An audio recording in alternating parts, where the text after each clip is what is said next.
Chat broken again? Bruh. I don't have to go through all that stuff again. I think we're good on stream, though. Right? Yes. Looks like it. Looks like it. Looks like everything is up and running. Looks like everything is good. We'll just use the pop-out chat again. Hello, cat. What do you want? What? Hello? Everybody hear me all right? Everything sounding all good?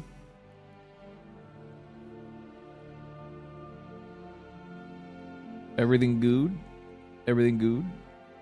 All right, there we go. All right. Hello. What's up? Hi. I see you. I see you. I know you're here.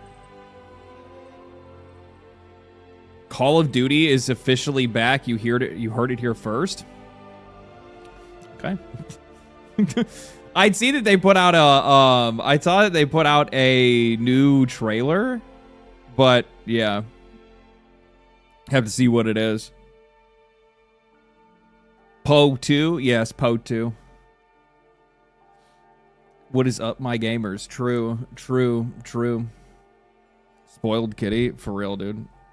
Well, anytime I go on trips, right? So like I didn't stream last week because I went and visited homes. I'm getting ready to move, right? So I was looking at houses and stuff like that. And anytime I leave, he's not happy with it. So when I come back, even if it's just like, even if I was gone for just like 2 or 3 days or something like that, this dude gets like crazy separation anxiety, and he will be just like be completely stuck to me the entire time when I come back home.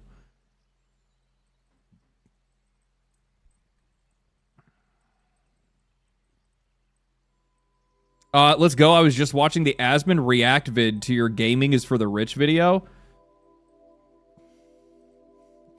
Guess what? There's gonna be a sequel. There's gonna be a sequel.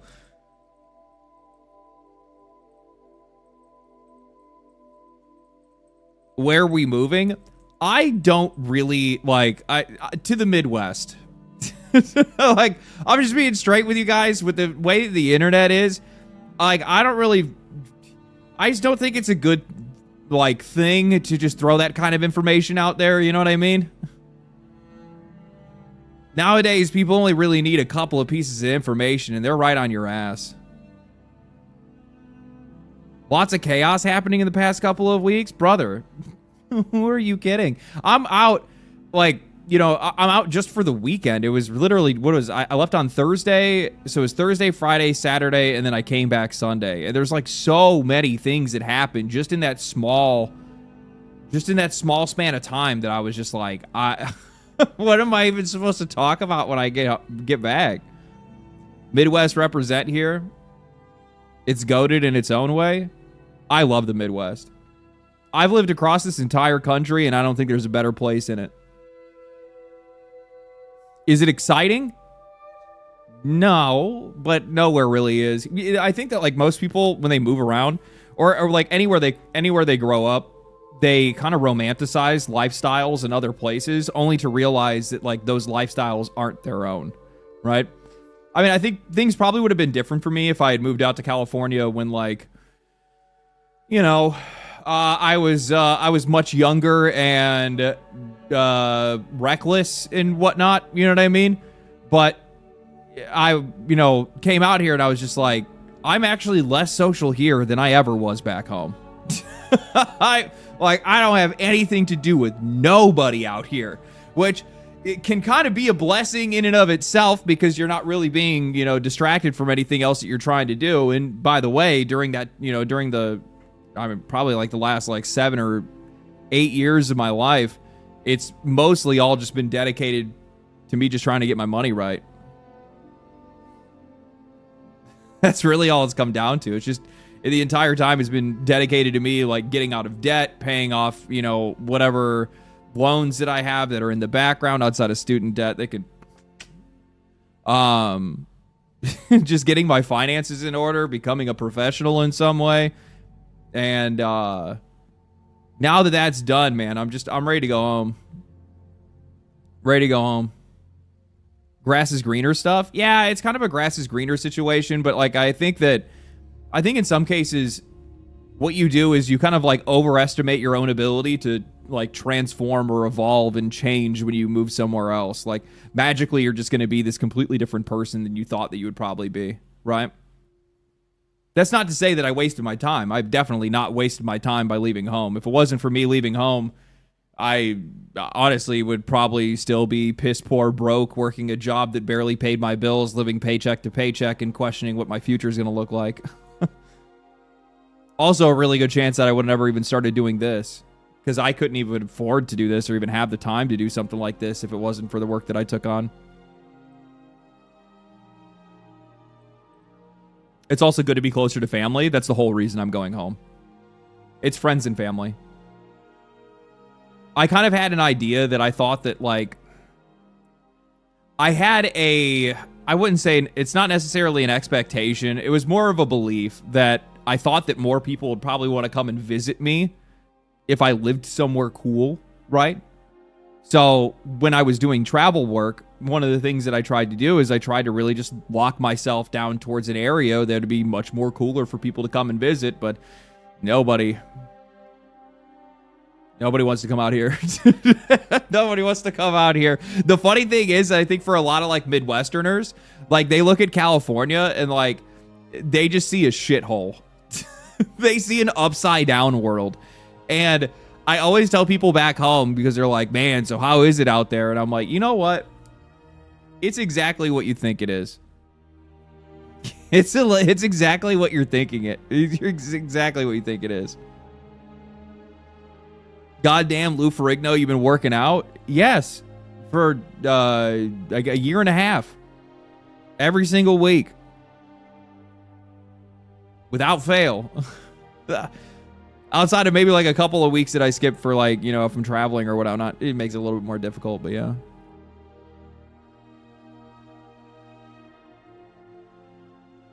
So it is a shithole. Yes. Yes. All the dumb, goofy social programs, all the weird governing, all of this, all that stuff, it's here. Oh, it's here. It's very real. The news is definitely, you know, anything that you see on the news or shared on social media is not, you know, exaggerating it in some way. It is it's the reality, but honestly, man, it's like any other place. It really is. It's like any other place. You go anywhere else and, I mean, yeah, like it still has its really good parts as well, right? Like I'm not going to pretend like the entire place just absolutely sucks. Like, what are you kidding? It's 70 degrees every day. Like 75, 80 degrees every single day. It's sunny, unless it's like gloom June, where like or June gloom when the marine layer comes in or something like that. But weather's great. The food's great. There's a, you know, like a wild diversity in like people in different walks of life. So you experience a lot of really cool things as, you know, as a result of that. It's a mecca, so there's just tons of things that are constantly going on, tons of shows to go to if you really like music. There's, yeah, it's a really cool place. But the thing is that like I've kind of come to realize as an American and as a man, there are places that are better to there are places that are better to visit, and there are places that are better to live. And Midwest is where it's at if you want to live. So yeah, right now. Hi, LD, how's it going? Good. The scenery is unreal and the weather is wonderful. There's also mass homeless encampments and needles everywhere. Yeah, that's probably a really good way to be able to summarize it. You got to play the final shape. Right now I'm still in Lightfall. I'm going to continue to play it. There's something about, I mean, we'll talk about it because I'll go into some of the Destiny stuff on stream today, right? Like, there's a lot of stuff that I still haven't talked about and whatnot, and I like going over a lot of that stuff live, but there's something about that game, man, and it still has that magic, and it's like, it's one of the reasons why I had to, like, forbid myself from playing it. I had to. Because I know I just keep playing it anyway. Like, a bunch of my friends still play it. They still play it anytime there was any major updates. They always ask me if I'm going to log back in. And, you know, I kept myself clean off the sauce for 4 years, not playing the game at all. But, you know, I see something like this happening, and like, I'm going to throw down with everybody else.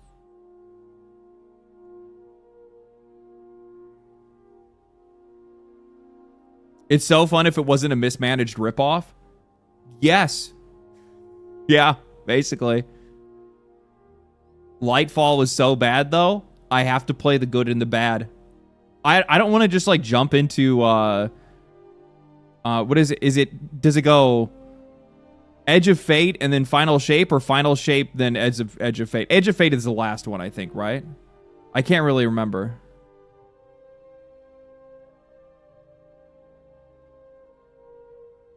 But I don't want to, like, go in without any, you know, potential context that could be in Lightfall, right? Lightfall, Final Shape, Edge of Fate, Renegades. Well, I mean, from what I understand, Renegades is kind of like... whatever. Okay. Yeah, no, we'll definitely get into it. New POE League today. Just finished downloading. Yeah, I started my character today. I haven't gotten any. I literally am in, like, I didn't even leave the, like, first town area. I'm still working on that right now. I'm probably just gonna play Ice Shot because I haven't played an Archer build yet, and I know that it's busted as fuck, and I kind of want to just, like, absolutely blast this league. Mostly because there's a lot of stuff that's gonna be going on pretty soon, and I don't know how much time I'm gonna have. I'll be real with you guys. I don't think you guys realize how busy things are about to get very, very quickly for me. Like, man, I'm in for a ride, baby. Woo! I gotta try to stay as hyped as I possibly can, otherwise I am going to fall to pieces. Like, we have Summer Games Fest is next week, so, like, things are just gonna absolutely just shoot off the boards with that, because you're gonna have a ton of announcements. There's going to be some drama around something. We just had games that are getting either getting canceled or that are getting delayed. We just had price increases with some other things. There's gonna be, the summer is always hot for video game news. It's like the biggest, like, out of any part of the year, I think it's like the hottest period. It's like that and the fall are like, man, we're cooking, right? And I'm moving 3,000 miles across the country. So there's also going to be that whole thing. So it's like, all this stuff's going to be going on in the games industry with work and stuff like that. But then also a bunch of games are coming out. Like, I haven't even had the chance to try out First Light, the 007 game. I really wouldn't want to play that. Here's a POE League. I'm definitely not going to be ignoring that. So, and then I know that there's still more stuff that's going to be coming out pretty soon here as well. So it's just like, man, dude, there's just a lot going on. Zero thoughts on the Bond game. I do want to talk about that lightly today because there's been some stuff that I've been seeing. But what state? Don't say California. I'm in California now. I'm moving 3,000 miles away. 4,000 billion miles away. I'm moving more than halfway across the country. Where are you moving to? I'm not going to dox myself. The Midwest. Leave it at that. Thought you'd already moved? No, it's been the same. How would it be the same? I thought you already moved. I've been streaming in the same room for fucking 2 years. What do you mean? How did I keep the same background? Is it all fake? Do I just, like, knock over a thing here? You green screen it? Bro, I still remember the one time I came across somebody's YouTube video that used one of my thumbnails, used my title, and then I opened their video and it's them, and they green screened my room into their video. And I'm just like, I'm flattered, but dude, what the fuck are you doing? Legendary drops AI AI confirmed. Oh, that's a really good. Thank you for bringing up AI. I need to look at that. No.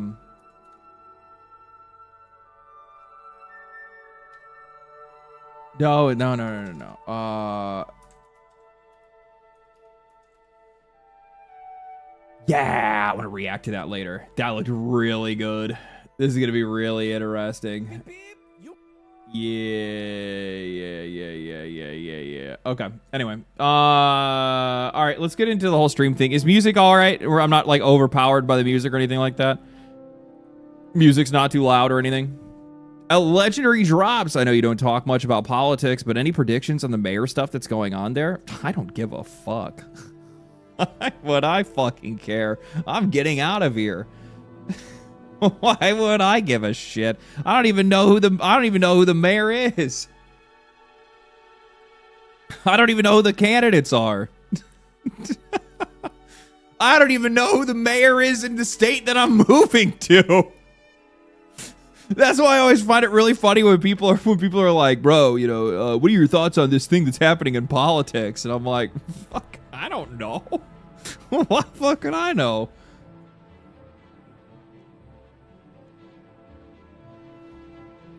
So you finally found a house? Yes, I did finally find a house. It's very nice. It's super cool. And on top of that, what's really awesome is that it is like, I'm in like the same neighborhood as multiple family members, which is like peak. So peak.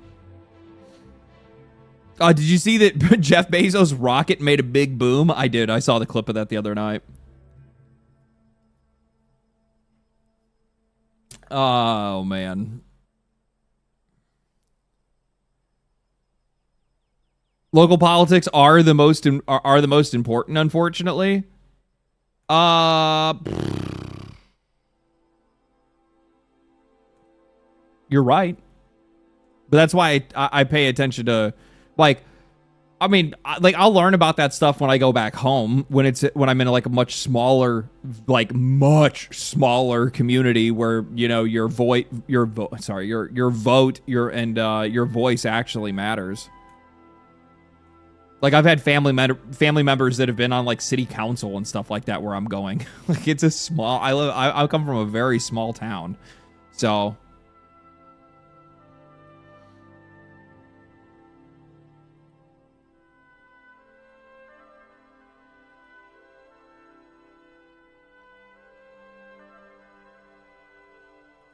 Yeah, in LA, you're just another ant. Yeah, no, this is you're gonna have no effect on like what's going on in your life if you're living in a place like LA. You are completely you're overwhelmed and outnumbered by basically everybody.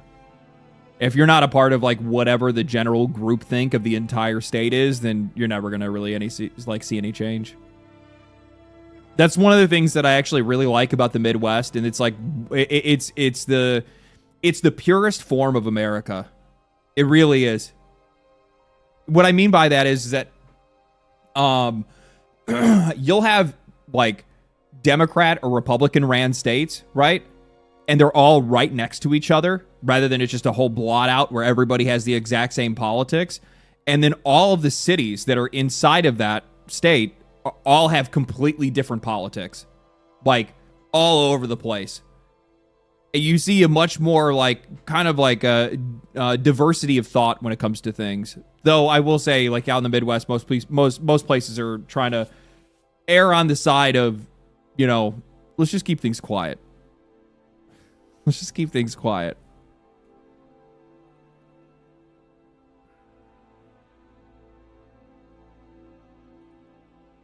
Dude, I'm in Iowa and it kind of rocks.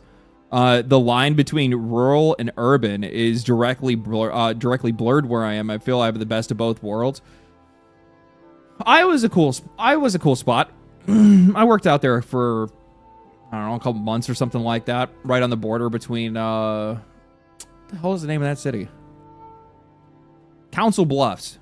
That's where I worked. Council Bluffs, just on the border right next to Omaha, Nebraska.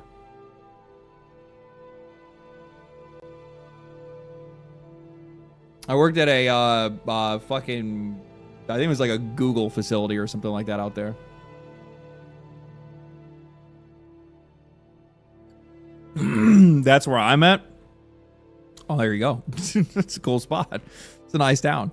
Yeah, you're like out in the middle of nowhere, but also right next to a major city at the exact same time. There's a, God, there was a bar that was like right next door to the hotel that I had stayed at. And I was working midnight shifts. But that bar would start serving alcohol at like 6 o'clock in the morning, and that's great because I needed to just pass out, right? So I'd go there and I'd just start doing shots of whiskey with a couple other guys from work and shooting pool for like a couple of hours, and then just be like, zoom, gone by the time I got back.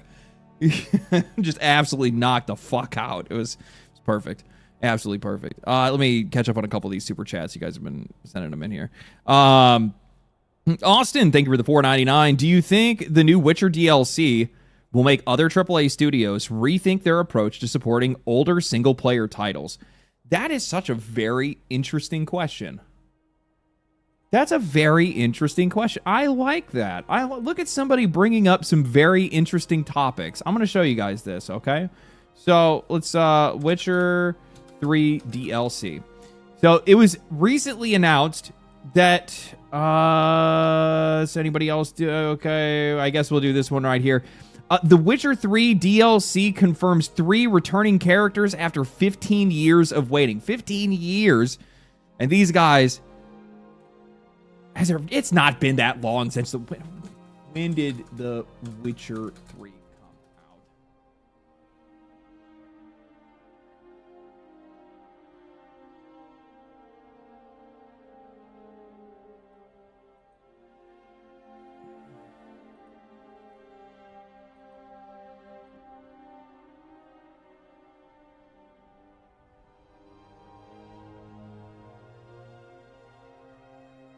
I feel like that fucking meme of the dude that's just like somebody tells them something and you're like, it's not been that. Oh God. And they just immediately like age 40 years. That's fucking, it's been 11 years. But that's the Wild Hunt.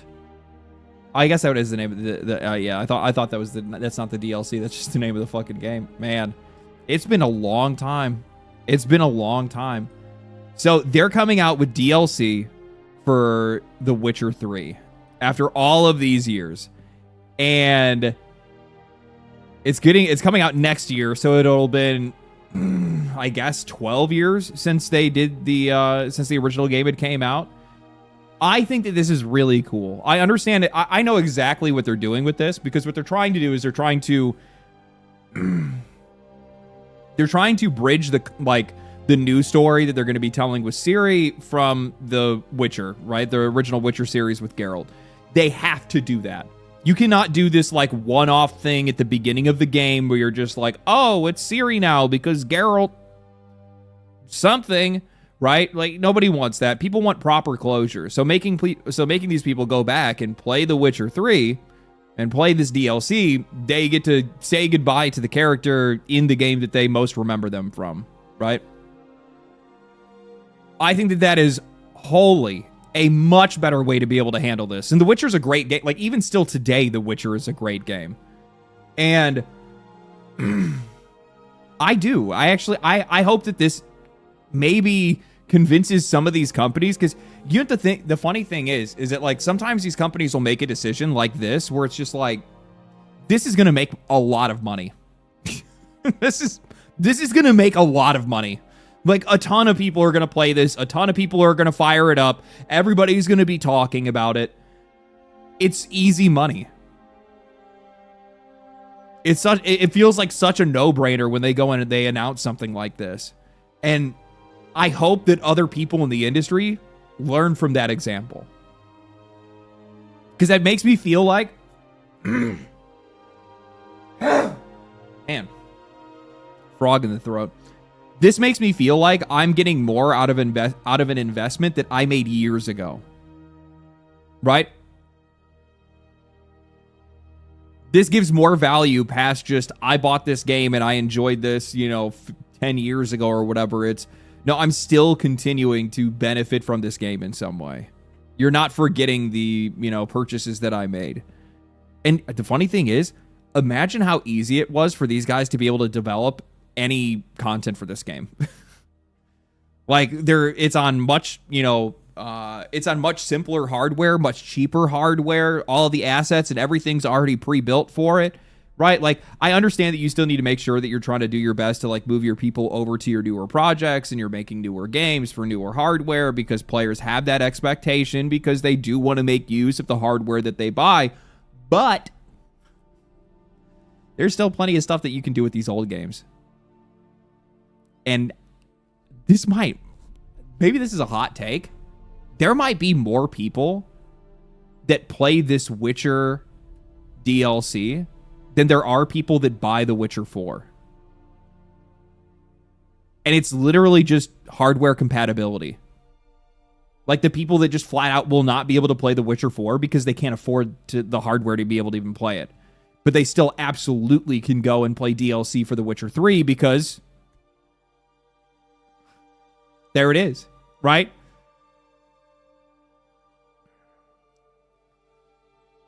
So it's one of those things where it's like, I actually kind of wish that these companies would go back to supporting some of their older titles, especially the ones that they think that, especially the ones that they know had a lot of success in the past, right? Because it's like, okay, whatever the new thing that we're doing isn't working, let's just go back to the old thing because it was making money, right? And then you go back and you try again. I think these guys are like way too quick to abandon like whatever worked in the past to try whatever the new thing is just because a lot of other companies are doing it and they've convinced themselves that it's the only way forward. This is going to get into like another topic on top of this, but like with a lot of the recent price increases that we've seen, and I'm not going to get too deep into that at the moment because we're going to talk about it later, but with a lot of the price increases that we've seen, these guys might have to go back. They might have to actually go back to making older style games with older style graphics because people just simply are not going to be able to afford the hardware. It's just not going to happen. If we have Steam that's coming out here and they're increasing their prices by $300 on their Steam Deck, that likely means that the Steam machine is going to be like $1,300 or $1,400. That likely means that these next generation consoles are probably going to be the same.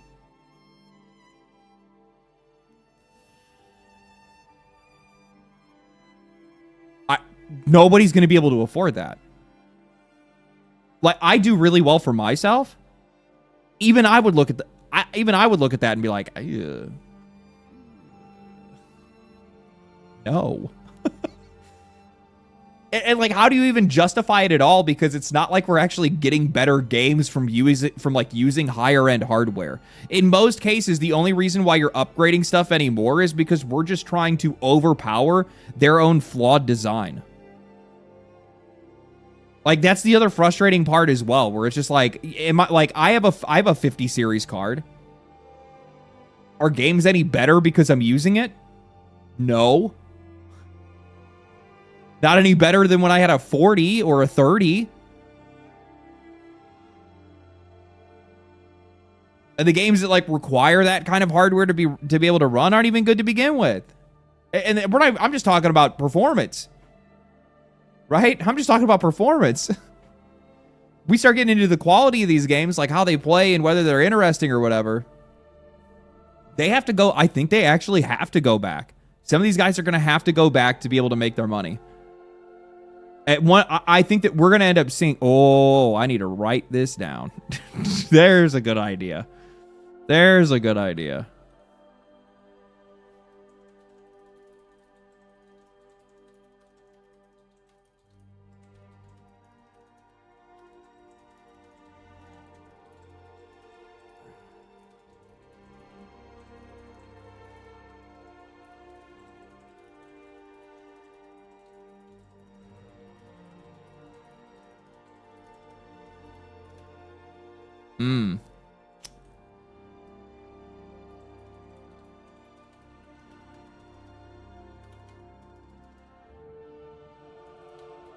Sorry. You get a good idea, you can't let it go. Get a good idea, you can't let it go. Blake Rogers, thank you for the $10. You definitely called it a while back about CI Games wanting to break away to sell Lords of the Fallen 2 on Steam. I really hope gamers show up for that game. And I'd be sorely disappointed, bro. Blake, I hate to break it to you. I hate to break it to you. Where is that at? Didn't I save that in here somewhere? I guess that was the week before this, huh? People were still talking about mixtape. It's just like, I don't understand why people are so like adamant on defending that game.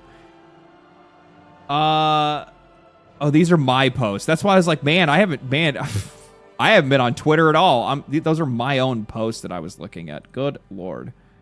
Let's see here. This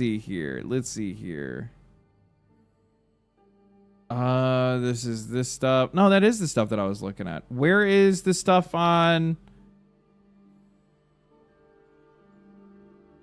Did I not save it? Maybe I didn't.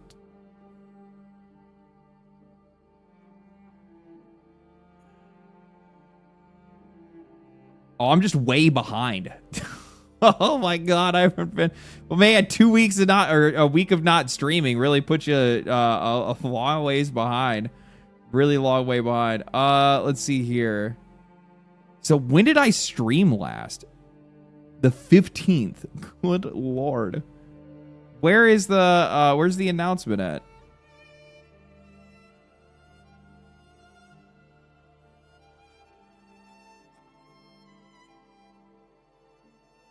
There's that. That's not what I was looking for, though.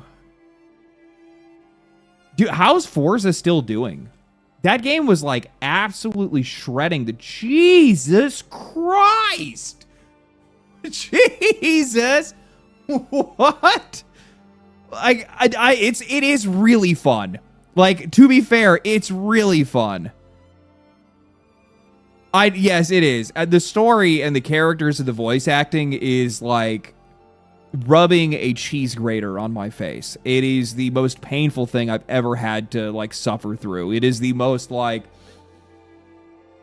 it's the most PC, just soft writing possible, right? It's just like, ha, good job, Mark. You're gonna be like the best racer I've ever seen. Man, can't wait to see you on the road. And on top of that, if you guys have looked at like the character creator, like all you can do is just make hideous monstrosities. There is no like attractive character, male or female. It's the same. And I immediately, they're not from America. They're not from Europe. They're from the UK. And that shit shows. Like, holy shit, are they brainwashed over there? Good fucking Lord. It's so obnoxious. I see that shit and it just drives me up the fucking wall. Good God. You guys know exactly what I'm talking about. You know exactly what I'm talking about. Britain is cooked right now. Beyond cooked. That shit is fried. Good God. Don't make them look, too attractive, or, don't make sure that they use gender neutral sentences. Make sure that there's no real identity between male and female. Make sure they don't talk in combative tones towards each other. It's just like, holy shit, dude. It's like just sap personality out of things. Zero personality, zero expression. Which is really sad because the developers over there are wildly talented. They are wildly, like on a mechanical level, wildly talented. Because Forza is just so good. It like, as a video game for the thing that it's supposed to do, it cooks. It's so good. But anything that you have to deal with outside of that is just like, what's wrong with you people? That shit is so dystopian. It's so dystopian. Make their hair ratty and greasy. It's just I don't get it, man. Then the writing matters. I mean, here's the thing: if people want a single player experience and the writing matters, think about it. Why did RTSs fail? No, I mean you got a good point. I'm not disagreeing with you. Actually, you know what? You're absolutely fucking right. You are absolutely right. I'm going to show you how right you are. I had a blast playing Forza. I only played it for 4.6 hours. I haven't thought about going back to it, and it's really just been because like every single time I was enjoying like playing the game and racing and like finding cars and stuff, then all of a sudden it would hit me with one of those cutscenes, and I'm just like, brother, fucking let me out. Let me out. And then I just stopped playing. And then I also, to be fair, I went on a trip. Like, I'm going to continue to play it. My nephew plays the shit out of Forza, so I kind of have to play it.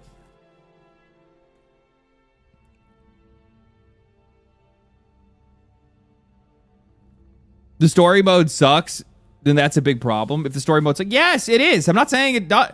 It is a big problem. But to be fair, 95% of the game, 99% of the game is literally just you racing.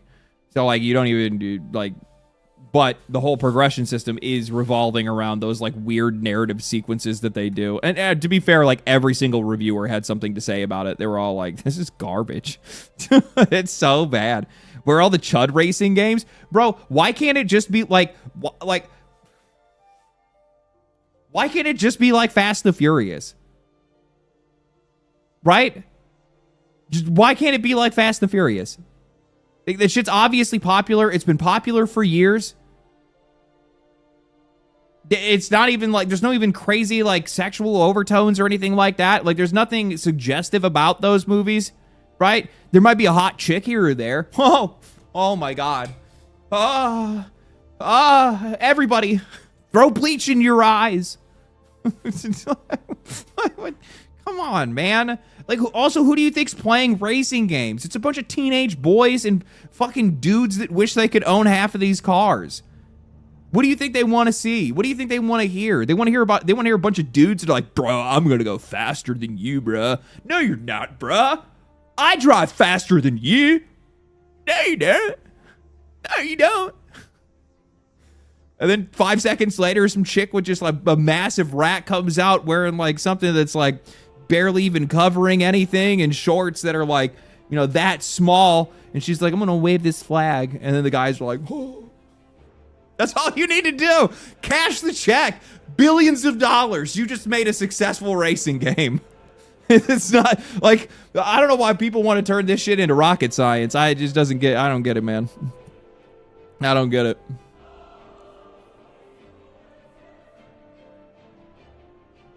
You ain't gonna do that shit with that little 6-cylinder, bruh. Oh. Oh, man. This is good, though. I mean, like, fuck. Xbox needed something to hit. When I first saw this game doing really well, I was like, man.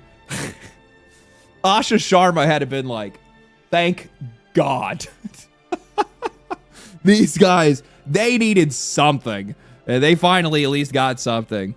I also think that, like, the Steam numbers for this are probably... I bet the Steam numbers for this are way better than they are on Xbox. And it's likely because of how many people probably have, like, custom racing setups for playing racing games on their computer. The reason I say that is because, like, every friend that I know, every family member that I have that enjoys racing games, all of them have a, like, PC gaming racing setup. Every single one of them. My nephew, it's the first thing he asked for. Kid grew up playing, like, what was he? I think he grew up, he was playing Roblox originally, and then he got on, then he got on Steam, and then it was GG. After that, he's like, him and his friends are like sharing and gifting games back and forth and stuff like that, and then he plays racing games. He was like, one of the first Christmas gifts this kid ever asked me for was a racing wheel, and I was like, proud of you. Proud of you. Proud of you. First thing he asked his uncle for Christmas is something for video games. I'm like, God damn it.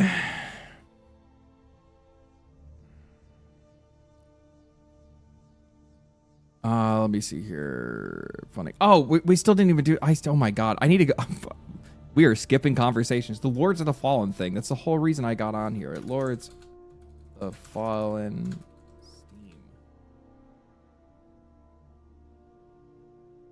Oh, they got a big announcement that's coming up soon. Big announcement for Lords of the Fallen 2 incoming. Stay tuned. I couldn't imagine what that is. It's probably their release date, actually. It is. It's most likely their release date. Steam rejoices.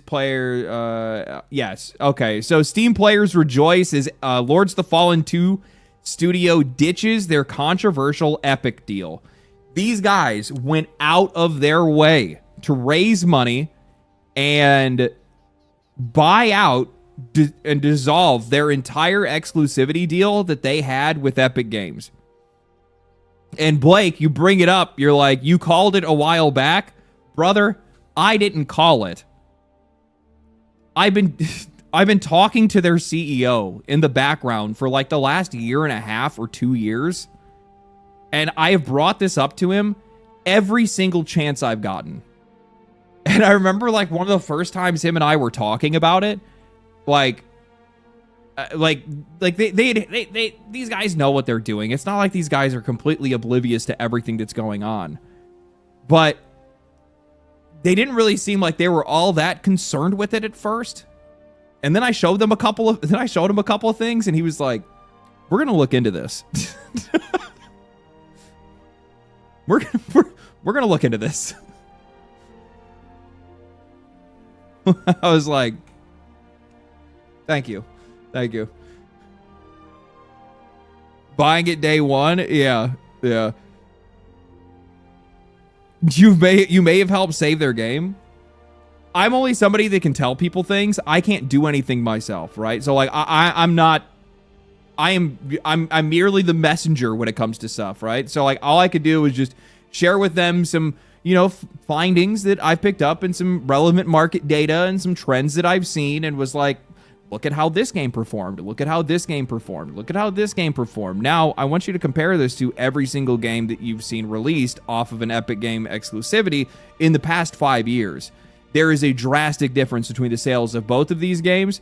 And while I understood fully that these guys are obviously receiving some kind of funding from their like development deal for their exclusivity, they still had to do something about it, right? Because I'm like, I don't like. I just told them, I'm like, if there's any way for you guys to be able to get out, I would.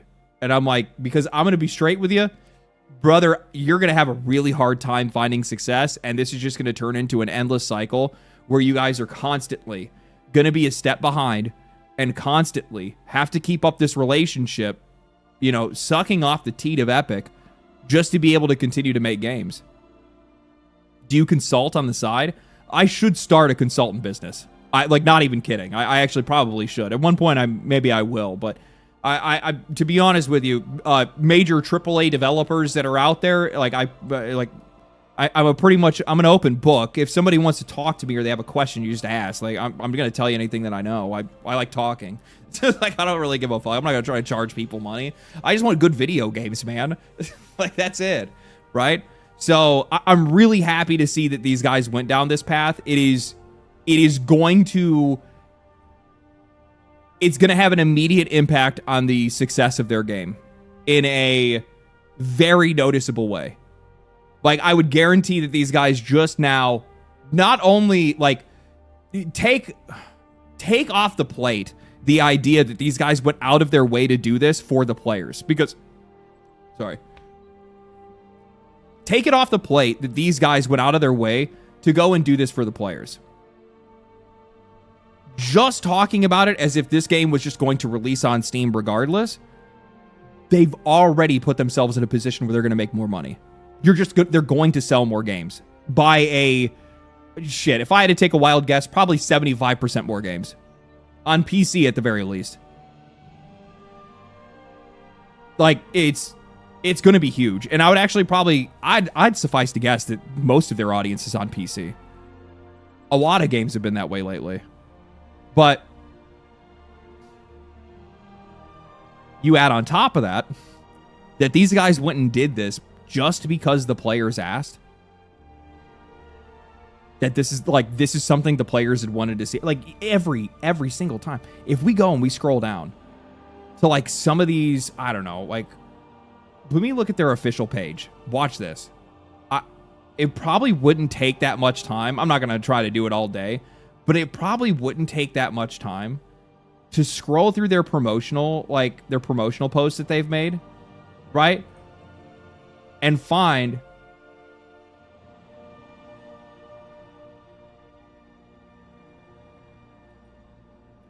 nah, man, you lost me. Congrats on winning more misogynist groomers, though.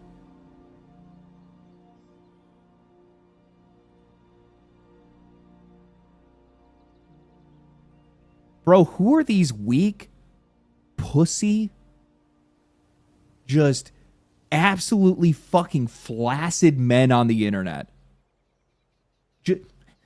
I would never like looking at an attractive woman. Like, what the fuck is wrong with you? The fuck is wrong with you?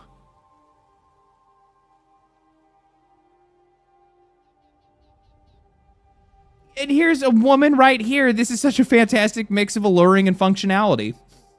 Like, it's so backwards. Male feminists are some of the most disgusting people on the internet. They're some of the just like weakest, like, please give me attention, please, like, people want to talk about pick-me's. Those are the fucking pick-me's. Good Lord. If people want to talk about incels, those are the incels. Those are the incels. Or at least they're like the Charmander version of an incel, right? Like, they haven't reached the Charmander where they're like, wait a minute, women are actually just voids. They're actually terrible. They haven't switched and had their like dark side moment, right? Excuse me. I like that's cool. I'm just probably every single post. This is the whole point I came to this. I got distracted. The point that I was trying to make is every single post, if you would go and you would look, you will find somebody asking, can you release this on Steam? Everything. Even though if it has nothing to do with anything else, it's just a promotional video or, you know, just a infographic or something like that. Every single time, you're going to find somebody asking, hey, could you guys put this on the Epic Store? This game's going to fail if it's not on Steam, right? Hey, could you take this off of the Epic Store? Could you put this on Steam, please? And you'll see it all over the place. You can check it just about any single one of these. So that's one that I just looked at. Let's try another one.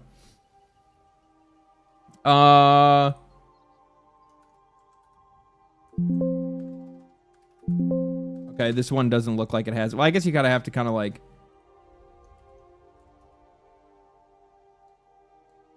No, I guess not. Anyway, I hit with the first one. No need to try to go deeper. I don't need to prove the point anymore. I made it on the first hit. So all I'm saying though is like these guys going out of their way to like make their game based on player feedback is gonna go a long way. And this isn't to say that these guys are doing everything that the players say. I think that these guys are just straight up just ignoring the bullshit. They're ignoring the most obvious stuff that players have been saying, right? So, like, the two best examples is, okay, you know what? We will put it on Steam. We're going to ignore the risk because you guys are telling us that you're going to go buy it there. We're going to believe you, and we're going to go put it on the biggest storefront on the internet and also one of the most popular platforms in the entire world. Kind of an easy answer, right? It's kind of an easy choice for these guys to make. You want attractive female characters in video games with attractive outfits? Okay, we're just going to do it. Why not? Because that's what we used to do. Because that's what this industry pretty much as an entire unit used to do for years. And they've been fed these companies, especially when it comes to like journalists and stuff. These guys have just been fed bad information. Purposefully. Misinformation. To get these guys to go off track. This idea that the games industry is constantly trying to sell that it's like equal parts women and men, it's not true. It's never been true. Depending on the genre that you're looking at, those demographics swing 95-5 in most cases, where it's just like it's all men. It's just a straight sausage fest. That's not saying that women don't play these games. They're just not the target audience. They're not the majority of the audience.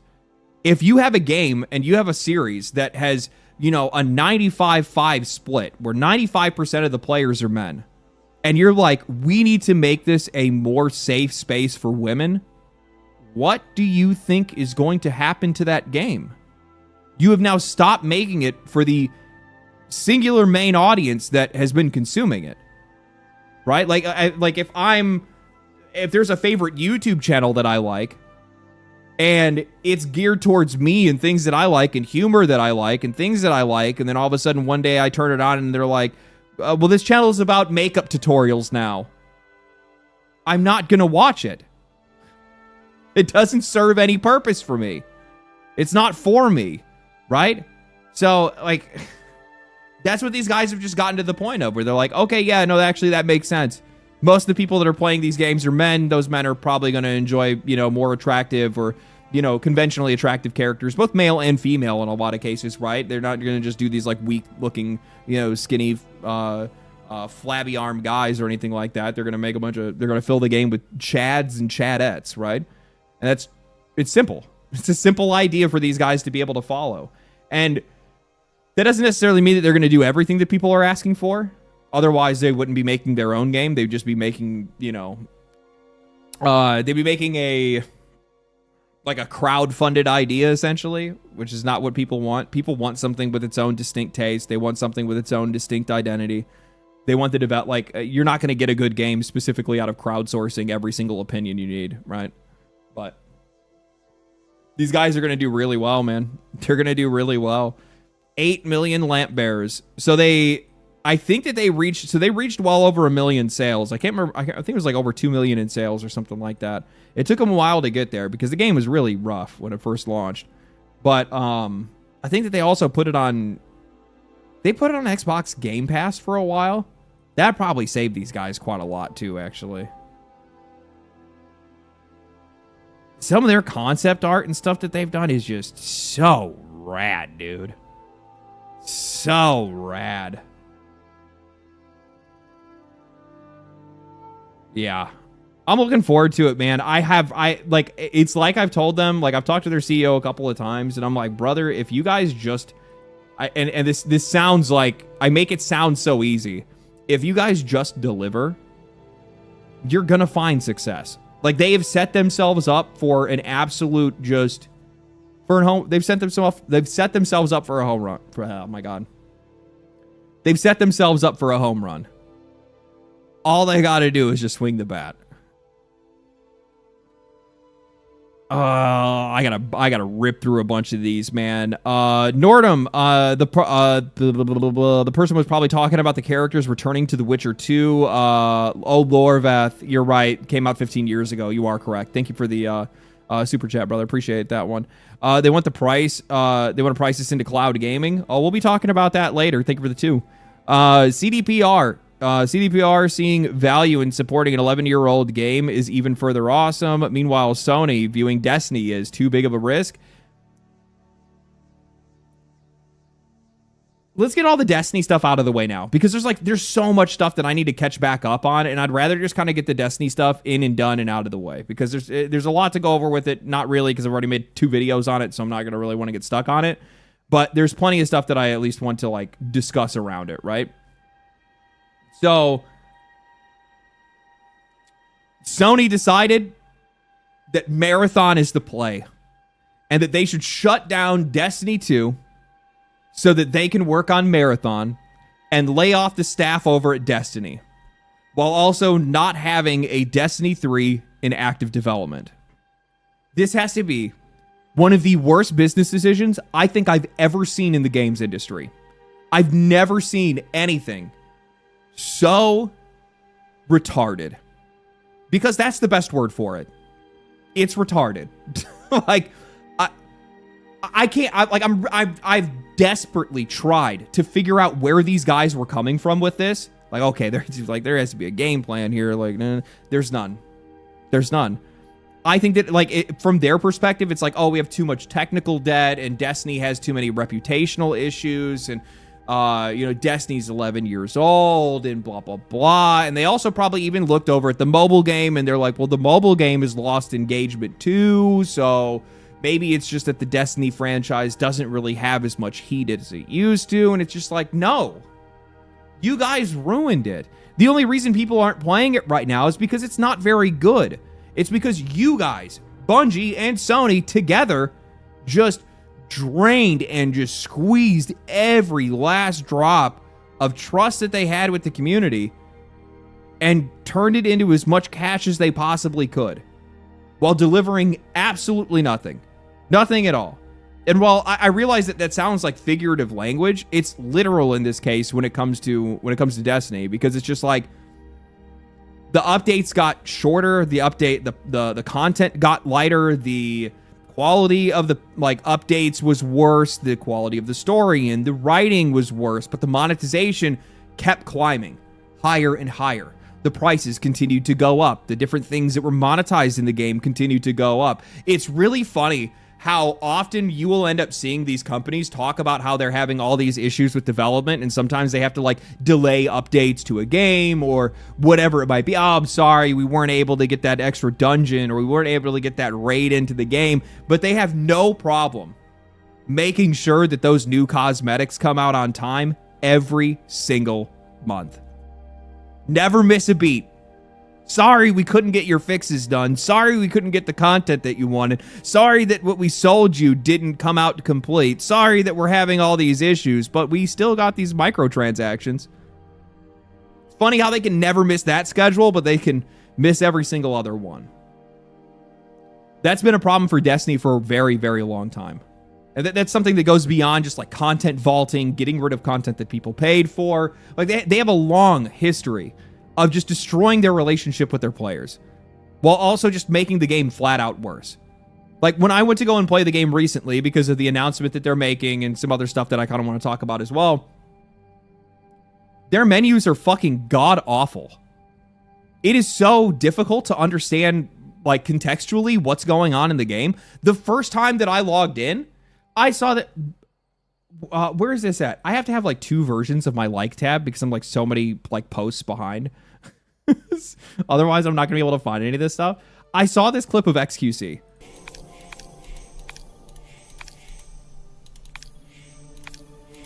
Can you stop? Can you stop now? Can you stop? Can I play the video game? Can you stop? Are you done? Oh my god! Fucking game, man. And it's so bad. It's so bad.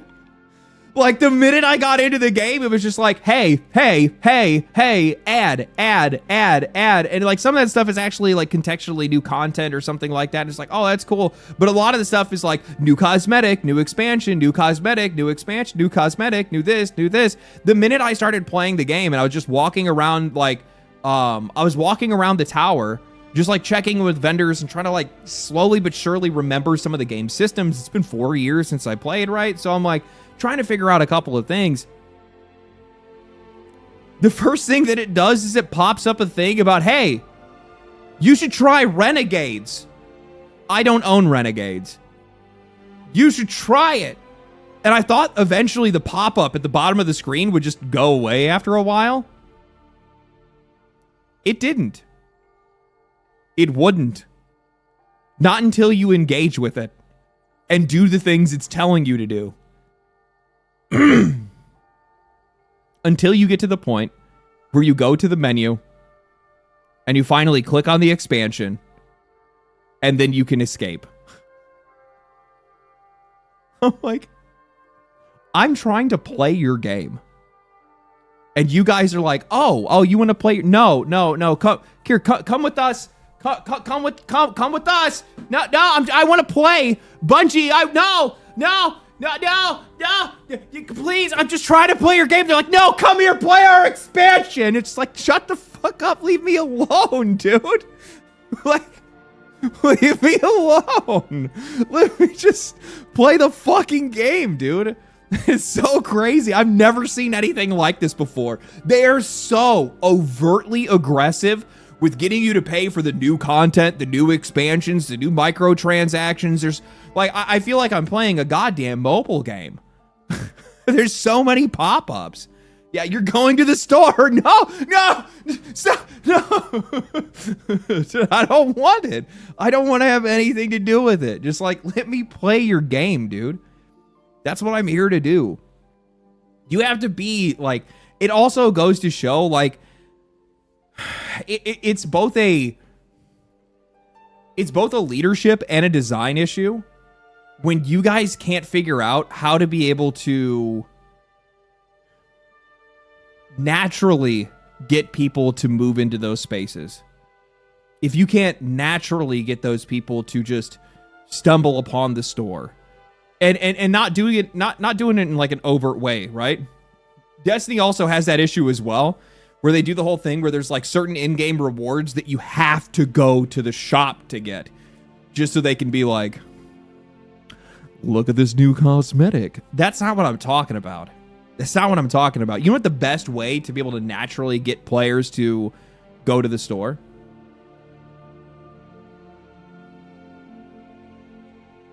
Make cool cosmetics and have social spaces.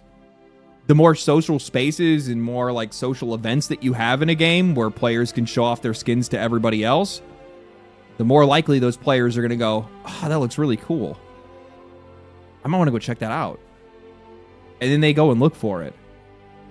That's how you do it with your gameplay. That's how you do it with the actual like game experience, rather than trying to drag them off with, you know, pop-ups or forcing them into those menus or interacting with those menus just to be able to get their like quest rewards or whatever it might be. Dark patterns. Yeah, that's how you avoid that stuff. The best way to avoid that stuff is just to make more social spaces and more ways for players to engage where they're going to see that kind of cosmetic content and say, man, that actually looks pretty cool. I'm going to go check that out, right? Marvel Rivals did that well.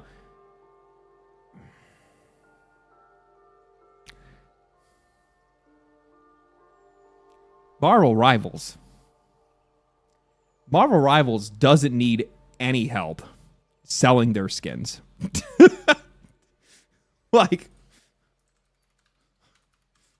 Marvel Rivals does not. God damn it! I hate when if I do that, it doesn't show the whole thing.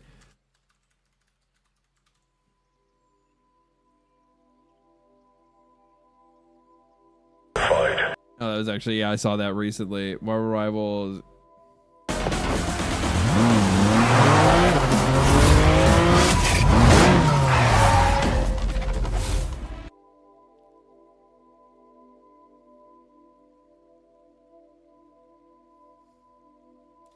They don't need any help. They know what the people want, and they give them what they want.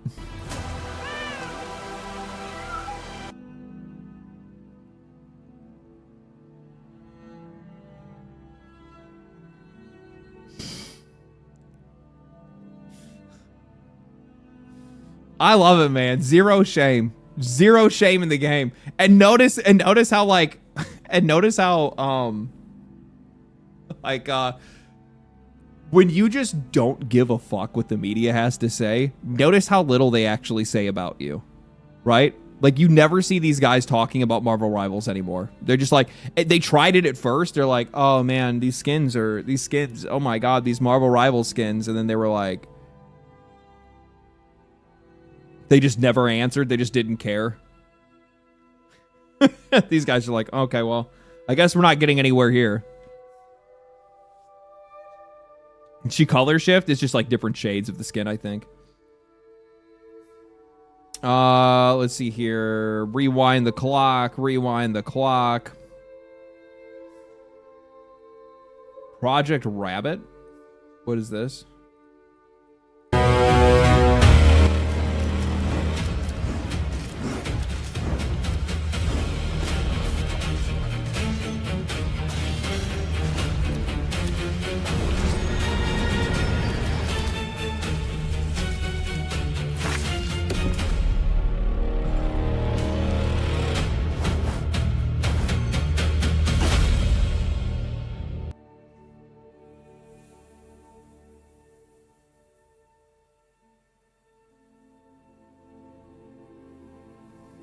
I don't think that it looks terrible. Overall, I dig the style, but I have Souls fatigue. Souls-like fatigue. Not necessarily like if FromSoft dropped a game, I'd be like, right? Like I'm all over it. But like Souls-like, I'm fatigued. Yes, I think that's a better way to say it, because it's just like, and it's also like what a lot of Eastern developers are kind of stuck on.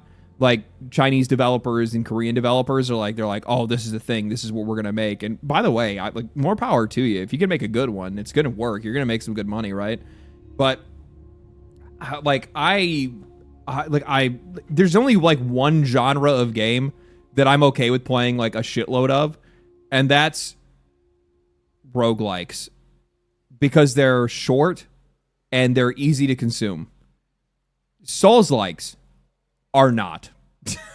not under any circumstances, right? Like they are such a massive investment in time and learning its mechanics and learning the boss fights and then learning how you make builds in that game, because they're going to have different abilities and different stats and stuff like that. Roguelikes, I can play those games all day long. I can switch between 30 of them and it wouldn't even faze me, because they're just so much more consumable, right?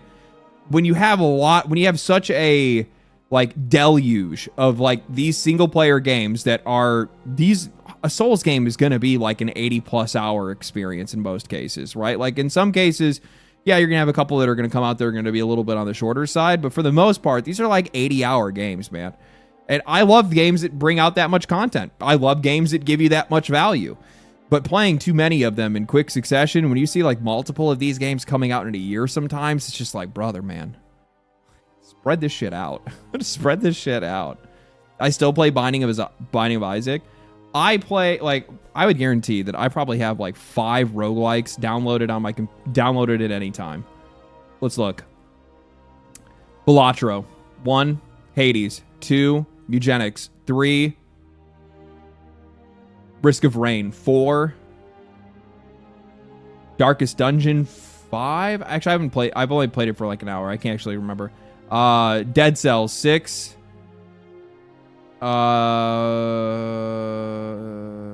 Vampire Crawlers. 7, Everything is Crab. 8,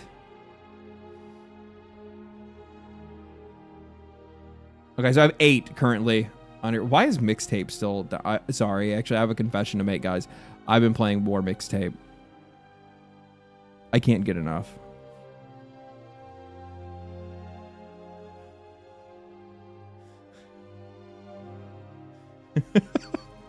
It's actually my game of the year. Actually my game of the year.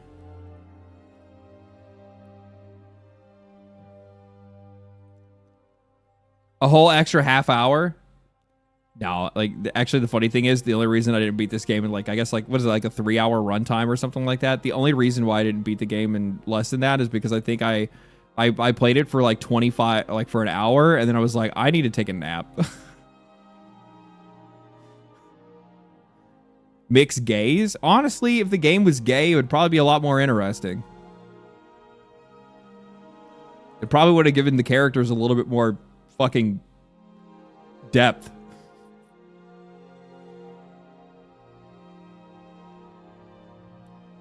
I knew it'd expose LD.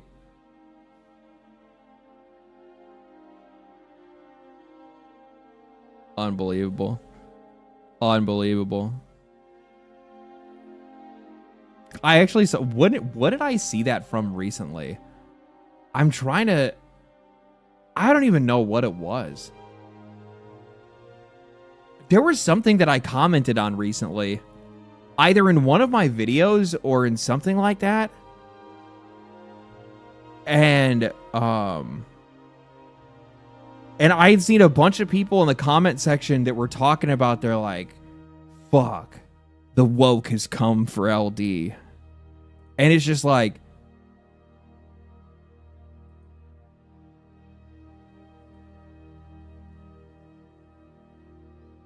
I don't remember what it was. I gotta find it.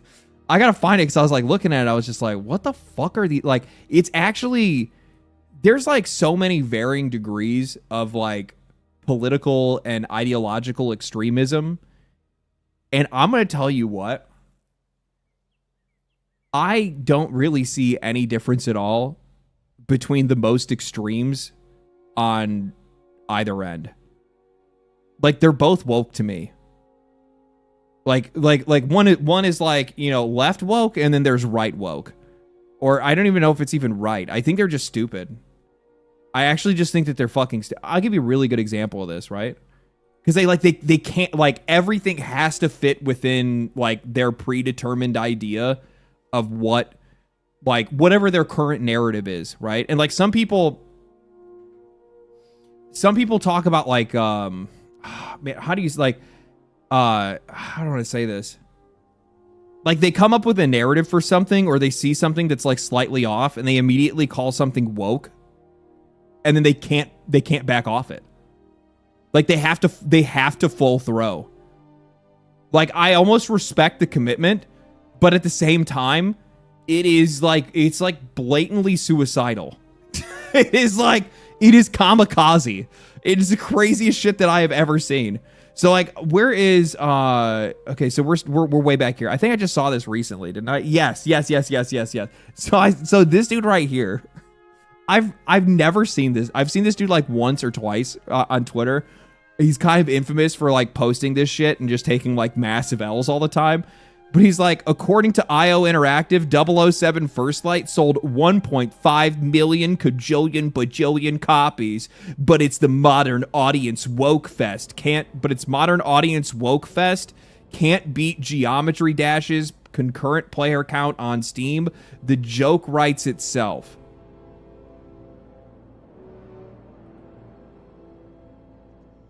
The game sold 1.5 million copies. There is no joke. There's no joke. The joke is you, if for whatever reason you think that that's not success. And, like, I double checked this because I was like, because, like, this is obviously somebody that's, like, really fucking dedicated to the whole, like, yeah, the anti-woke campaign and stuff. Like, it's like the entire personality that they have, right? That they can't even look at numbers objectively anymore. Like, that shit just gets fucking deleted from their brain. But these are the same people that were celebrating Pragmata. Pragmata took like a week to sell 1 million copies. 007 did it in 24 hours. Are you going to call Pragmata a failure? No, of course you're not. That defeats whatever, like, narrative you're trying to push. It's so stupid, dude. It's just like, what the fuck are you guys doing? Like, how hard is it to just, like, argue things based on the point of, like, something that's actually based in reality? Like, this shit is so fucking pointless. And in a lot of cases, like, I think what, like, really frustrates me when I see stuff like this is that, like, these guys are the ones that are getting, like, cherry picked online by games journalists to try to prove, like, how absolutely unhinged this, like, part of the gaming audience is and these complaints of the gaming audience. And they pull up guys like this that talk about shit like this out of context to completely distract when it's accurate in some cases, right? It's not accurate with this game. This is somebody that just, like, everything has to be woke, right? But the last time I checked, did I save it? What was it? Like, Woman of the Year?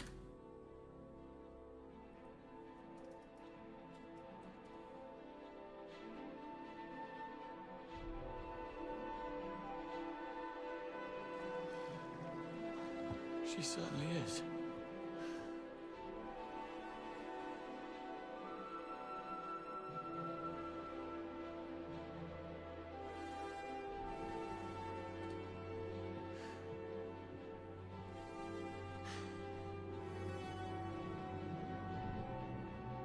Woke.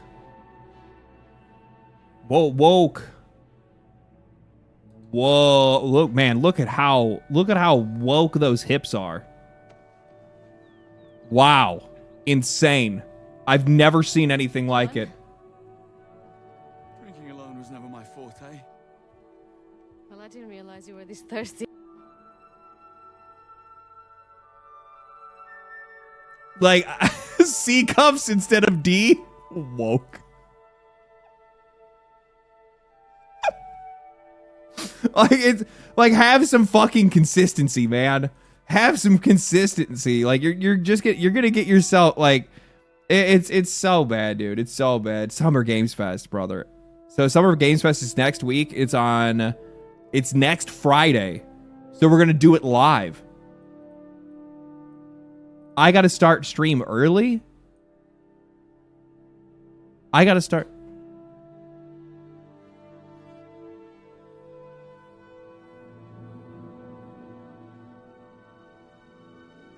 Jeff, what the fuck? What the fuck, Jeff? You don't answer my calls? You don't answer my texts? And you schedule this shit at 2 in the afternoon?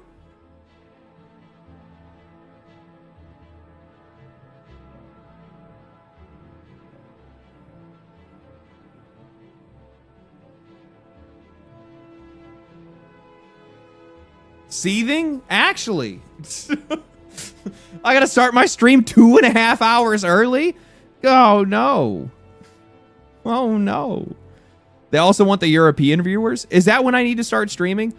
Fuck. I just now realized that I'm gonna be on like an entirely different time.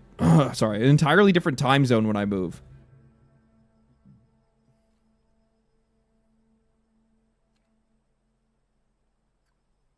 EST? No, Central Time. I'll be on Central Time. So an hour behind. An hour behind EST.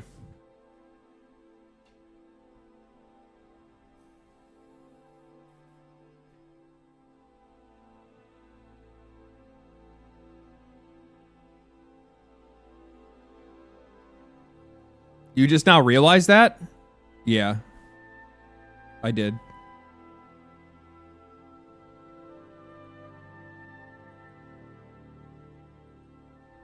What are we ranking time zones now? Yeah, we are. S tier. Central Time is kind of S tier. No, actually PST is kind of S tier. Cause like I'm like, even though I sleep in, I'm still technically up before everybody else. It's fucking great. Or I guess I'm not. Never mind, it's not based. Yeah, PST sucks. Now I think about it. Yeah, it sucks. I'm really looking forward to it, man. I'm hoping there's gonna be some big announcements. I'm hoping there's gonna be some drama. I hope there's gonna be some Wuthering Waves. Wuthering Waves. He's totally gonna do another ad for Wuthering Waves to talk about the Cyberpunk 2077 collab.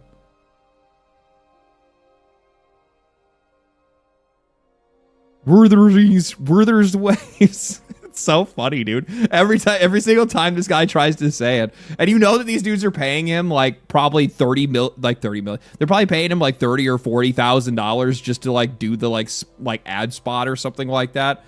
Actually, they're probably paying him a whole lot more now. Now they're thinking about it. They are probably paying him a couple $1 million. And he can't even say the name right.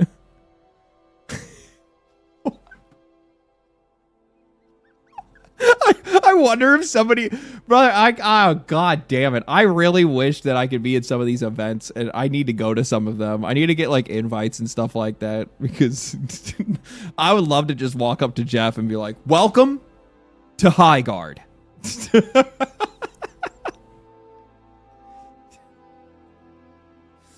Fuck.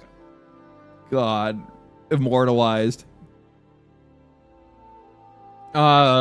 What is this right here?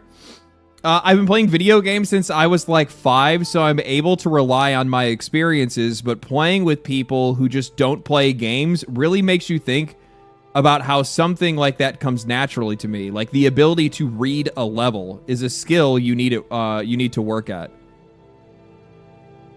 It is actually crazy. Yeah, no. Like, there's friends of mine that I've like that do not play games, and then you watch them like sit down and they're like, they have no idea how to control, how to move, how to do anything. And it's like watching somebody. It's like watching somebody. Panda, I'll get to the super chats here in a second.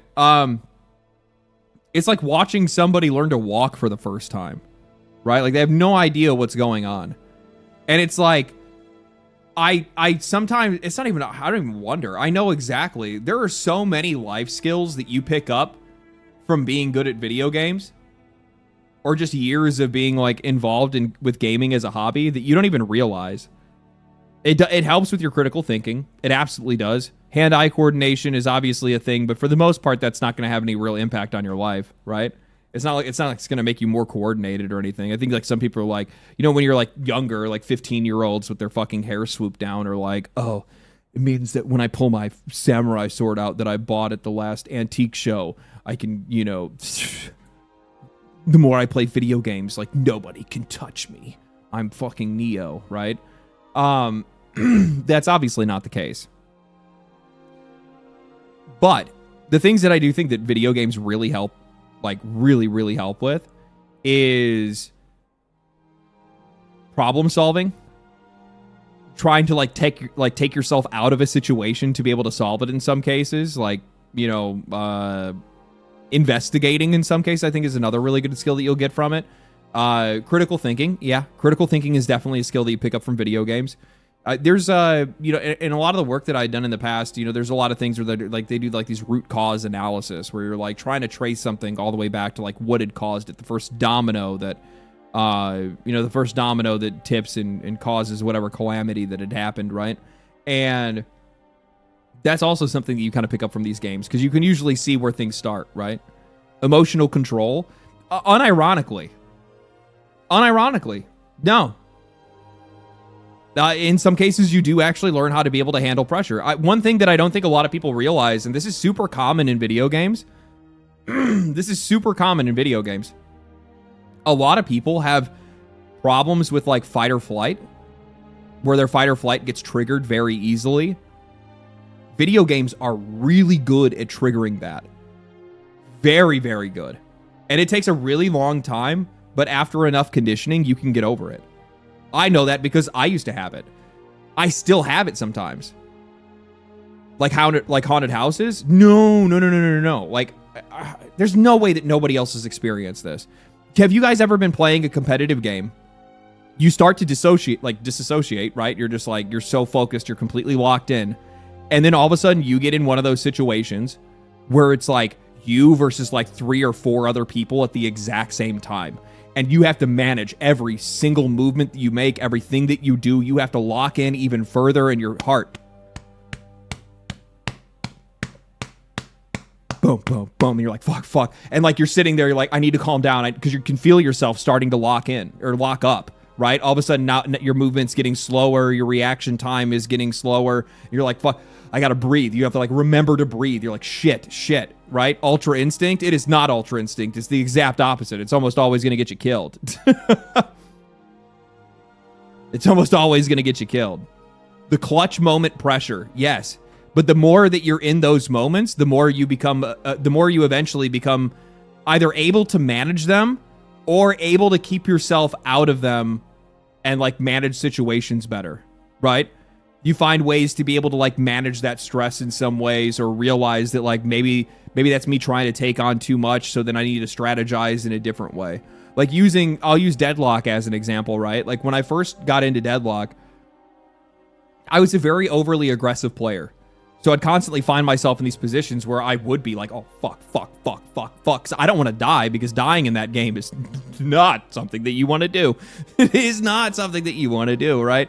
Like, you are going to put your team behind. You're going to put them ahead. It could be a really long respawn timer. You don't know what. And it's embarrassing to have to go back to base in some cases. And you really start freaking out because you're like thinking about that while you're playing, while you're in those situations, right? And you just kind of either get used to them so that you end up staying cool while you're in those high pressure situations and you like learn how to better react to it and understand how to play the game better, or you play outside of those situations and you find strategies to be able to use to like not put yourself in there but still be able to put yourself on top. So it's like just general awareness and like positioning, situational awareness, I think is probably the better way to use, or the better term to be able to use. What else? MMOs, live service games, anything that's party based or raid based or anything like that. You learn a lot of like very critical skills when it comes to just general like people management and talking to people and like putting yourself out there. And I mean, like, you got, like, just using this as another example, Final Fantasy 14, right? Like, when I was playing Final Fantasy 14, dude, it is actually like, it takes nuts to raid. It does. And I don't think like the people that do it even value or understand what they're doing. The fact that you're putting yourself out there, and you could very well join a party and just be the person that absolutely throws and ruins the experience for everybody. Like, there's 8 other people or 7 other people in the party, right? And if you're the one that's just not doing what you're supposed to do, you're going to be the one that's ruining the experience for everybody else. Like, you have to learn how to be able to manage those. If you're a raid leader, you have to learn how to manage relationships, how to be able to manage things, how to be able to schedule things. There's a lot of there's a lot of management skills that you pick up from playing MMOs.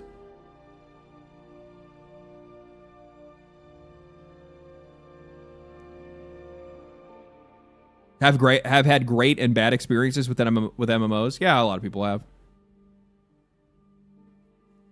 Destiny 2 day 1 raids are a really good example of this. I'm gonna be real with you, man.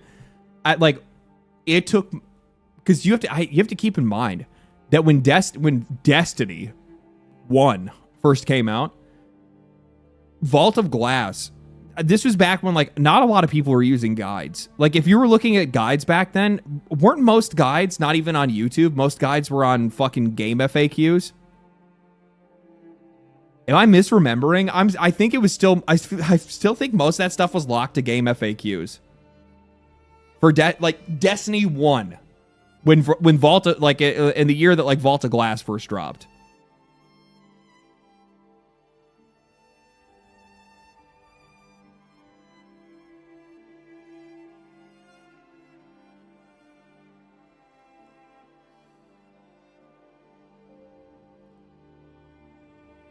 I'm not saying that there weren't any videos on that kind of stuff, but I can't really remember.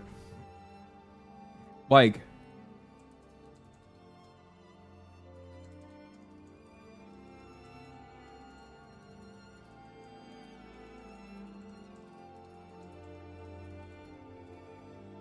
was it 2011? 14. Jeez, okay, it was actually not as far back as I thought. 2014, so I guess YouTube would have been a little bit bigger by then. I just can't really remember. I don't even remember 2014 YouTube anymore. Datto probably made a video for it. That's a really good experience. Well, no. Datto's first time ever through the Vault of Glass. He did that in 2016. It's his video right here.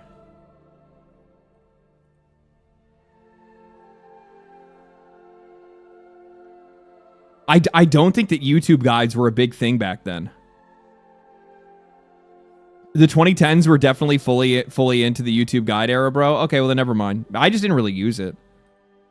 I honestly was not a social media guy, and honestly never have been. Like, at all. So that's internet lore that I actually cannot claim. I was never a part of it, man. I got my first Reddit account in 2020.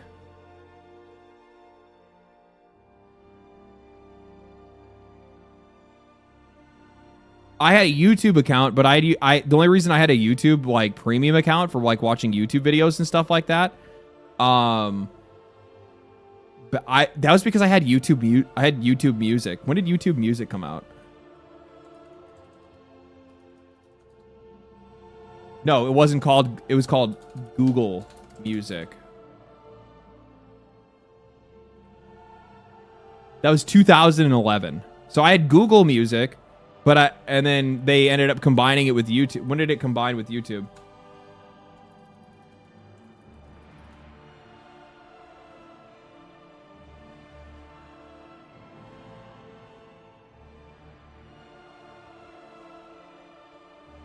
Bro, how old are you? You make it sound like you're 22 or something? What the fuck are you talking about?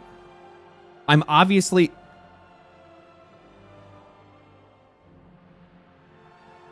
Because I said that I don't fuck with social media?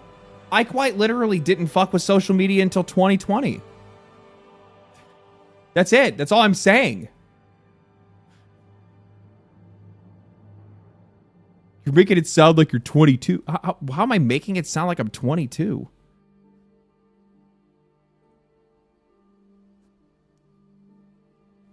I'm obviously 72.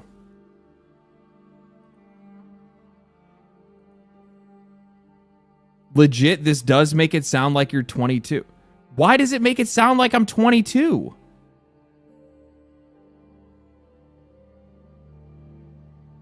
What are you talking about? I just didn't... YouTube chat is on drugs? Fucking clearly.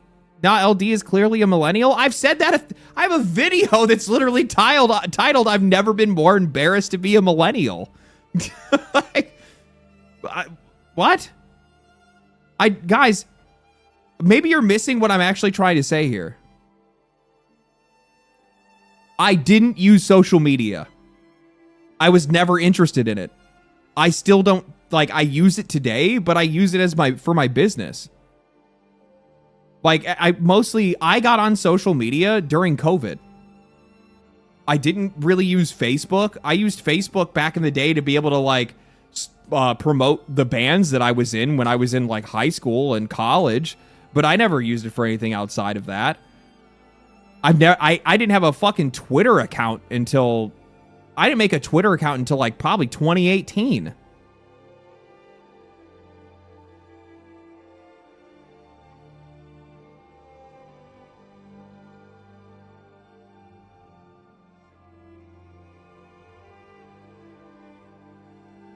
A lot of people don't vibe for social media.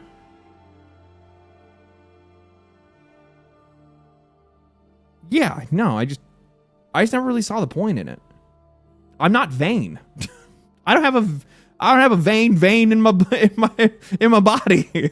Like, it's just not something that I've ever really been into. I've never really thought that much of myself. I've never really had, like, that much self-confidence or anything like that. And I've also never been somebody that felt like everybody else should know what the hell is going on in my life. And to be honest, I don't really care about what's going on in anybody else's. Just say you have a MySpace. That's different. MySpace is different.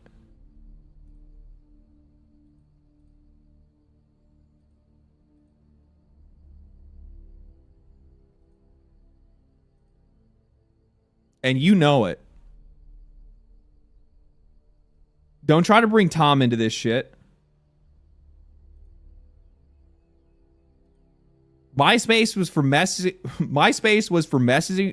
bitches that you were interested in and having your fucking and having your playlist for everybody else to see.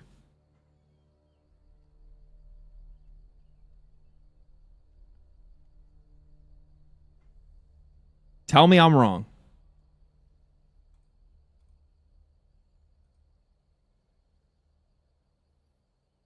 Live journal? No, that was for some weirdos. Live journals from weird. That's some weird people.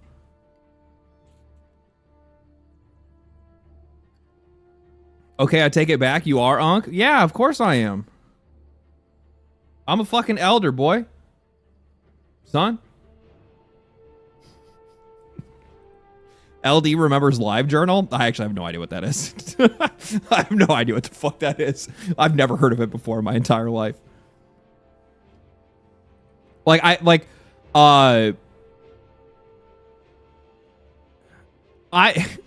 don't even use Vines. Like, I remember, like, it was a thing and people would constantly talk about it, but I only ever saw Vines on YouTube years later, after Vines was killed.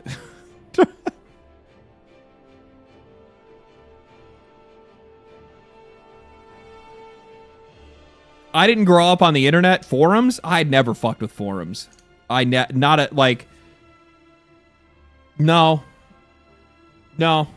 never fucked with forums.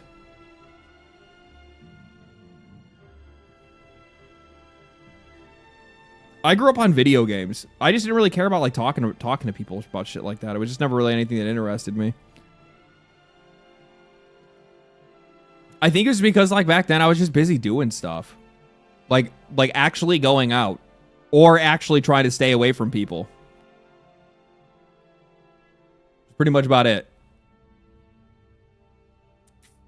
Dude, this like so okay, back to some more of this Destiny shit. God damn it, we are so easily distracted on this stream. It is wild. Hey, it's more content for my fucking shorts editor, I'll tell you that. That dude, wait, shut up. ADHD? Yes. I've said this 100 times. I've been unmedicated for like... Hold on.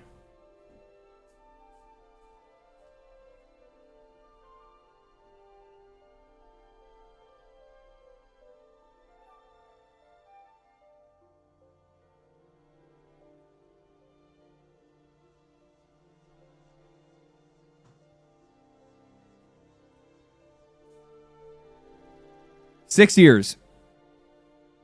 6 years. The last time I bought meds was in October of 2020. It was during COVID. I just stopped taking my medication because I didn't really like need it. I wasn't talking. I wasn't working.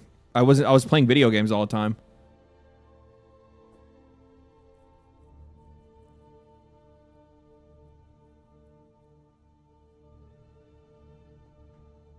Yeah.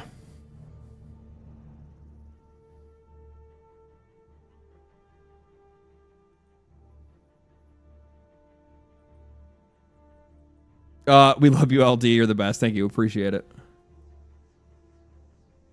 I do medicinal. No, I do not. Absolutely not. I remember I tried that when I was like, I remember I think I tried Coke when I was at like high school or something like that one time because I was trying to impress like a girl at a party. And then I was just like, the minute that I did it, I was like, I looked at everybody else in the room and I was just like, you guys like doing this? And they're like, yeah. And I was just like, this is the dumbest shit I have ever seen in my life. I'm like, this is the dumbest thing I've ever, this is so fucking stupid. And they're like, what? Why? And I'm like, because the minute that you do it, you feel like you need more. And I'm like, why the fuck would you want something like that? Well, that's why it's so good, man. That's why it's so good, man. And I'm like, no, it's not. I'd rather, like, I'm like, I go and eat a good meal. I don't immediately say, man, that meal was delicious. I need to eat another one right now. Pointless drug? It's so bad. It's so bad.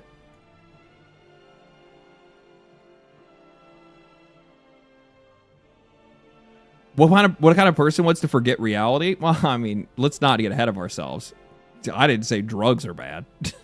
I didn't. Well, you're taking that a little further than I thought. You know what I mean? I mean, there's some more natural means that are pretty good time. Pretty good time. I'm a natural guy. Okay. I don't like processed substances. Okay. Even though I honestly don't even do anything anymore, but back in the day, I did, and I had a good time. I had a good time. Oh man. Okay. Back to the Destiny shit. Let's get this Destiny shit fucking finished with. Otherwise, I'm gonna completely lose my fucking mind today. So I had seen, dude, this Destiny conversation, like Civil War, Destiny Marathon Civil War. These Bungie players Civil Wars going on right now, and it is one of the most entertaining things that I think I have ever seen. You were a wild one. I lived a storied life. I've lived a very storied life. Honestly, if people knew everything that I've done in my entire, including this, it's been quite a roller coaster. I'll be honest with you. So the Destiny and Marathon Civil War has been raging after they made the announcement that Sony would be shutting down Destiny's active development, putting the game onto maintenance, and then basically putting all of their focus on Marathon, which is obviously the most genius decision that they could possibly make. Well, that didn't really turn out all that well with the gaming community pretty much as a whole, because you have the people that have invested hundreds of dollars at this point into Destiny, 11 years of their time dedication, friendships, all kinds of different things, and now you're just going to throw it away for the new thing, for the new trend, for, you know, the one. There are like 100 marathons right now. There are plenty of other extraction shooters for you to be able to go and play. There's not very many live service MMO looter shooters. Pretty sure there's only one. Before any of my Warframe people park up, no, stop, shut up. It's no. I have no idea why people would immediately make the Warframe comparison. Like, I still don't know, as somebody that's played both of these games a lot, they are nothing like one another. They're nothing. This Suicide Squad, yeah, that's true. What happened to that game? Warframe is so fast. It's like, Destiny is a game where you have to worry about hitting your shots. Warframe is a game where you shoot a single bullet and kill an entire room. Warframe is a game where you know exactly how to get what you're looking for and can basically go get it immediately. And then after that, it's just the like RNG of getting, I guess, the mods and stuff that you're looking for in some cases. But most of the RNG doesn't even exist in the game because you have trading. So that part doesn't even really matter. Most people aren't even really looking for loot. Like, I guess there's, what's like the gems that you get in the late game that you put into your Warframe? I forgot what they're called. It's been a while since I've played. But shards, yeah, shards, or ribbon shards, and Archon shards. That's what they are, Archon shards. So, like, Archon shards, that's a different thing. That's kind of random, but not really, because after you get enough of them, you can just turn them into the one that you want, right? Like, there's not a lot of, like, randomization. There's, like, Warframe is a very predetermined game in a lot of cases, right? Like, there are some random stuff. Ribbon mods, I know, yes, ribbon mods are very, like, heavily randomized. Totally a gamble. But, you get what I'm saying, right? Like, it's a much more predetermined game. Destiny, not so much. I mean, there's definitely predetermined loot in that game as well. It's easy to chase the stuff that you're looking for, but I think like probably the two things that are like the biggest like critical differences between the two is that like Destiny is fully committed to the identity of being an MMO, which is this like theme park game where it is like, do I want to raid today? Do I want to play PvP? Do I want to do a dungeon? Do I want to go do world events? Do I want to do story content? Do I want to do, you know, these PvE events or PvE modes or whatever like that? Like, there's all these different things that you can do in the game that are like that. Warframe is like, do I want to farm? And what am I farming for? That's it. There's really, like, that's what you do in Warframe. What do I farm? Yes, exactly. Today, what do I farm today? Am I, you know, farming for this very specific material? Am I farming for this upgrade stuff? Am I farming for this currency? Am I farming for, you know, parts for a Warframe? Whatever it is, am I trying to get stuff so I can sell it so that I can, you know, sell that stuff off for platinum? Like, Warframe is about, yes, Warframe is about achieving milestone goals. Yes. But I mean, like, also just like on a mechanical level as well, the games are very, very different. So I don't understand, like, anytime somebody's like, oh, these Warframe players, they can all come play Destiny. They're so different. And even like narratively and thematically and art, like in like art direction. And I think they both have like their own value, but they're just not similar enough that it could be a one-to-one. And the funny thing is that I actually don't think it benefits either game if one of them is gone.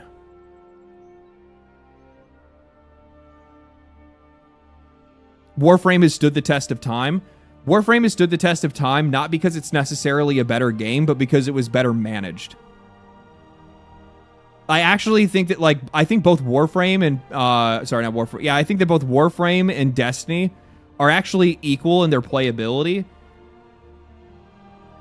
If, like, in a vacuum. Yeah, exactly. Yeah, in a vacuum. I think that both games, in a vacuum, are like on equal footing when it comes to like their draw, appeal, mechanical depth, the things that you can do.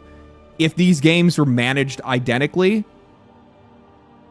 Warframe, I actually think that Destiny would probably be the better, like not the better game, but like the more popular one.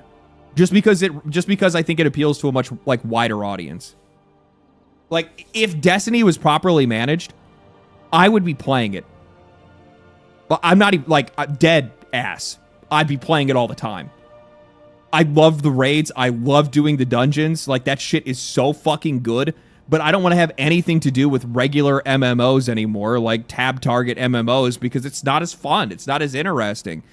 A first-person shooter MMO is just fucking cool, dude. It's really cool. It's always been cool. And the stuff, and like the way that those guys designed their raids and the puzzles and stuff like that, and the, you know, the level of coordination that you would need to be able to take on that content, dude. There's just nothing else that's out there. The gameplay is rock solid. Bungie, even with Marathon, that is the one thing that you cannot argue with that game. Its gunplay is on point. The guns feel really good. Time to kill absolutely fucking sucks. That game's unplayable. Like, genuinely. I went back because I was just like, I've tried 3 times now. Because I'm like, okay, dude, like, try again. Because, like, you should like this. You should. There's something in you that should like this. The gunplay, the art direction is what absolutely just deflects me, though. Like, I can't do it. Like, the high contrast colors just bother the shit out of me. The constant, like, me in a just beat red room with red lights and red walls, and it's just black and red, and I'm just like, this is not good. I can't do it. I'm sorry, man. The bright, like, pink buildings and like, there's too many, like, there's too many visual distractions for me, and that's likely something to do with my own brain. Well, I'm just going to be real with you. It's not, I don't know if it's necessarily bad design or good design. I can't really make that decision because I'm not a video game designer. But I know for somebody like me, I literally can't do it because I'm going to be honest with you guys. When I try to play Marathon, I cannot see the enemy. Not unless I'm outside. If I'm outside and it's in the grass, then I can see them and I can pay attention to them. But if I'm in these, like, really loud spaces where, yeah. You also had issues with Subnautica, noticeable issues. Yes, I have ADHD. Yes, like I'm not fucking lying about this shit. I literally just went and checked my old fucking pill bottle to see when was the last time I bought meds. Like, yeah, I know, but it's what, like, for me, like, I cannot play that game. As much as I wish that I could try, it's not for me. It's not for me. Some art assets were stolen. They removed all those art assets and they paid the artist. Does it make it better? No, but it's not there anymore. So you can't use that as a criticism against the game as it is today. I can say that it contributed to its overall reputation in the games industry and why people didn't invest in it.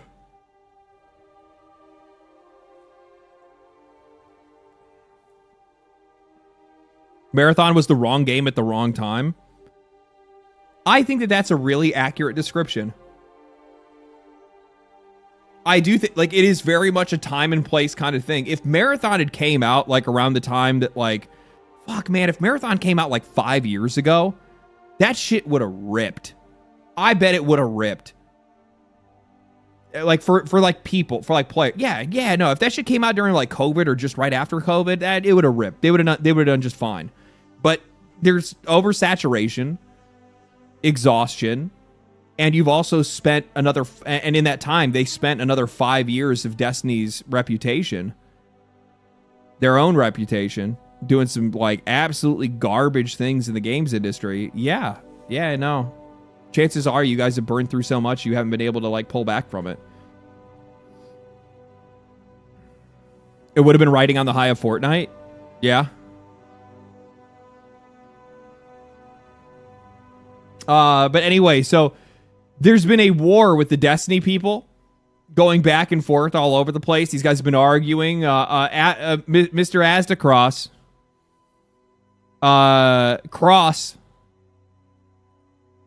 nice guy, super nice guy. I've talked to him a few times.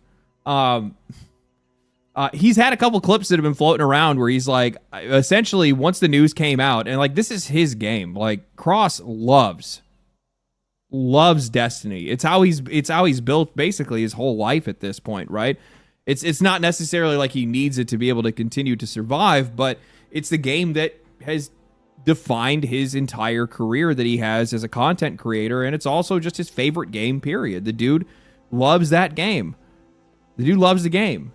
And he finds out that the game that he has dedicated his life to, dedicated his money to, funded the game that's killing his. And he's not happy about it. And he's effectively declared war. And he's like, if I have to drag Marathon through the dirt to make sure that the message is sent by the community that Destiny is the game that these guys should be investing in, then I'm going to do that. And he's going scorched earth. Cross is standing on business. Cross is standing on business. He is. And as a result, that's caused a split. I wonder if I can find one of the clips. Oh.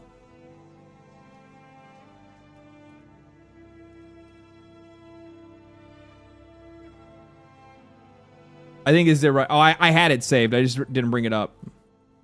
I know a lot of people right now that from since last week's announcement have essentially completely walked away from Marathon.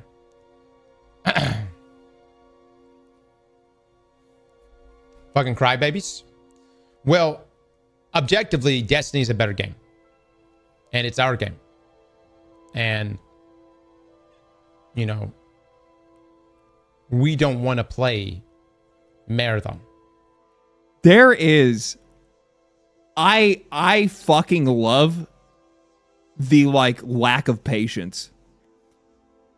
You guys have no idea. This entire last weekend after this news broke, I've been sitting around and, like, you know, looking at Twitter and social media, just in general, just like seeing how people have been discussing this. And Marathon fans have been some of the most entitled little bitches I have ever seen. Yes, I get it. I know everybody's been picking on your game because they don't fucking want it. But you have all these dudes that are running around, and they're Destiny fans absolutely are being entitled as well. Everybody's entitled. I mean, here's the thing, though. Maybe this is a hot take. Destiny fans deserve to be entitled because they're invested. Significantly. For over a decade. Marathon does not exist without Destiny. Marathon does not exist without their money. Bungie doesn't exist without their money. So I think that they have rightful entitlement in this case. I do. With that said,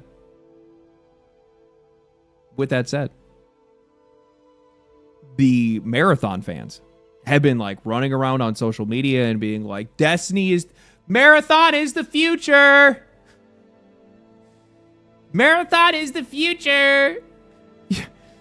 It's okay. You guys are to complain now, but now they're going to go all in on Marathon.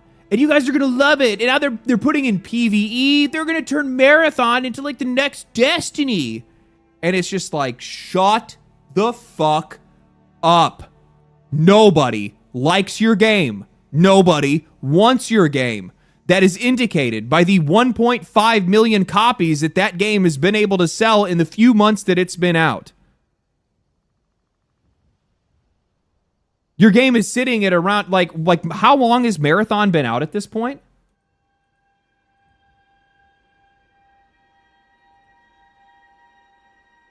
March, April, May. So you had 3 months. Your game has only been out for 3 months. And it's averaging 11,000 players at its concurrent peak. You're not even on the radar. It's so very obvious that the general gaming community is not interested in your fucking game, and the death of one game is not going to bring relevance to yours. And running around pretending like it is, or pretending like the death of another game is going to somehow benefit you in some way, or that it's deserved in some way, and that your game somehow does deserve the attention, no, it doesn't. This is a failure. Now, while Bungie may very well somehow find some way to be able to pull this thing out of a tailspin, maybe the PvE content is just so good, no, it's not going to happen. The reason I know that is because this is a game that didn't sell from the very start. which tells me that people just they're flat out just not interested in it. They didn't even want to give it a chance. When this game went into its server slam, where it was free, the highest peak concurrent player count it saw was like 120,000, 140,000 people. And then they lost it over the weekend while the game was free.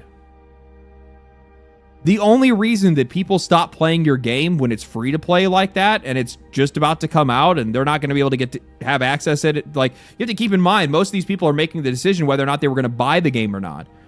And for some of these people, they're probably not going to be able to actually afford it, right? They're, in most cases, if it was actually a good game, if it was a game that people were interested in, they would have invested that time right then. And I understand that some people are like, oh, you don't understand. They're going to reset their progress. That doesn't matter. When has that ever mattered? Every single time we see one of these failed games crash into the market, everybody always has some convenient excuse as to why that game is not performing. Something Game Pass. That's been like the most popular one for every single Xbox game for the past like 2-3 years. And then consistently, every single time it has come out that their games are underperforming. Oh, you know, guys, you don't understand. Everybody's playing Call of Duty on Game Pass. Call of Duty's not failing. You're rage baiting. All the people that were talking shit about the video that I had made where I said Call of Duty failed. Everybody playing that game on Game Pass. You're rage baiting. You're lying. You're just a grifter. You're grifting. Bro. Like, this shit, like, we're talking about available data, right? Observable data. It's right in front of you. The truth is there. So this is a rant stream? First time.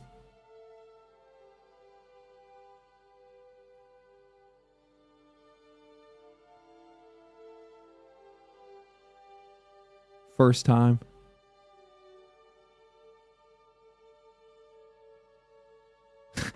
I had seen some YouTube chat, of course. I had seen some dude that was like, I think Cross actually brought me up in his stream. Like I gifted subs to him because I got the POE pet. So I gifted because he was playing the game. So I gifted some subs to his chat, and he shouted me out. And I saw like a couple people that were in his chat that were bitching, and they were like, "Legendary drops. That guy just complains about everything." And I'm just like, "Shut up, bitch, bitch." Fuck you. All he does is complain about things. Motherfucker, anytime I see anybody ever say that shit about me, it's because I talked bad about one of the games that you liked. Because that's not indicative of me. Fuck, I talk about games that I like all the time. I talk about games all the time. I talk about games I like all the time. Even in the videos where I'm covering something that is, like, you know, like critical or negative news, I'm still bringing up games that I like. Bitch is the best word ever made. It is. It holds so much power. Every time you use it, it's so satisfying. It's so sad. You're like, God. Rolls off the tongue. They're probably still on Destiny Hopium. No, actually, the funny thing is, it's actually a lot of marathon players. And the reason why I say that is, people don't realize how easy it is for me to click on your profile in most cases and see what you've commented on in the past. Or click on your Twitter account and see what you talk about. And I'll see these people that'll come into my comment sections on Twitter or on YouTube, and they'll start posting shit where they're like trying to bring me down as like a person in some cases, right? Like they're like doing this like whole like, oh, he's not even right, he's grifting, this is that, and then I click on their profile. unabashed marathon fan. You know, my favorite character is blah, blah, blah. It's just like, no, dude. I see what you are. I see what you are. It's just marathon hentai.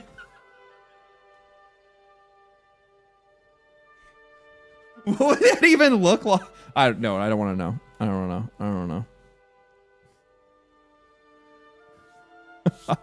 I don't want to know what that would be.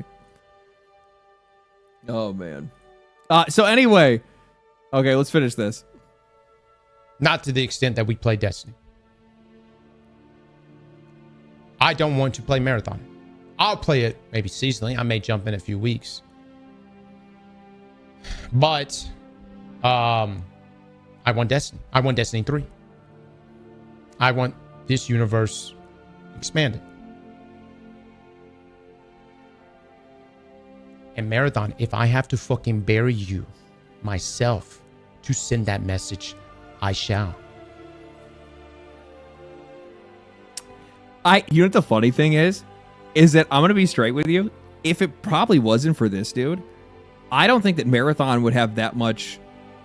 I don't think the game would have that much relevance to begin with. I am so, now that I'm thinking about it, I am so interested to see how this next season is going to open up, because a lot of these Marathon guys are not going to be, or a lot of these like Destiny guys are not going to be playing it. Everybody's mostly going to be busy with other things, right? Like when is the Marathon update?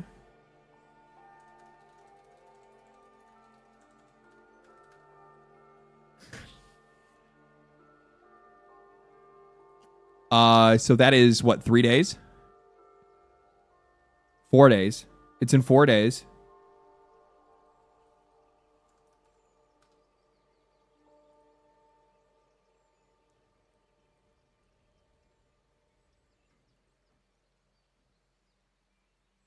God, holy shit. So people are playing Path of Exile right now. I'm going to tell you what, the league is not going to be dead in 4 days. The league's not going to be dead in 4 days. So, like, you have a lot of people that are dedicated to that right now. And we're talking about a game that's going to go free to play, right? It's going to go to free. It's going to go free to play that first week of their new season. Okay. And I have a very strong feeling that it's not going to even break its main like peak concurrent player count. I could see it basically just being the exact same of what it is right now.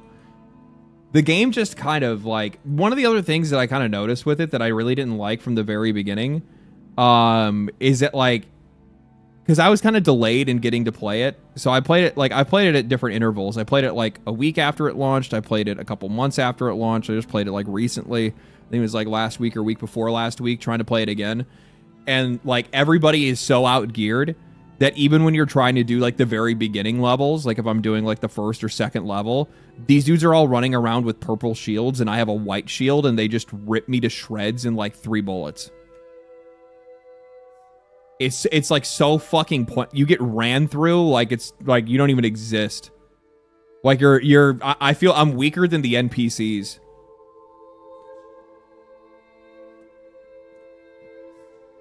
So like their matchmaking and stuff like that sucks as well.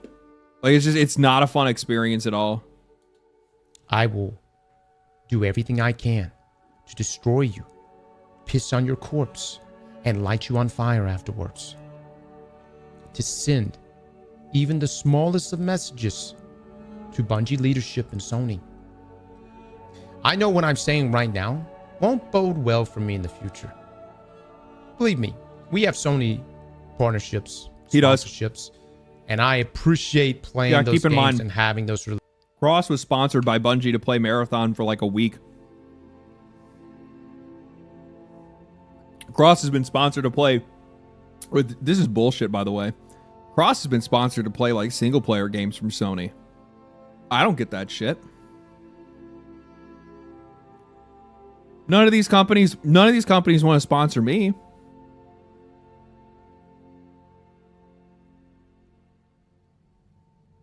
Fuck is up with that?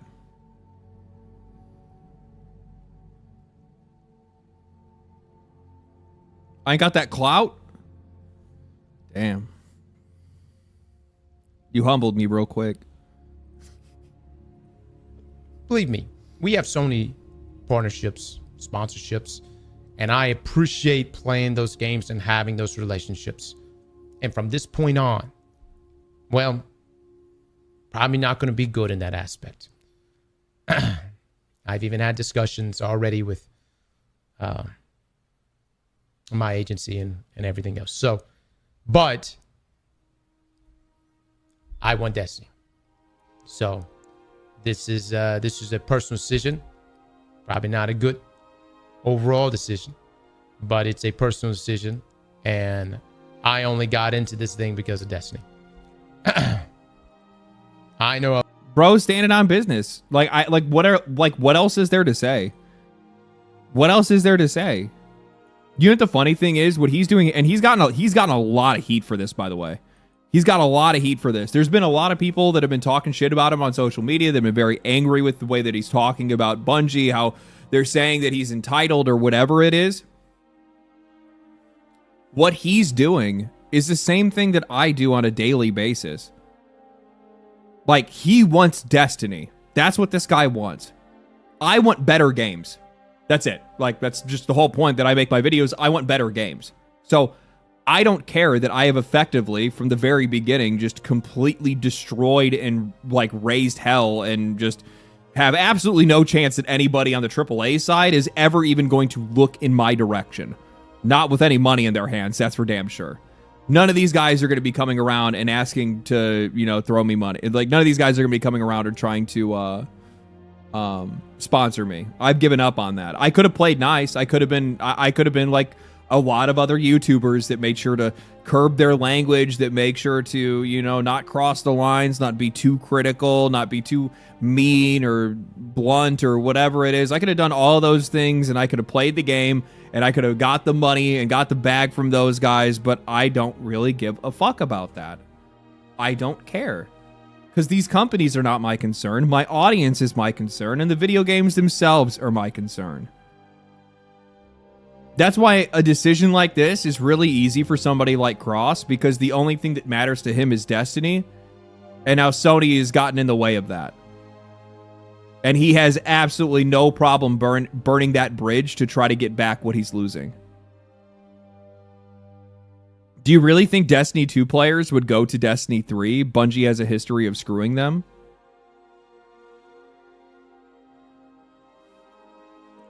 That starts a difficult conversation, which is whether or not...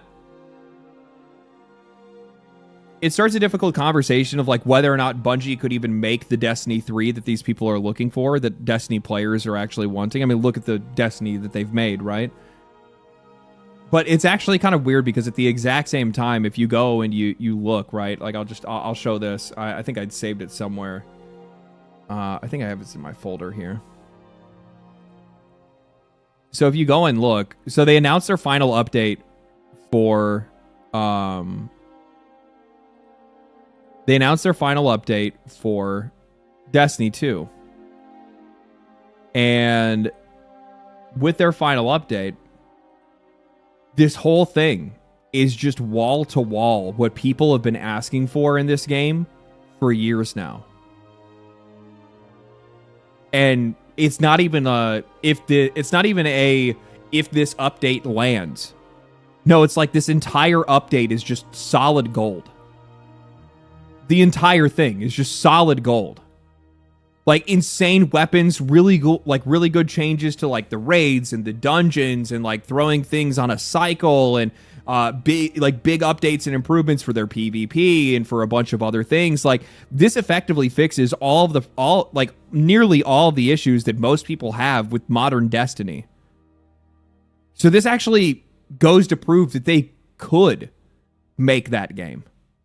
Fundamentally, they could make that game. But there's something that was stopping them from making that game. Their own leadership, right? Like that really is what this comes down to.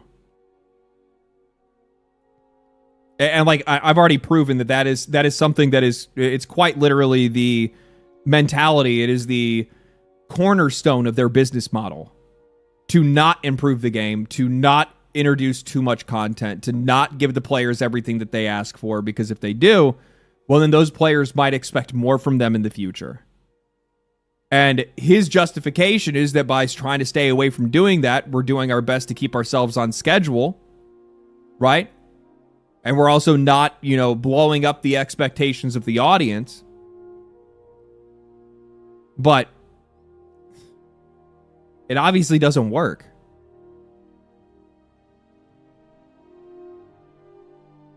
Their leadership has blocked a lot of things because don't over-deliver. Yeah. Pete Parsons pulled the heist a decade ago, or heist of the decade, selling Bungie for 3.6. You're absolutely right about that. Yeah, for sure. But, and while I think a lot of people, like the one thing that actually kind of blows my mind with all this is that like there's so many people that are putting so much of the blame on Pete Parsons, and definitely like a lot of blame is deserved there. Like a lot of blame is deserved to be placed there. But I said this, where's it at? Every time I think about how Bungie got to where they are, I come back to this and it all makes sense. And this is Justin Truman at GDC back 3 years ago, just before he was named head of the studio. And it's him talking about beware of over delivery. You're creating patterns. And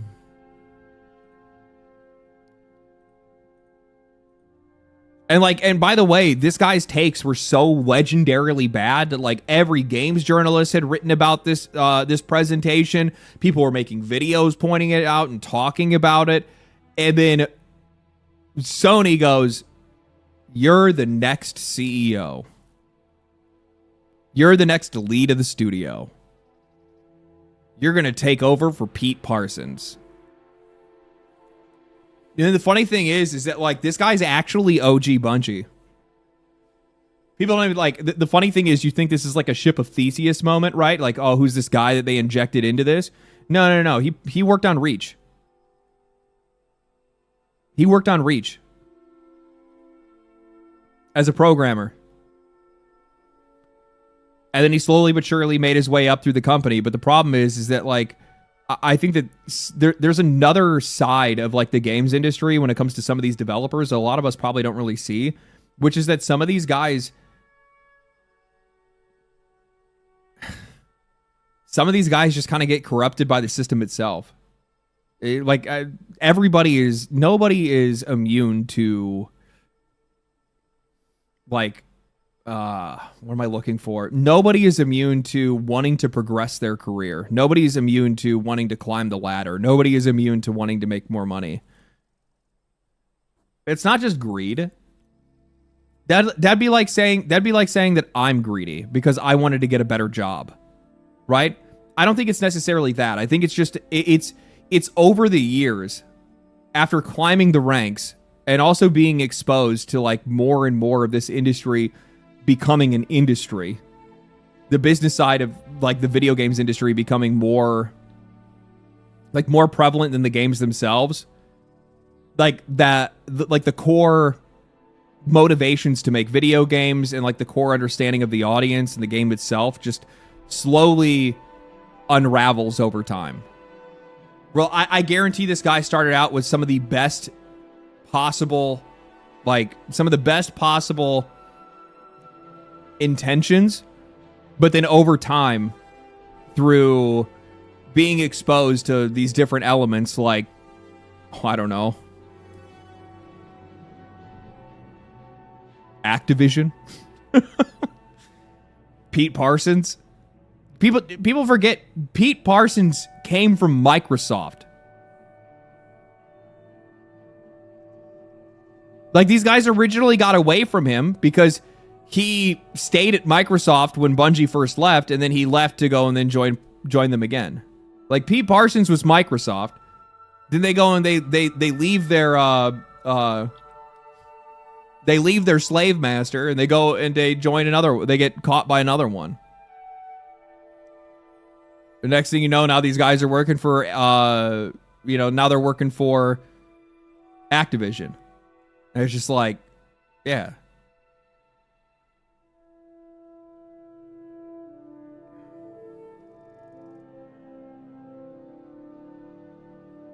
I don't blame CEOs for jumping ship if they're on a sinking ship. I do believe that they should be held accountable for the most of the blame. I would do the same thing. Yeah, but like, why am I going to sit around blaming the CEO that hasn't been running the company for 3 years? Why wouldn't I instead want to blame the guy that's been running that studio for the last 3 years, as the game has suffered its worst years? And also is the same person that is pushing the same ideology that has brought this company to the brink of destruction, right? Somebody said this, or I completely, we got so distracted. I didn't get to finish the super chats. I'm so sorry, guys. Let me get these done real quick. We've stacked up a lot of them. Holy shit, I'm so sorry.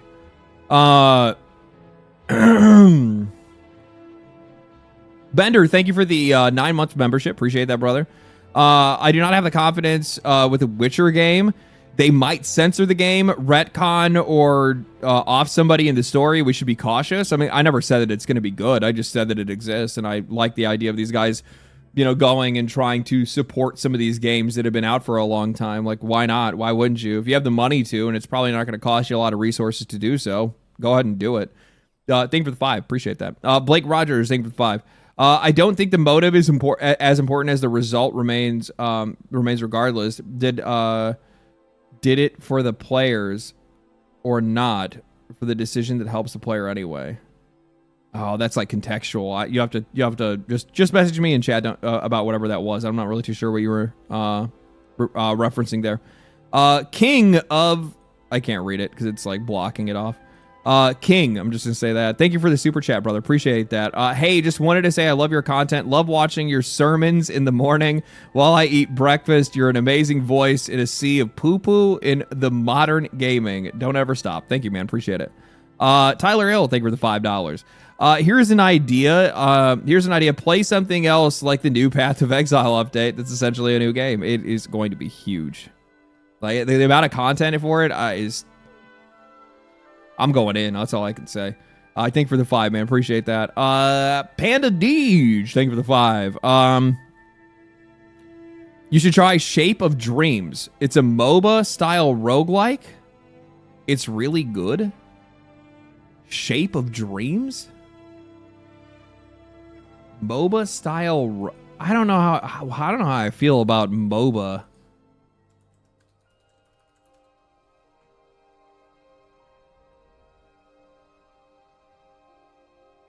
Masterpiece incoming. What is this?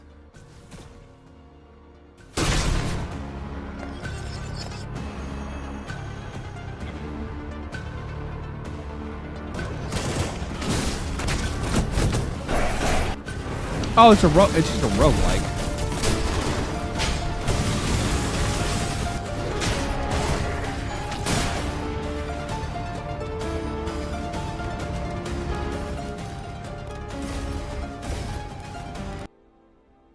Oh, this is kind of cool. So you actually get to like upgrade your stats specifically. I kind of like this.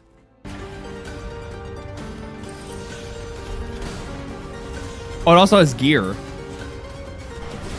Okay, you mean it's not MOBA? I mean like the skill option. No, this is like ARPG. This is ARPG like roguelike. This is interesting. I like this. Yeah.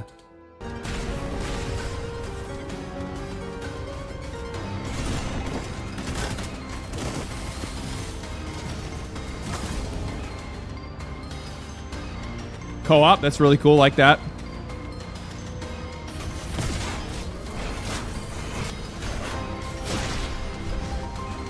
I dig the art style. It kind of reminds me a lot of Risk of Rain.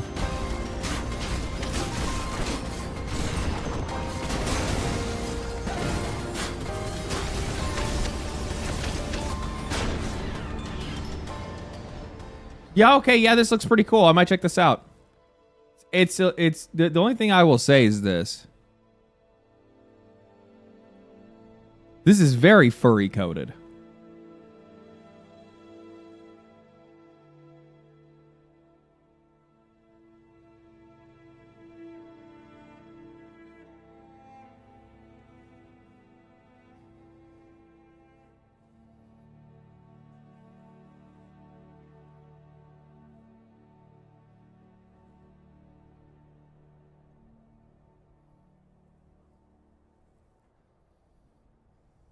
Lusty Argonian maids vibes. True. Game looks really cool though. I'll probably check this out actually. Thank you, Panda. Appreciate that.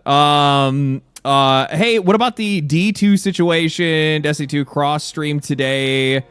Cross stream today is worth watching if you want to look into it. There's also an interesting timestamp if you want it. An interesting timestamp.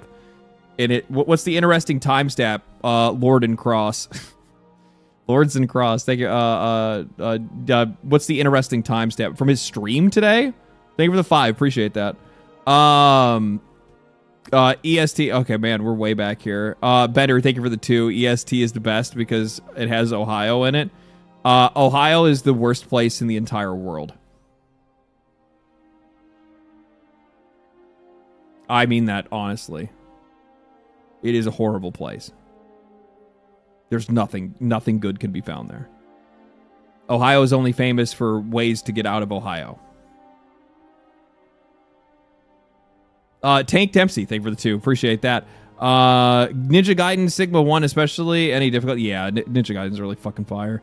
Gooner, thank you for the $5. Been watching you for a year and finally made a stream. Thank you for the 5, man. Appreciate that. Destiny 1 taught me about racism.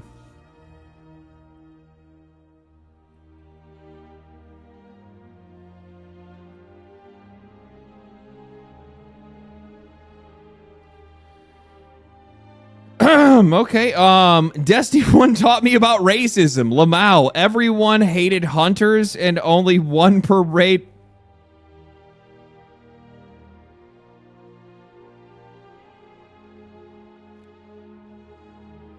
Thank you for the 5. Bender, thank you for the 20. Cross also has a clip saying supporting Marathon won't give them a Destiny 3. It would just be more Marathon, real similar to what happened with Titanfall 2 and Apex. Oh, 100%. 100%.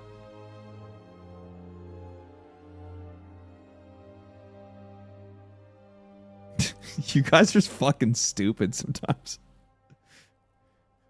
Taught me about racism.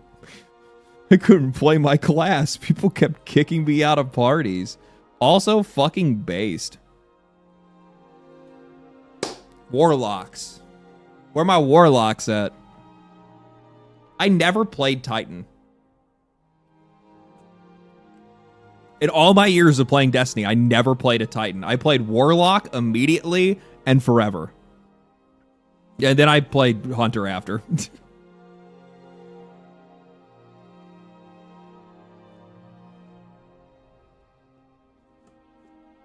Timestamp is 4 hours and 9 minutes in his current stream he had today.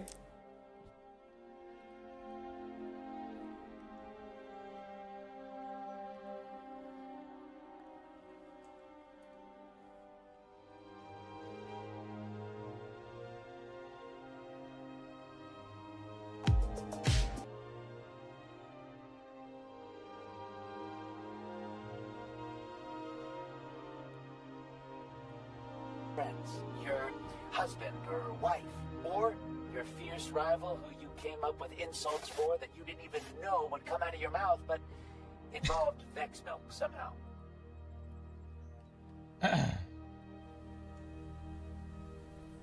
Is this giving false hope? D3 confirmed. Let me just say this. If this is some elaborate play, that Bungie and the marketing team have cooked up,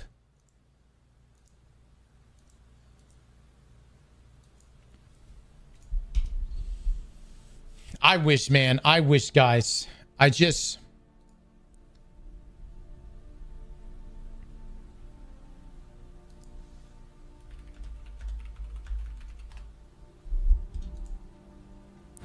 I wish. Hold on one second. I gotta send something real quick. Y'all give me just a second, okay? You're trying to say, are you trying to say that, like, there's an idea that some people believe that this is a mass marketing campaign? Like Sony and Bungie are going out of their way to say that the game is dead so that people will care about it again? That's cope. That's a crazy level of cope.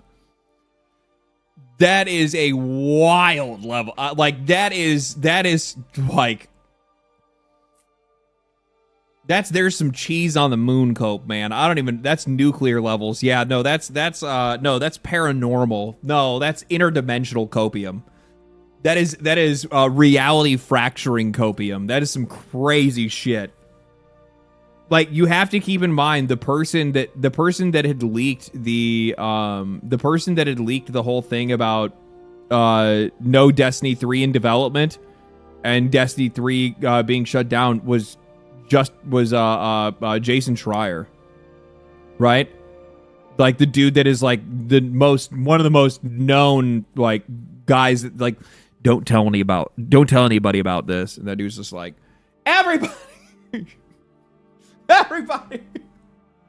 Guess what? Flop, thank you for the Prime, man. Appreciate that. The liar? I don't think that... I don't think that... well, I guess it depends on what he's talking about, to be honest with you. That guy is he's so frustrating to me because I think he's a great writer, and I've actually really enjoyed a lot of his writing in the past. But then he just I don't have problems with I do actually have problems, I guess. There's ways that he frames people and he talks about certain things sometimes where it's just like that whole thing with Sven Vinka completely just twisted me on that guy. Completely twisted me on that guy. Like for the fact that he like ran out there and then tried to just like nail this dude to the cross to make it look like Sven Vinka is this like trying to like push AI as hard as he possibly can. And the next game that they're working on is cooked because it's all going to be AI generated. Like, what are you doing?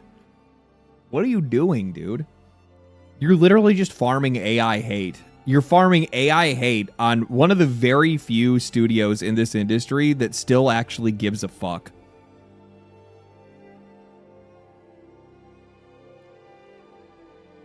Jason is a skilled tabloid journalist. Never forget he came from Kotaku.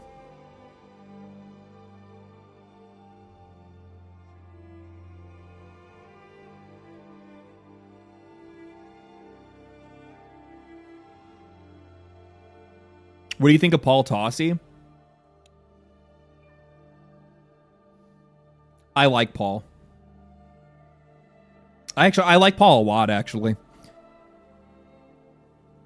There's things that I disagree with him on. I think that he takes some weird positions sometimes. It's more or less just out of it's just like an in-group thing, right? Like you have to keep in mind that I get it when it comes to some of these guys, because like imagine if you were a journalist and you were taking like your writing would be a lot more popular if you were taking like the player's position on a lot of this stuff. But I think that a lot of these guys have to stay like involved and still kind of like toe the line, because if they don't, well, their colleagues are going to oust them. They're not going to get the access. They're not going to get the invites. They're not going to have the same kind of relationships. They're not going to have the same kind of respect. And at the end of the day, these guys are writers, and that's something that really matters to a lot of these guys. If you are somebody that is a like professional journalist, that kind of stuff, it really matters to you. That's part of the prestige. That's part of the thing that you've been working towards, right? That's part of what you wanted. But it's just so like sometimes every once in a while he'll end up like falling on the wrong side of certain topics for sure. But like broadly speaking, I think Paul Tossi's a really good writer, and I like the guy quite a lot, actually. There's a couple of writers that I absolutely fucking like vehemently disagree with, and like absolutely hate their takes, but I think their writing's great. They had another game writer. He doesn't really write too much for games as much anymore, because it's mostly Paul that writes for Forbes now. Eric Kane, I think is what his name is. He does some really good work. and like, but he has no problem at all. He was like one of the very few writers that was like, man, what was it? What game was he wrote about Dragon Age the Veilguard for Forbes, and he was like the only, and I mean the only journalist that was talking about how this game's woke. And like, even he's on that side. Like he's like, I'm a leftist or whatever. I forgot how he was saying it. Like, I forgot how he worded it exactly. Like, he's not a right-wing guy by any means. And he's just like, this shit's woke. It's like, it is so, Eric's on the left. He's not a left. Yeah. That's probably a better way to say. He's on the left. But yeah, it's just, it was one of those things where he's just like, this is bad. This is like, it's so overt, it's so weird, it's so misplaced, the writing is terrible. And he was like one of the only people that was like, yeah, there's an elephant in the room and we can all see it. It was like one of the only artists. And I think ever since then, I don't think the dude's actually written a single thing on video games. I don't know if he has, or I just haven't come across one of his articles, but I feel like he hasn't wrote anything on video games ever since Dragon Age the Veilguard. Which, maybe that might be good. That might be why. Do you see the dev stream for the Warframe yet? No, I haven't seen the Warframe dev stream yet. No. Thank for the two. Boom. Appreciate that. Veilguard was so bad. Yeah. That was a crazy time. Man. So, I made it known. 4 years removed. I'm going against my own code out of solidarity for my fellow Guardians. And I'm going to be playing Destiny 2, catching up with it, and making sure that I'm there on June 9th when the game is going to be doing a server slam to try to send the message to Bungie and Sony that they are making the wrong decision. I don't really think people understand exactly what this, like, I'm somebody that I really do try to stick to, like core principles, right? I really do. If you waver on that kind of stuff, I don't know. I think it's just like, it makes you weaker. Like, sometimes you're going to bend the rules here and there. It's going to happen. It is what it is. But the more that you do it, the more excuses that you make for things, the more you're just kind of feeding the processes of things that just make your life worse and make the things that you like less enjoyable. 4 years ago, after losing content to Destiny, having that stuff removed, after watching the monetization go through the roof, after looking at all of the, just like the quality of just like the consistent like seasonal updates, the amount of times that these guys, like, I really used to love PvP back in the day. The amount of times these guys just like, it's just not good, dude. Like, it just, after a while, I was just like, I don't like the direction that this is going in, and I know it's going to get worse. And I just stopped playing. That was after the Witch Queen. Actually, it was before the Witch Queen. I came back after the Witch Queen because my buddy begged me to, because he's like, dude, the expansion is so good. So I actually quit originally and then came back for Witch Queen because it was like so good. It would actually,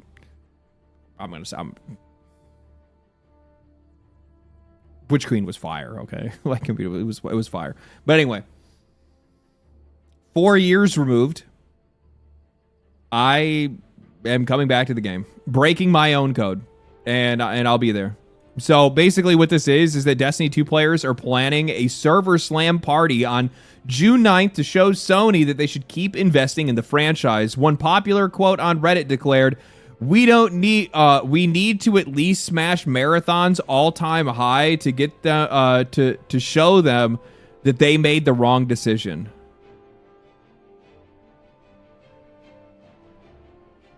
Marathon's peak concurrent player count ain't shit. Lamau, good luck. Danny.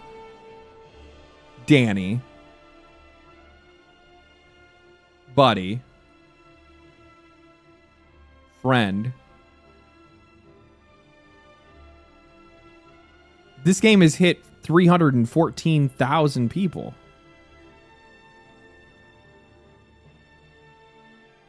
This is the last update that people gave a shit about. This update that they're pushing right now is fixing damn near everything people have loved about the game. This is like, it's adding content, it's bringing things back, it's balancing things, it's like giving access to content that we haven't had access to for a long time. The server slam is the November, when is Monument to Triumph release? It's the day of the new expansion.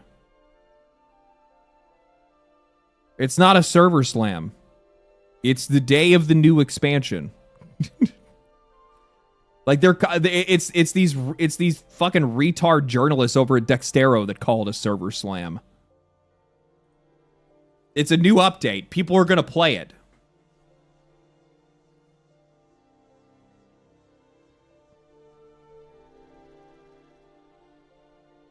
My bad? Okay. There you go. I'm just clarifying for you. That's why I was just like, wait a minute. I'm like, how do people not see it, not see what's going on here? I missed something else. Somebody said something. I guess I overlooked it. If somebody subbed or something, thank you. I appreciate it. Thank you for your generosity. Anyway. So I'd post this. Bungie comms manager. Which I like. It's kind of cool, man. Especially for how much shit I talk about Bungie. I think does he still work there now? He hasn't been laid off, right?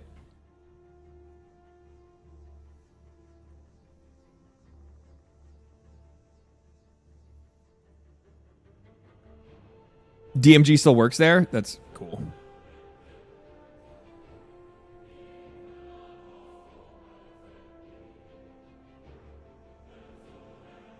Actually, if I'm not mistaken, I think that I think he actually retweeted me.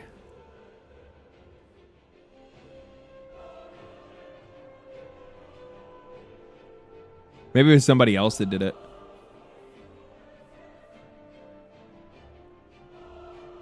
It might have been somebody else. I'd seen a couple people that had talked about it.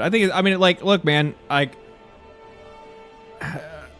get that like Destiny has been in a shit place for a long time. I'm somebody that hasn't played it for 4 years because of that. But that doesn't mean that I don't think that this game isn't worthwhile. The only reason that people aren't playing Destiny right now, like I said in the video that I made today, it's because they just haven't given people a reason to care. They've systematically destroyed this game. That doesn't mean that there shouldn't be another one. It means that they need to start over. And by taking the players' money and the players' investment and the players' goodwill and torching it all of those years just to go and make Marathon, a game you are very explicitly making to ditch the audience that built your fucking studio, makes no sense. And it's absolutely it's an insult to the gaming community. It's an insult to your customers. It's an insult to the fucking hobby itself.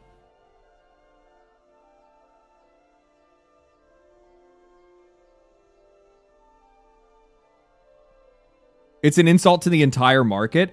That's the thing that like frustrates me the most. And I really hope that I got the message through when I talked about it in the video that I put out today. There is no market replacement for Destiny. Like, I realize that people are going to bring up Warframe. It's not the same. They're not the same. You don't get the raid environments. You don't get the dungeons. You don't get any of that stuff. It's not the same gameplay. It's not the same feel. It's not the same loot. It's not the same loops. It's a completely different experience. And it has no direct market replacement. Imagine in 2026 when live service is like the thing that all of these companies want. And you guys quite literally have the goose that lays the golden egg. But you guys have been strangling the fuck out of that goose for the past, I don't know, 5+ years. If you just take your hands off the goose, it goes back to laying the eggs again.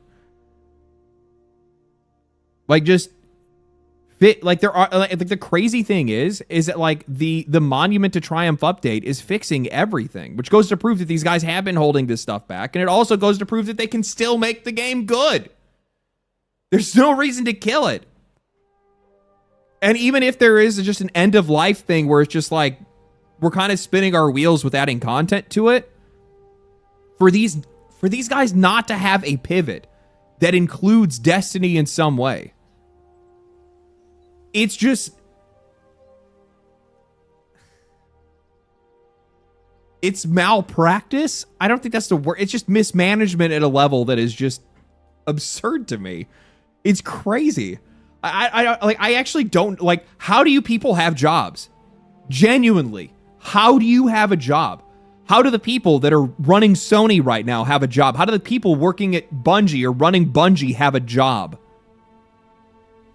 But you are walking away from one of the very few sure things in the games industry for a game that is actively in free fall. Like, it's addiction. That's the only thing that I can think of. Or psychosis of some sort.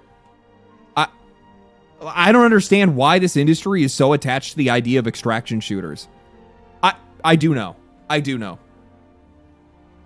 So in the video that I had put out today, one of the things that I had brought up was this idea of entropy, where you're finding in a lot of cases with some of these games, there's this like executive layer that's been added in that's causing a lot of like wasted energy, wasted money, and the addition of a lot of like chaos into the games industry. And I think that chaos takes the form of these things that just, they don't make a lot of sense in our games. And the reason why they're there is because the people that are like the companies that are, you know, putting these games out, they don't know how to keep you there. They think keeping you there requires something past the gameplay itself. It's something else, right? It has to be something psychological. It has to be something monetary. It has to be something that they understand, because they're not a part of game development. They're not passionate about video games. They're not passionate about the players. They don't care about any of that shit. They're here to make money. That's what their job is. That's what their career is. These guys are MBAs, okay? They went to business school. So what ends up happening is that they start adding in these like weird layers into games. And I actually think the weirdest layer that's been added in, if people have really been questioning, why does everybody want to make an extraction shooter?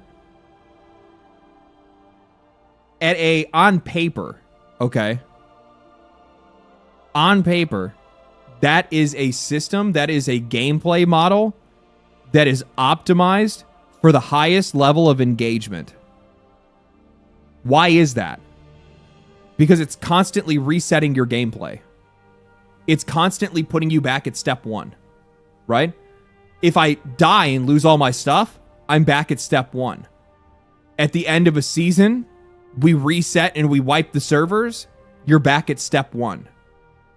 So whether they reset it or you reset it by dying, you're constantly being set back at zero, starting all over again, and just continuing to play the game. Like, by design, this game should lock you in place harder than any other game that's out there. Because all these other games, like a Path of Exile, once I build a character and I get that character to the end game, I'm done, right? I can walk away and go play something else. Notice the people that are constantly playing Path of Exile the longest. What mode are they playing Path of Exile on?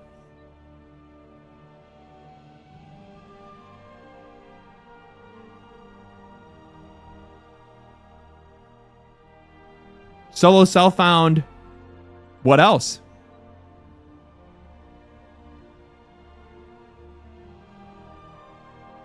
Hardcore.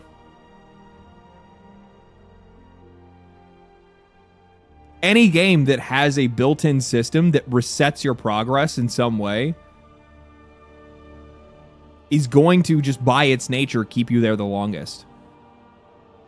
Because you're never going to play perfect. Nobody's perfect. Somebody's going to make a mistake, right? So that's why these guys love it. They love the idea that the core gameplay model itself resets the player's progress, keeps them in the game longer, and thus not only continues to keep their engagement numbers higher, showing that there's more players playing a game, but also consistently increases the chances that they buy something in the microtransaction shop.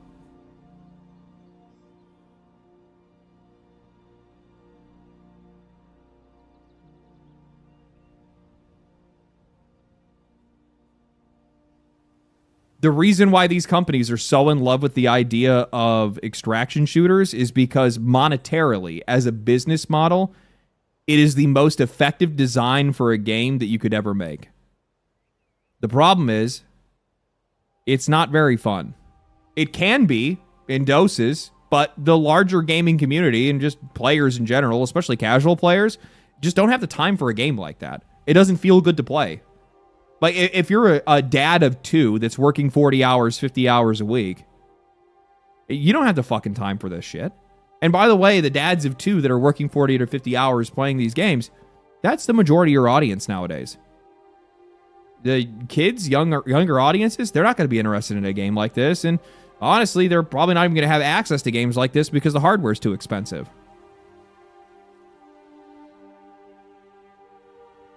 That's why Arc Raiders popped off, optional wipes. Yeah. Arc Raiders, the reason why that game was so popular, it's because the extraction part of the game took a backseat to basically everything else. The reason why Arc Raiders enjoyed such like an incredible success at the very beginning is because that game was just a great social experience. The way that you would meet people out in the game, how friendly you would end up being, or how sometimes those people would betray you, or how people just attack you on sight. You never knew what kind of person you were going to run into. In Marathon, you don't run into nice players. Everybody's looking to kill each other because the game itself is like hostile. It's made to be hostile, which is fine. I don't think there's any problem with that. But it's just not what casual people want. Casual people are looking to sit down on their couch and have fun and not feel like they wasted their time. Extraction shooters, by design, waste your time.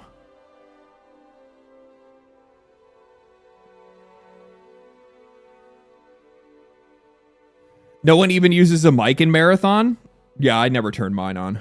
No, I had my mic on the entire time I played Arc Raiders. Never had it on a single time I tried Marathon.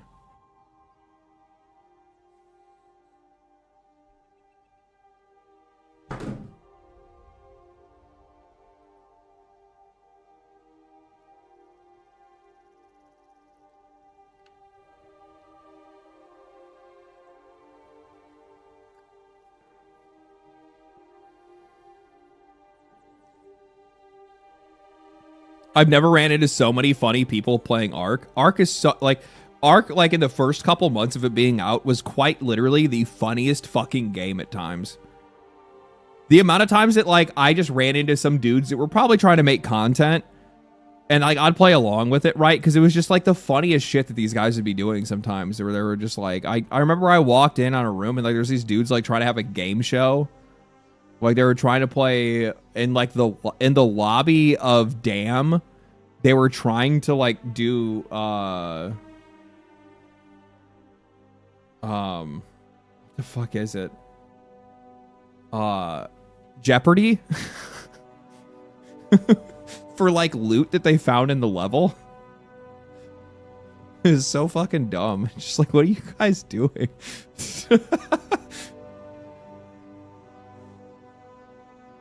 People RPing, yeah, people like that kind of stuff.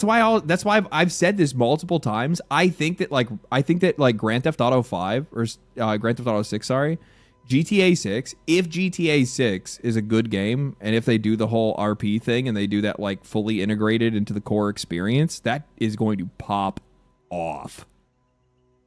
Because it's like the ultimate form of casual play.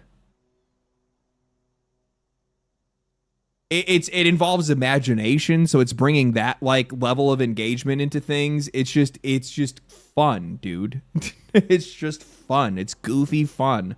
It kind of reminds me of like how games kind of used to feel like, and I think back like You know, when online games were like popping off, like when online games started popping off on console, because I didn't get an Xbox until a little bit later. What was my first online game on a console? SOCOM. Most of that was just like the most like gargled shit. You had no idea what anybody was even saying on a microphone. Everybody was doing some goofy shit in that. I remember I found a bug where you could just like slide down a ladder and turn around and then fall through the floor. And I wouldn't even kill people. I would just run around and just shoot at their toes to fuck with them. It was like the funniest thing to me. I was a kid. I don't know what the fuck I was doing. I was like, it's just so stupid. So stupid. 360 microphones. Oh my God, man.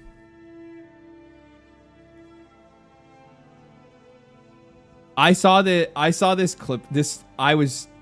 I saw this clip. Oh my God, this shit is so fucking funny.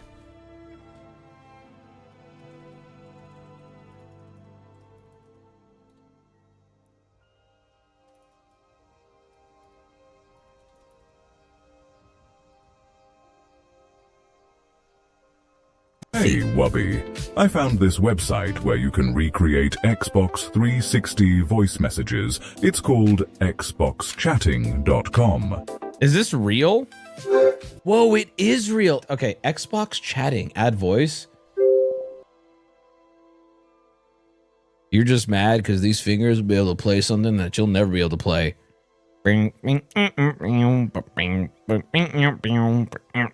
You're just mad because these fingers will be able to play something that you'll never be able to play. Oh my God, it's like the minute that you hear it, you're like, oh my God, that is so insanely accurate. What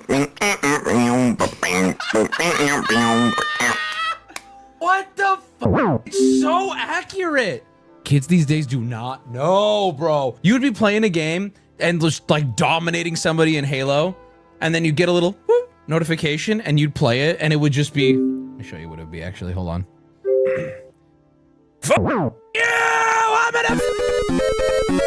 in a family! So you just be playing Halo and you'd see, oh, what's this?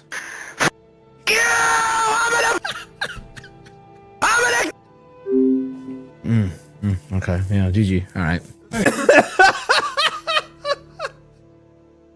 It's so true. It's so true. Oh my God. Except for I'm pretty sure he probably didn't use any slurs in that clip, so. Which makes it immediately not that accurate, but it's about as accurate as it can get. Yeah, somebody already said it in chat. The nostalgia, the only thing that's missing is slurs. Yeah. Like that was like how every single message, that's how like every single message that you would get on Xbox Live would start.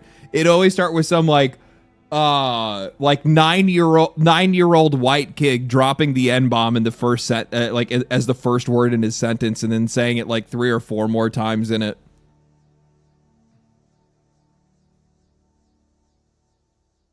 I had never felt more judged as a black man as on Xbox Live.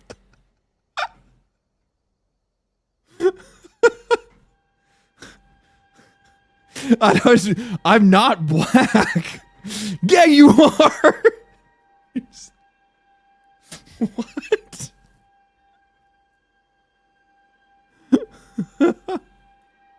It's so good, man.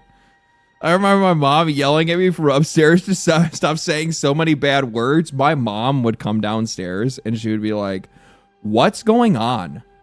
I'm like, "What?" And she's like, "You were yelling." And I was like, "Oh, I'm just playing video games." Just playing video games.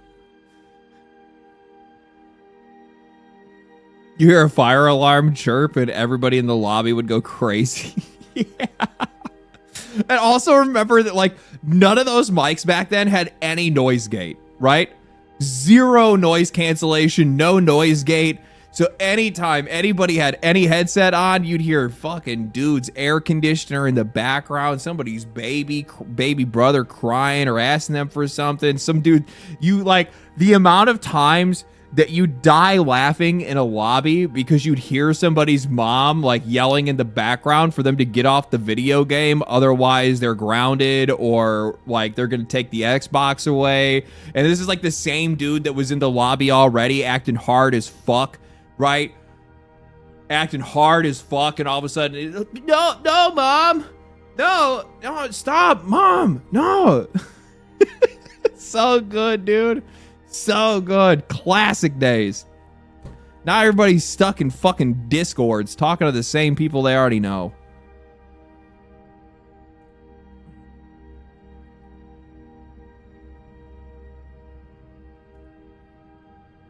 You hear a belt crack and somebody crying. I didn't hear that. No, I didn't hear it. That'd be kind of frightening. Oh, man. All right, let's see here. What else do we have? Oh, I saw this. Subnautica 2 Studio is about to wipe out... Oh my God. Voice crack there. Subnautica 2 Studio is about to wipe out more than 1/3 of Krafton's 2025 profits.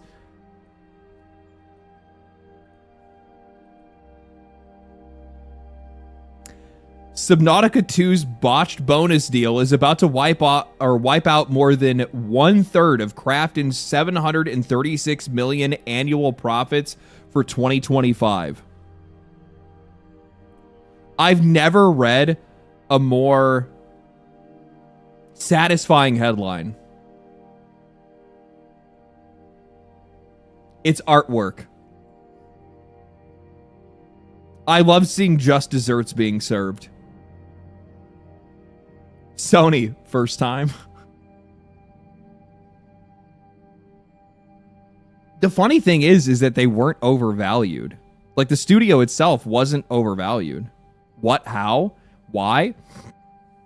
Okay, so if you guys don't have the context on this, effectively what happened is that Unknown Worlds, the developers that make Subnautica, were purchased by Krafton a few years ago. And when they were purchased, part of their purchasing agreement was that they would pay the developers a $250 million bonus if they sold more than 2 million copies within the first couple of months of the game going into early access.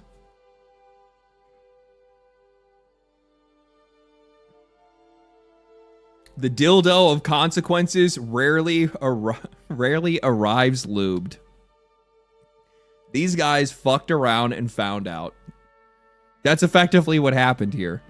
And what ended up happening is that after these guys made this promise of paying these developers $250 million to the studio, it goes to the owners, but those guys are going to pass it down to everybody else.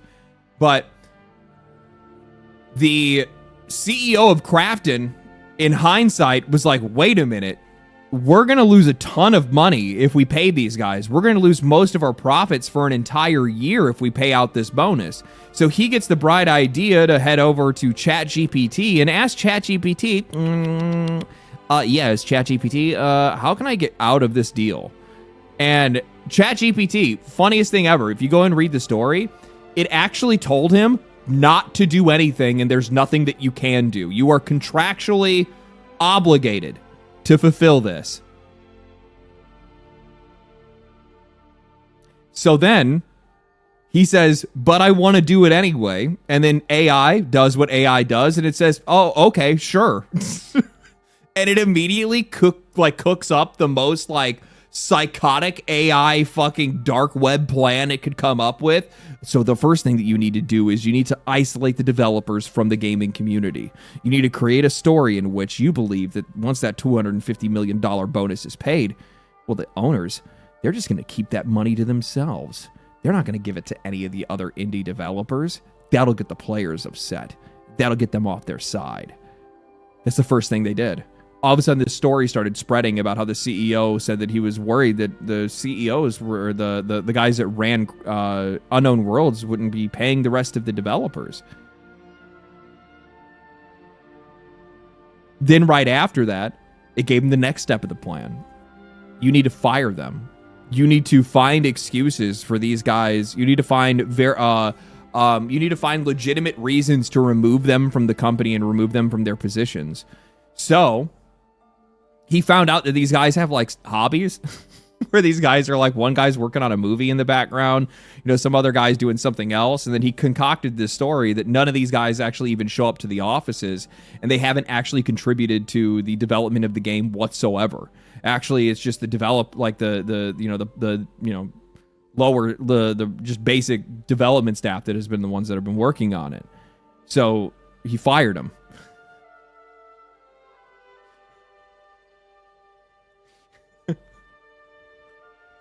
And then it all came out in court.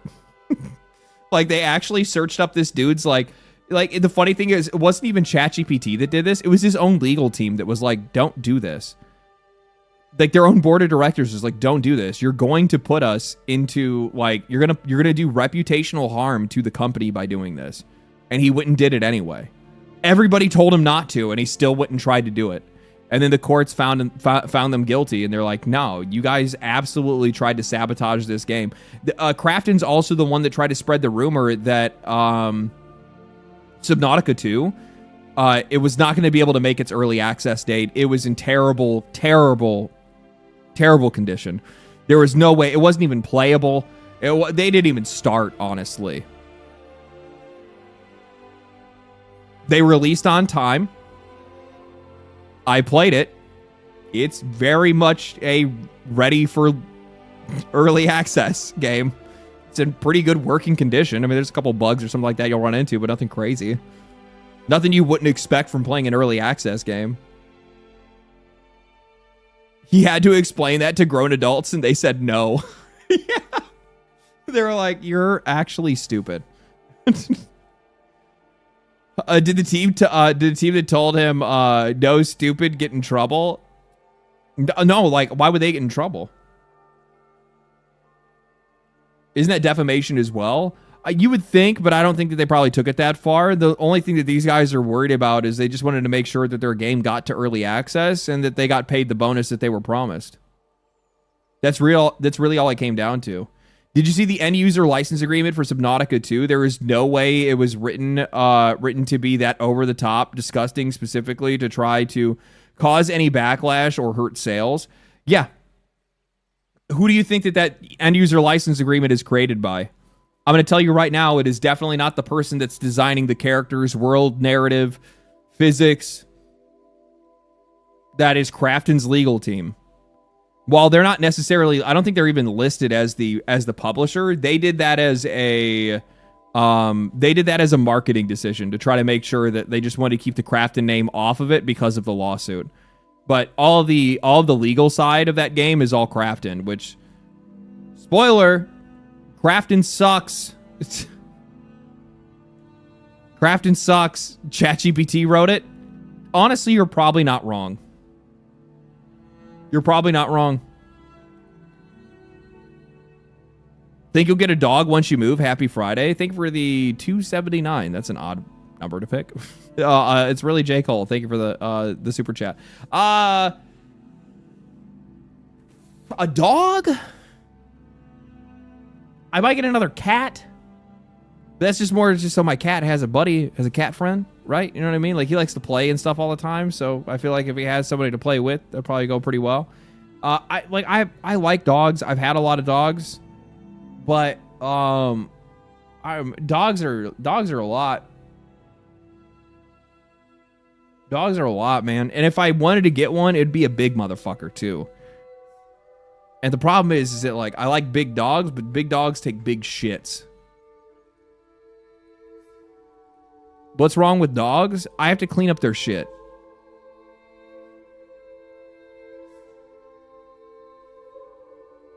That's what's wrong. I clean up or I step in their shit. Get a shovel and chuck it into the woods. Where my house is, I do not have woods. And I do, but the woods would be quite a ways away from the house. It'd be like walking a good 5-10 minutes to go to throw a turd in, at a tree. It wouldn't be really worth it. Hey, LD, just dropping by to show support. Thank you, man. Appreciate it. Thank you for the 2.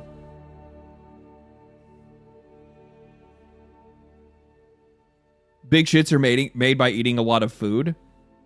Yes, because big dogs eat a lot of food.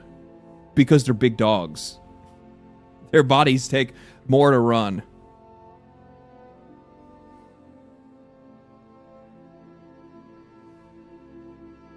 Hey, bro, we pick up your shit? Okay.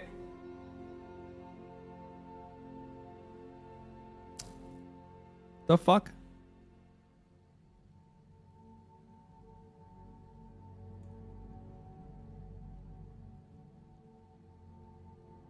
Shirtless stream. Bro, what the fuck is up with YouTube chat today? Motherfuckers are either talking shit or asking me to take off my clothes. Like, where do you live? Do you guys remember that? There was that one dude that just like first time chatting. It popped up like first time chatter. It's just like, where do you live?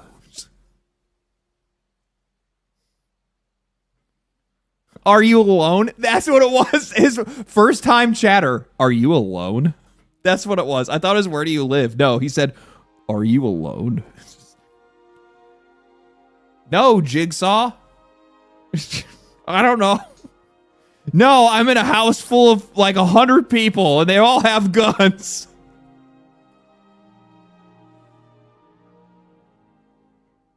Why aren't you accepting my friend request? Bro, I get people that do that shit on Twitter and they'll like tag me in a post to like try to make something public and be like, legendary drops. I sent you a message. Apparently you don't like to respond to message requests. And I'm like, who the fuck are you? I don't understand. Like, what is this idea that people think that they're just entitled to your time because you make YouTube videos? Fucking Redditors, I swear. It has to. It's just the weirdest thing. They're just like, oh, because you're on the internet, you open. Talk to me on my stream. Just drop something in the chat. I'm trying to fucking. I need to directly message you. Oh. Weirdos?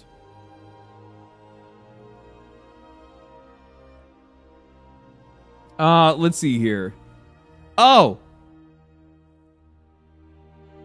Fuck. God, man, this one's gonna suck. All right, here we go. Let's fucking lock in. Valve has raised the Steam Deck prices in the US. 1 terabyte OLED, $649 to $949. 512 OLED, $549 to $789.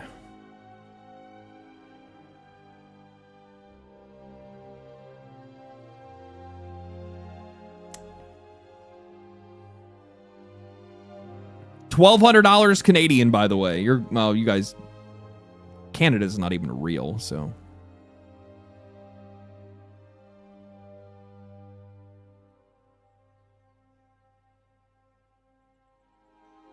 Okay. So we're not even Valve can save us. I've actually had a really hard time juggling with this one, just keeping it straight with you guys. Because, like, in a lot of cases, in pretty much all cases, essentially since I've started making videos, Valve very rarely takes any L's. Like, these guys are always throwing it down on the line for us. And I still view this as a Valve L. I do. Because, like, you have to figure something else out. There's something you have to do. Otherwise, this is not available to people anymore. Like, to your average consumer, this is just not available to your average consumer anymore. I hate that because that means it's less people that are on Steam. It's less fair for customers. Is this necessarily their fault? No, ish, kind of. Like, do I expect them to sell at a loss? I mean, like, not really, because I can't make that expectation. But also at the exact same time, you guys are quite literally the most profitable video game publisher in the world. Like that has to come into mind, right? And here's the thing. Likely these guys have been taking a hit for a while. These guys have kept the Steam Deck basically out of stock this entire time. Like, they have not been able to stock the components to be able to even make the Steam Deck. It's been out, like, this even shows. They were out of stock when they increased the price. The reason why they increased the price is because they finally got the parts to manufacture some Steam Decks and put them up for order. and they had to increase the price to be able to do so. They really can't do that, unfortunately. I know they can't. Well, I realize that Valve does make an absurd amount of money and also has very low overhead. The reason why is because these guys are smart business people. Right? And selling your console at a loss is something that Steam doesn't have to do. By doing it, it would be purely just as charity. Because they don't really need it to expand their brand. They don't need it to... You know, they're not like some scrappy hardware company that needs to like try to get their operating system into more hands. That's going to happen regardless. Just by the level of quality of their storefront, it's going to happen regardless, right? Like, we already know that's the case because Steam's going to be on the next Xbox. Fuck, it's probably going to make it onto PlayStation at some point.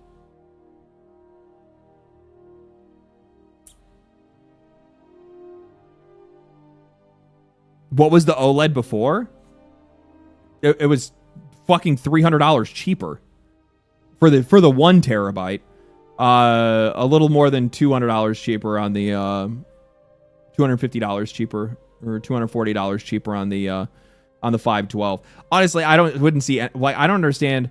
What do you get? Steam profile bundle, exclusive startup movie, carrying case with a removable liner. Cable's the same.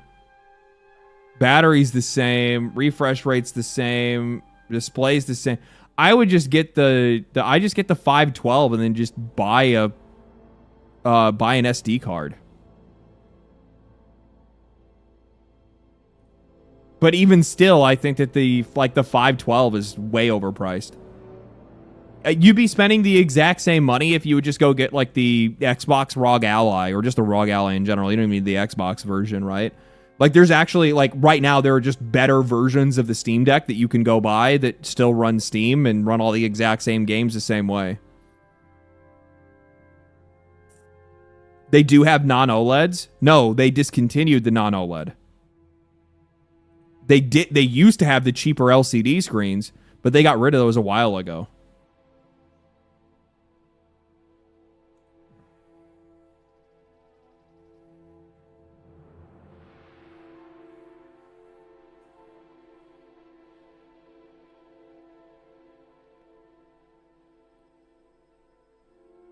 The 1 terabyte Steam Deck has a matte screen, and the 512 is glossy, so they're not exactly the same. Yeah, I mean, like you're getting some upgrades. I'm not going to say that you're not. I have the 1 terabyte myself, but I bought that before these price increases.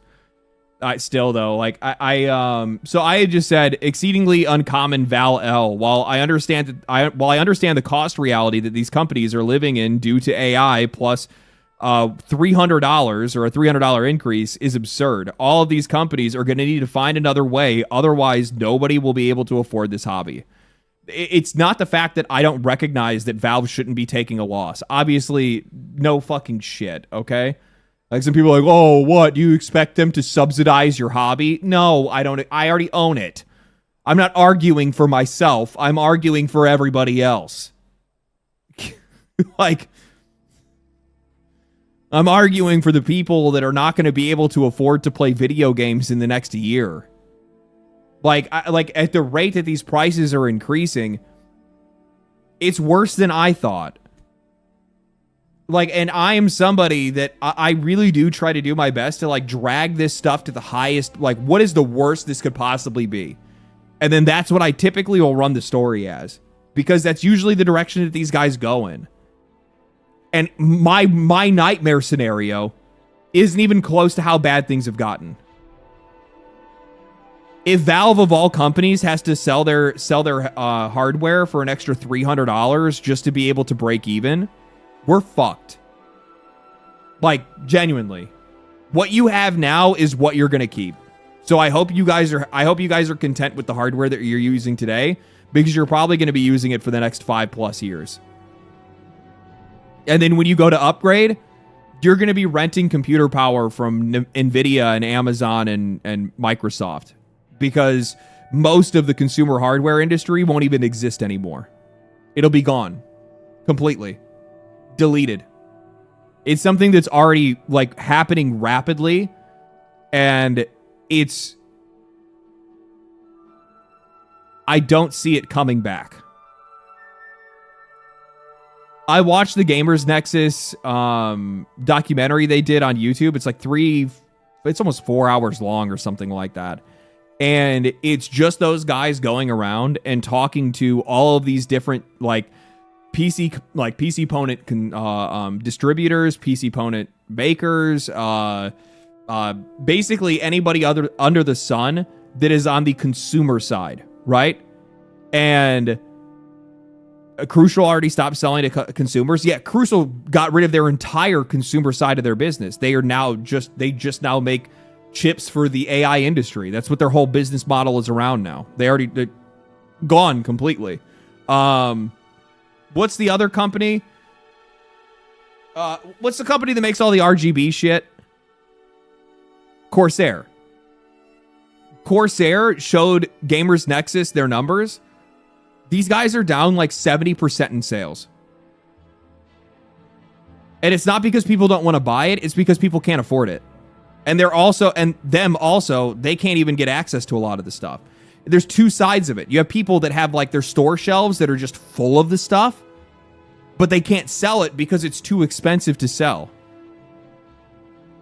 Or you have people that are downstream from a lot of the stuff, like case makers. Case makers, they can't do anything. These guys are sitting on like cases and cooling systems and all this stuff. And because all of that stuff is just sitting in sitting in a warehouse somewhere, they're losing money by the day, by the minute. And it's going to make all these companies go under. But it doesn't matter because all of that hardware is already being bought by these AI companies. So essentially just consumer hardware is just going to be gone. And these guys are 100% okay with it because it's what they want. I had seen this, and this is kind of maybe this is me being a little bit doomer. Hopefully I'm making the wrong prediction here. But I see Windows, Nvidia, and also Nvidia GPU, GeForce GPU, like their gaming Twitter account, all say a new era of PC, which is at the upcoming PC hardware expo that's going to be in Taipei, I think, right? When I see these two names right next to each other, I have an idea what this is, and I'm not going to like it. I think there's a really good chance that this is probably them preparing to announce a business in which they are going to be selling subscription-based personal computing.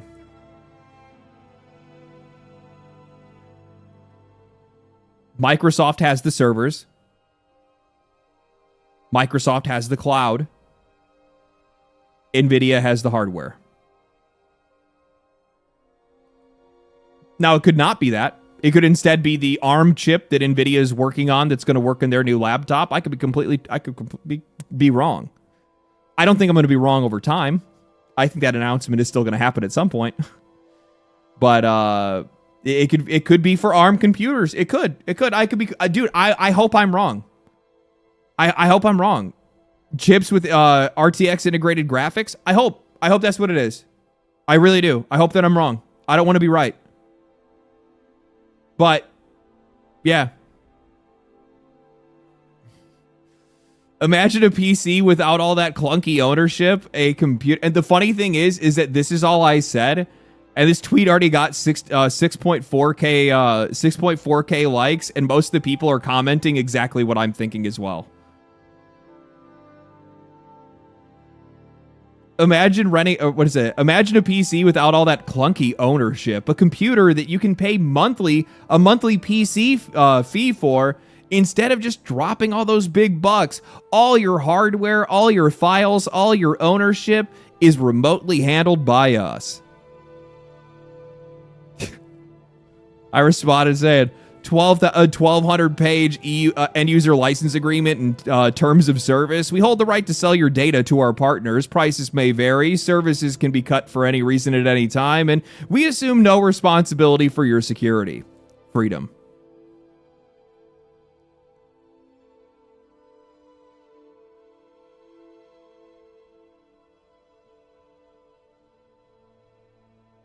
Yeah, I even said somebody, I'm illiterate. Please spell this out for me. I'd said here, I have a feeling that this announcement is going to be a partnership for a subscription-based personal computing. I would love to be wrong. Like, seriously, I would love to be wrong. The thing is that, like, while that might not be the announcement that these guys are going to make, and chances are it's probably not, it's the announcement that's going to be coming soon. You guys have to, like... Jensen Huang, like multiple times in just the last year, has talked about how, for years, we've talked about how, personal computing is always meant, your home computer. And, before that, it was something else entirely. And he's like, but in the future, personal computing, it's going to be just an AI assistant. You're going to have a digital assistant. That doesn't sound like hardware. But he very specifically said that, yeah, no, you guys aren't going to use it. Jeff Bezos. The Bezers. The rocket man that can't get a rocket off the ground.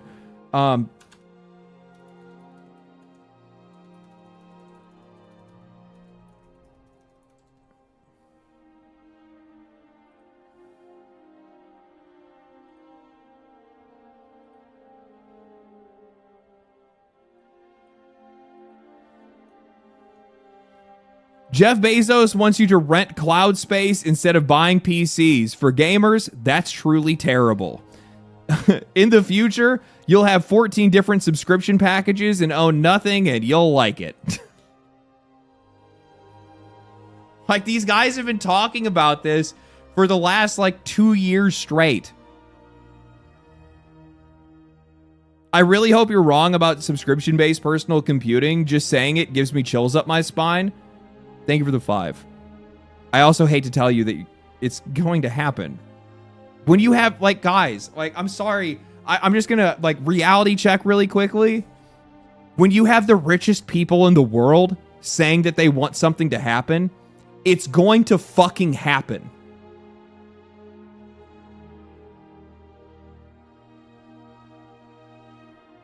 That's how the world works.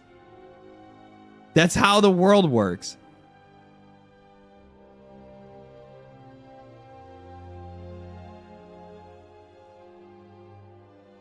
I may own nothing, but I'll go Amish before I go to that rent shit. Yeah, I'm right there with you. But, I'm just telling you, man, this is just the way it is. Obviously, that's not to say that you yourself can't try to mitigate and just do your own thing. But I'm not going to be renting computers. I'm not going to be renting compute from the cloud. I'm not going to give up ownership. I've already done that with video games, and it's completely fucked this hobby from a consumer rights standpoint. I'm not going to do it with my own hardware. I'll just play what I have. Retro channel. Maybe in a few years. Give it 5 years. I'll be a retro channel at that point, right?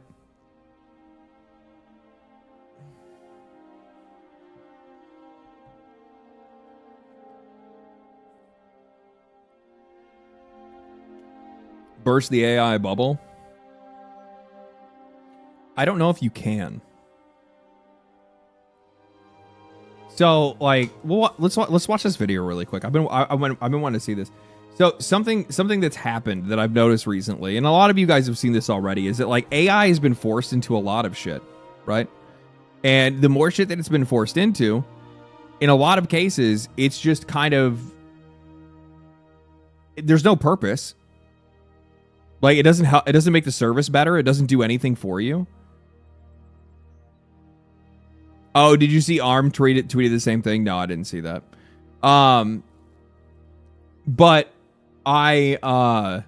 you've seen more and more of this happen where like there's just like AI generated whatever, AI generated content, AI generated virtual assistants that are calling you, all kinds of like AI tools that are added to basically every service that you use, every platform that you use, and none of it for the most part, none of it's actually helpful. None of it does anything for you.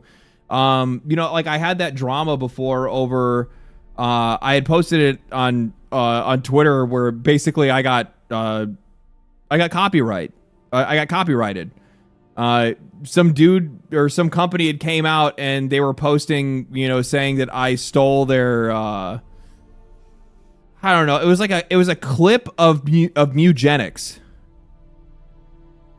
And the clip of Mugenics, they were saying that they owned, and I contacted the developer of Mugenics and he said, no, that's not us.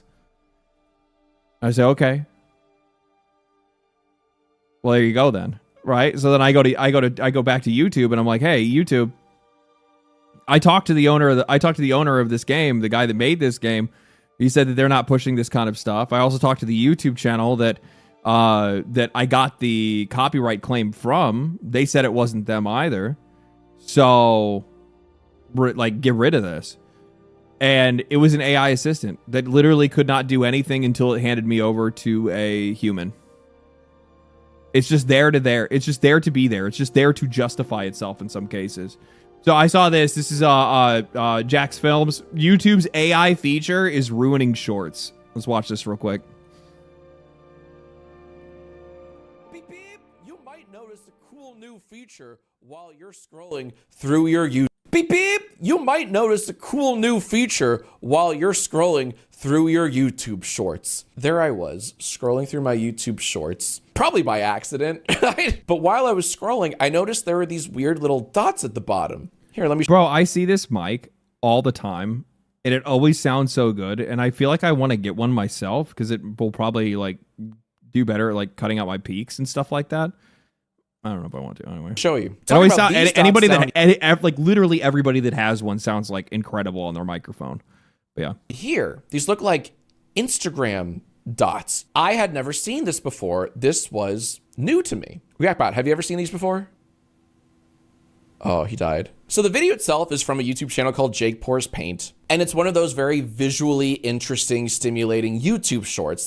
This video alone has, I think, 20 million views, something like that. But it's one of those like, ooh, very like impressive looking, it's math-based paintings, bucket of paint on a pendulum, dripping out paint. It makes these cool designs, right? Jake Pours Paint, that's the YouTube channel if you want to watch more from this creator. That's not the point. Cool. These little dots here, I had never seen before. So I swipe. Here's what comes up. Straight line.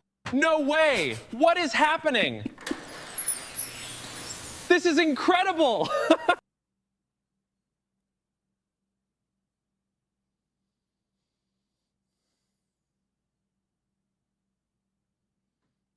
We're fucked.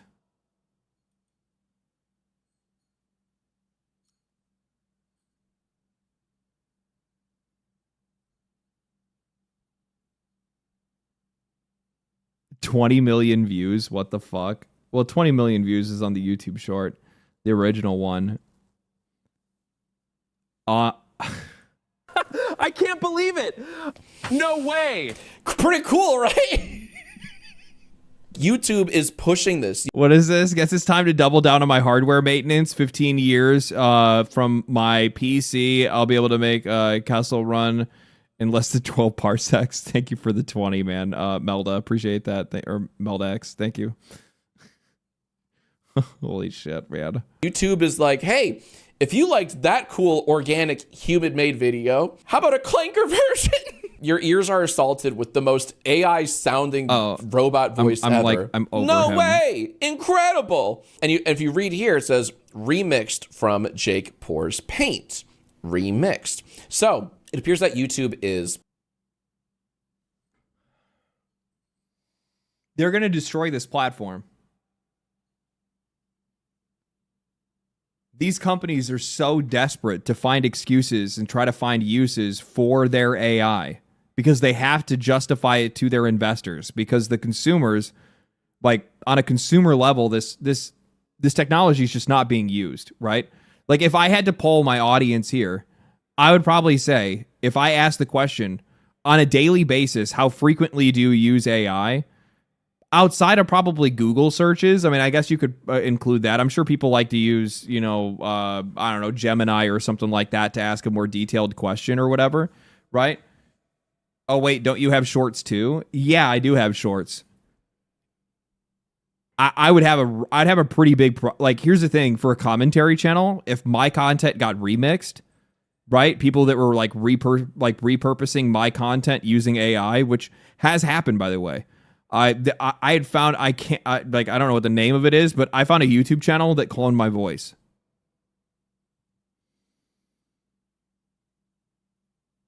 Like the thing is that like talentless people that really want success desperately hold on to things that they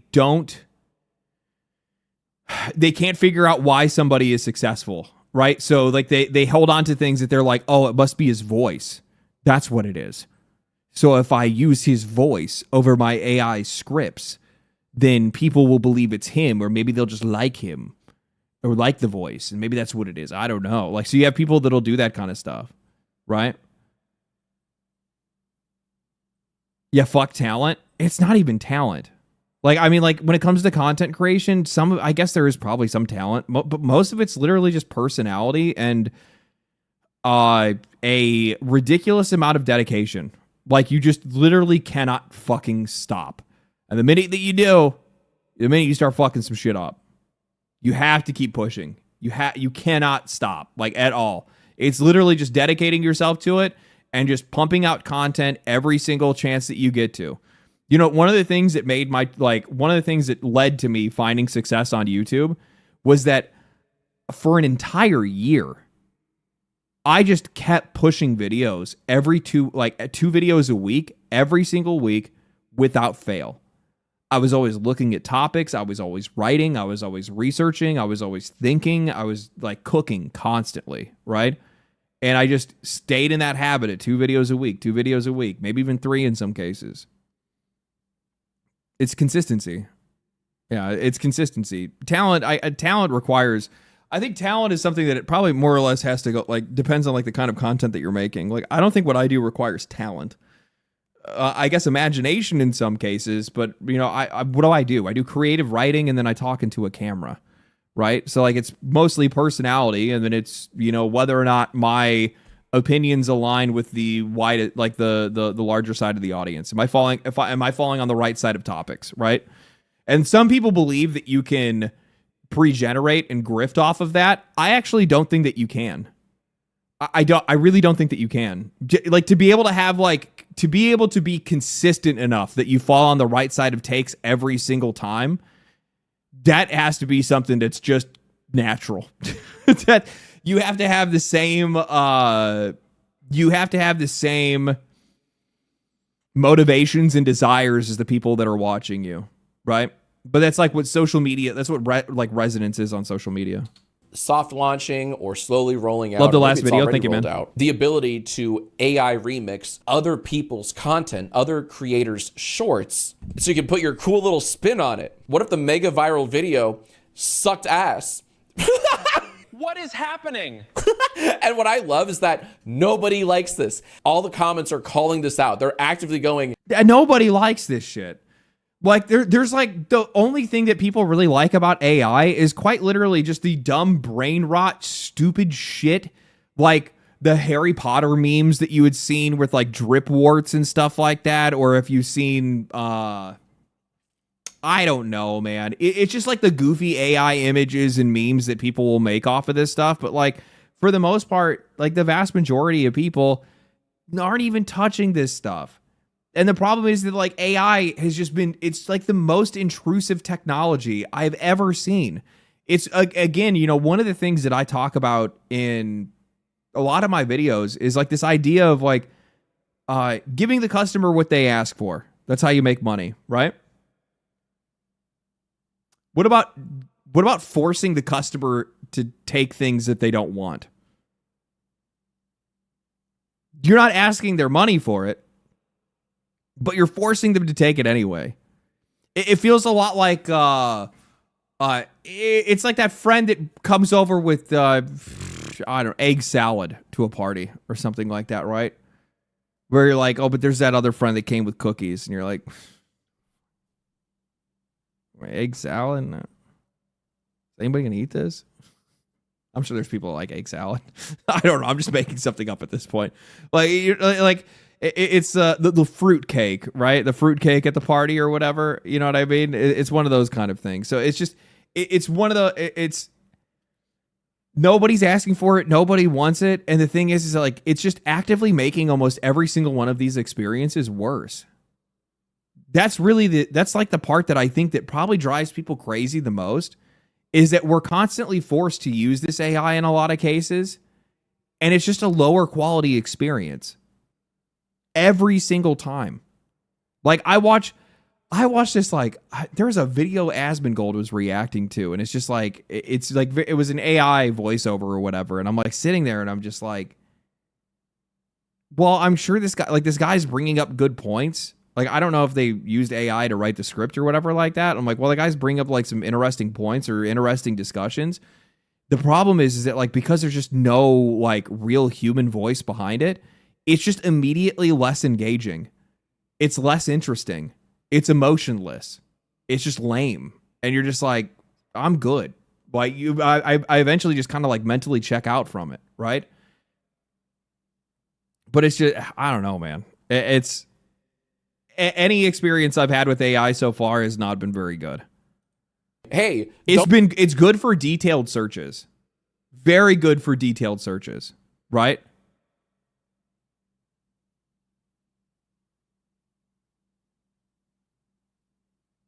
What are you, Iliac, what are you doing?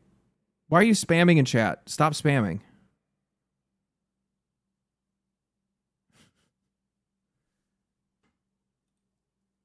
I use it for like a glorified Google search. Yes. Yes. That's exactly what I use it for. It's really good for like detailed searches on, oh God, what I'm doing right now. Like this idea where I'm like, there's something and it's on the tip of my tongue, but I don't exactly know what it is. AI is great for that. Oh, it's a lifesaver. Where you're like, what is that word that means that thing that I can't think of, and it's driving me crazy, and I'm going to throw something through the window, and then AI is like, oh, you mean this word? And you're like, oh, fuck, thank God. Like, it's stuff like that, right? Blank page, as writers call it. Yeah, it's really good for that kind of stuff. But I don't need it in my daily life. Most people don't need it in their daily life, right? It can be super useful in a moment, but it's not something that people are going to use all the time, nor do they want to use all the time. And these guys, so that's the point that I was trying to make, is that because of that, they have to force it into their products to justify itself. It begs for itself, right? Otherwise, their shareholders go, so you're spending all this money in AI, but nobody's using it. They can't say that. If they throw it on YouTube, people are going to use it on accident in some cases, or in other cases, you'll just have like, especially like with social media, like repurposing videos, like a lot, like also think about how perverse this is for a video platform that makes all of its money off of its content creators. Like if it wasn't for the content creators, YouTube wouldn't have shit, right? And you're now allowing people to come in and remix their work using AI? Like, what are you doing? Why would you allow something like that? That doesn't sound good at all. I don't understand. So as long as the remix is original then, well, the remix is literally just taking somebody else's work. I view remixing as cooking? What? We'll watch a little bit more. Let's watch a little bit more. Don't do this. We don't like this. I wish there was a way to turn off AI forever. I do too. Why does this feature exist? I also want to know why. That's I mean, a very good You question. have to think big picture, right? Does this please the shareholders? Does this please the Big Dog came to say hello. Now I'm going to go to the beginning of the broadcast. Please behave. Welcome back, and thanks for your work. Thank you, man. Appreciate it. Thank you for the 5. investors, right? Who is this for? Is it just simple expansion for expansion's sake? YouTube saying, look, anyone can remix a short now using... No, I know exactly. So this entire thing is quite literally, like I said, it's being used to justify itself for their shareholders. And they also know that it's going to get a lot of usage because of kids and third worlders. That's literally all this is going to come down to. It's people in third world countries that are trying to make any money at all that they possibly can using YouTube. And they will sit around in a content farm just remixing other content creators' content and trying to make money off of it. So I didn't bring this up on stream. This happened while I was out of town. Some guy in Poland took my entire video that I had made on Mixtape and just used an AI voiceover. Or no. He took my entire script and then like fed it through, I would imagine probably ChatGPT or something like that. And it just like slightly flattened the language. And then he said it he said it in a different language. He said it in Polish. And it was only brought up to me because Polish viewers had seen the video and they're like, wait a minute. LD, this is LD's video.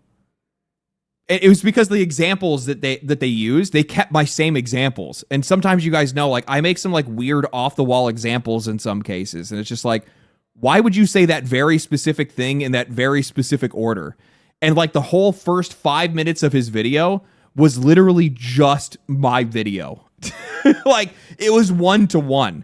So I typed in I commented on the video. I said, take this down before I contact YouTube myself. I'd rather not have to do that. I looked back 5 minutes later. He deleted that entire section of the video. So like, and that obviously Poland's not a third world country, but the problem is that you're just going to have people that are just trying to make whatever money they possibly can. And you're going to have more of that in third world countries, but you're going to have people that will have absolutely no problem with trying to just remix somebody else's work just to make even a couple of pennies, right? That's really how this is going to come down to. So they know that people are going to be doing that. So it's going to show user numbers. They're going to be able to show that to their shareholders, and it justifies their AI because regular customers aren't going to be using it. Powerful AI. There is a pressure for like corporations these days to integrate AI into fucking everything now. Everyone loves AI, except for the people that watch it. Slop, AI. What is this? A-Up, thank for the 10. Appreciate that. AI, who is the problem? The people like us or the tech bros? What happened to the AI folks that refused it the way the bros want us to? I have no idea, man. I have no idea. Like, the funny thing is that like I don't even really have a problem with AI as a technology. I actually don't at all. I have no problem with limited language models. I don't have any problem with any of this technology. My problem is with their incessant need to force it on everybody while also rapidly expanding it to the point that it has to swallow up all of our lives. And also drive up the cost of our hardware and our power and our water and take up our land. Nobody's watching this video going, wow, what a cool new feature. Can't wait to try this out for myself and watch more of this, right? Nobody wants this. Wow. This is impossible. It's beautiful. No, it's really not. It's nothing. It's slop. I've said it before. I'll say it again. Once you as a viewer recognize AI slop, you wow, this is impossible. It's beautiful. Dissociate and you're completely disinterested and uninterested in the video itself. You don't care. I'm the same way. I'm going to turn this into a wild tetherball game. Straight lines are boring. A little bit of organized chaos makes for better art. Just nothing at all. Who is this for? This one's a good one, though. No, I'm kidding. It sucks ass. It looks so ugly. And what is that terrible noise? Like, it's trying to emulate. I will say that I do think in some cases, some people will like try to take it to an extra level that it's really unnecessary, right? That like yeah, like just the level of hate that they'll have towards something where like, oh, it's so terrible, it's the worst thing. It's like sometimes it's not the worst thing in the fucking world, but yeah, I just wanted to show this just to kind of give an example, like what we were talking about before, where it's like these guys are forcing this shit into everywhere. They want to make sure that it's everywhere, and they're doing it specifically for the reason that they have to justify its use. And eventually what that's going to lead to is that these guys are going to lose so much money on this AI shit that I think that basically the comeuppance that's going to come as a result of this, and maybe this is a wild thing for me to say, I don't think that AI technologies are going to really amount to much of anything. What I think is actually going to happen is that AI is going to cost us so much on the consumer hardware front that instead, by investing into it, these companies will end up creating a secondary business that's far more profitable, which is the end of consumer hardware and the creation of consumer services. Does that make sense?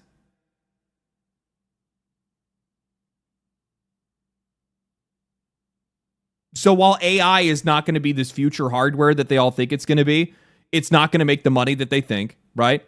But this entire time, these guys are building all of these data centers. Well, those data centers could very easily just be repurposed as your personal computing assistant.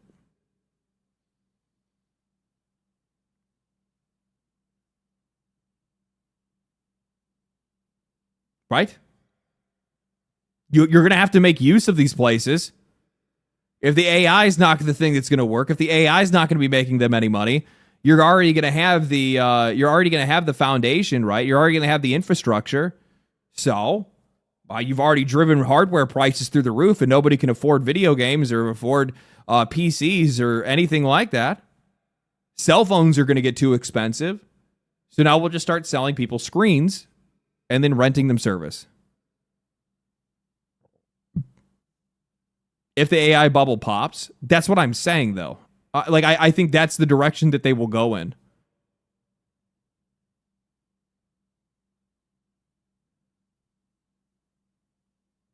I'm telling you right now, I don't. There's no way that these guys are going to take like that, like billions in losses.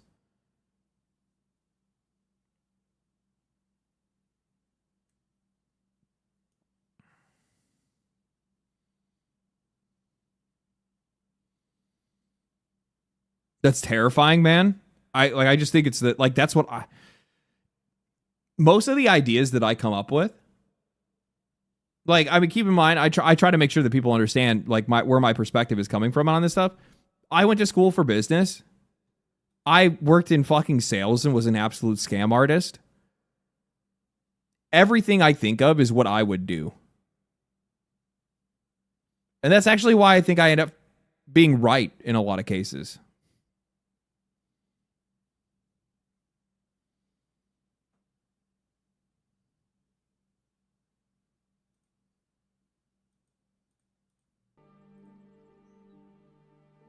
Oh, I should share that video. Sorry. Hold on.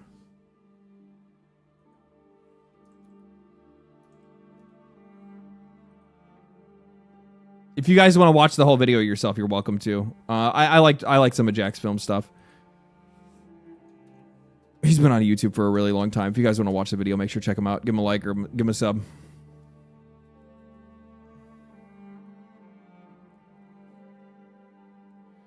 They'll take it as a loss and ask for money from the president for a bailout. Well, I mean, there's that as well. So like if they don't go the other route where they use, so my question is like bailouts aside, let's say the AI bubble does burst. What happens with the data centers? Do you think they all just get torn down and they're like, well, all right, guys, look like we're packing it up? I don't think so, man. Like, you have to understand that, like, personal computing subscription services are coming, and they're going to come faster than you think. I don't understand why people don't think that that's a real thing. Like fucking Jensen Huang Jeff Bezos and Satya Nadella talk about this frequently, multiple times a year. All of these other third-party companies that handle consumer electronics all think that that's the direction that things are going in. They all think that their entire businesses are about to fall out and fall through the ground because, you know, all these companies are going to try to push, you know, just selling you a service instead of selling you hardware.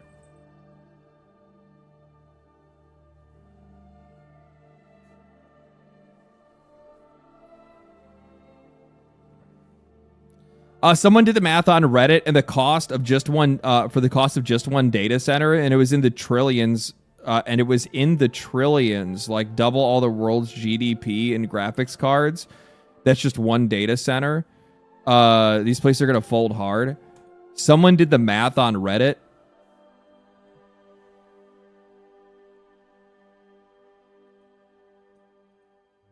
Like, I'm all for talking about this kind of stuff.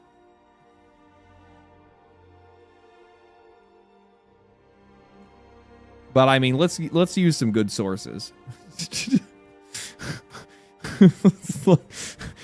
Way to grab my interest and then immediately just dash it to the ground.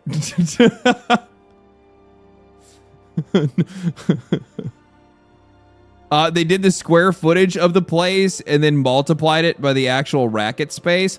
I don't really think that that's exactly how you would probably want to do the math on that. Because no. No.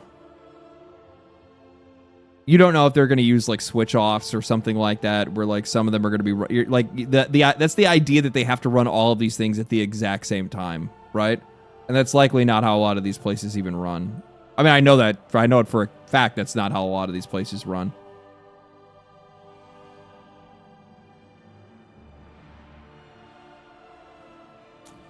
Let's see here. So, by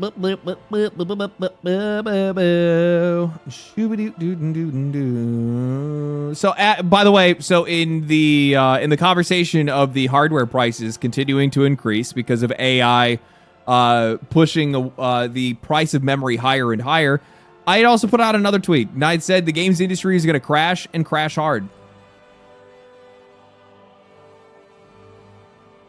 Is music loud? I can't really tell. It's like loud for me. Yeah. The games industry is going to crash and crash hard, partly driven by AI, partly driven by failed games. Where most believe that the 1990s or 1980s crash couldn't happen again due to digital distribution of games. If people can't afford to play games, then what is the point of making them? So I think something we're going to probably see, if I'm going to make another prediction tonight, and this is something that's kind of already existed in the games industry, just not at a very, like, pronounced level. As we continue to go down this path, hardware prices are going to continue to go up, which means that you are likely going to see two different markets be created. Okay? You're going to see one market, which is the people that can afford this stuff, and they will continue to buy it because that's just what they do, right? If you can afford to buy something, you can justify it, you buy it. So you're going to have the people that can continue to buy in. And then but the problem is that with this split, that the bottom half of this, which is the people that cannot afford to buy in, are likely going to become the larger section of the market, which means all of these video game companies are going to have to make the decision, who do I make games for? Do I make the games for the people that are on the lower end hardware because they can't afford to buy any of the recent hardware? Do I make games that are of lesser fidelity that can run on that? Or am I the company that wants to make games for the people that have all the money, that I know can afford to buy my things?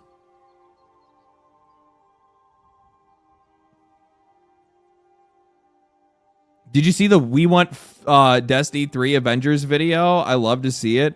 Even if Destiny's dies, we all go out with a bang. All my friends are logging in, every single one. That's awesome, man. It's good to hear.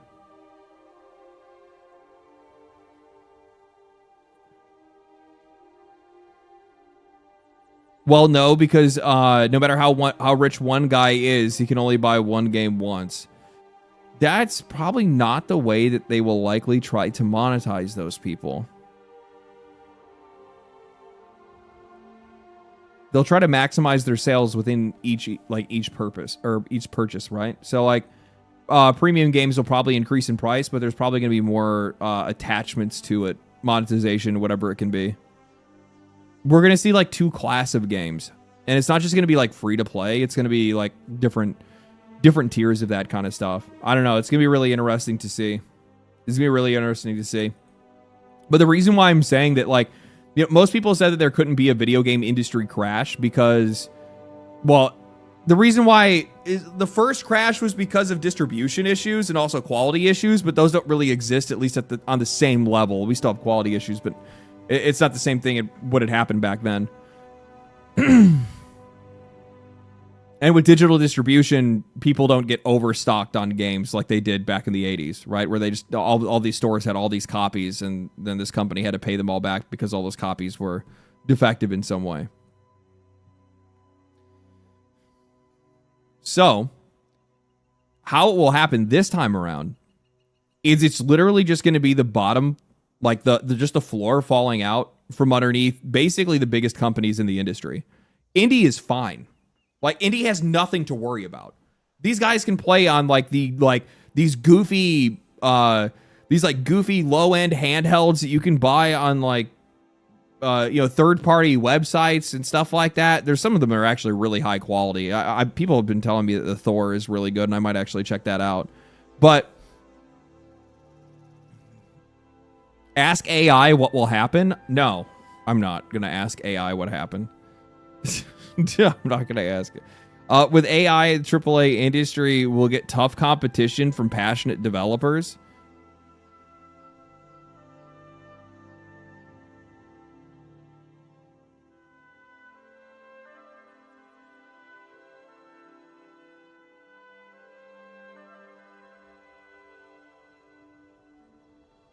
Like, I do think that there's going to be some ways that, like, AI will help to assist. AI will assist in some ways with some of these like smaller developers and allow them to be able to do more, right? It can accelerate your work. I'm not going to deny that. But I think that people greatly overestimate what AI can do and what it's good for.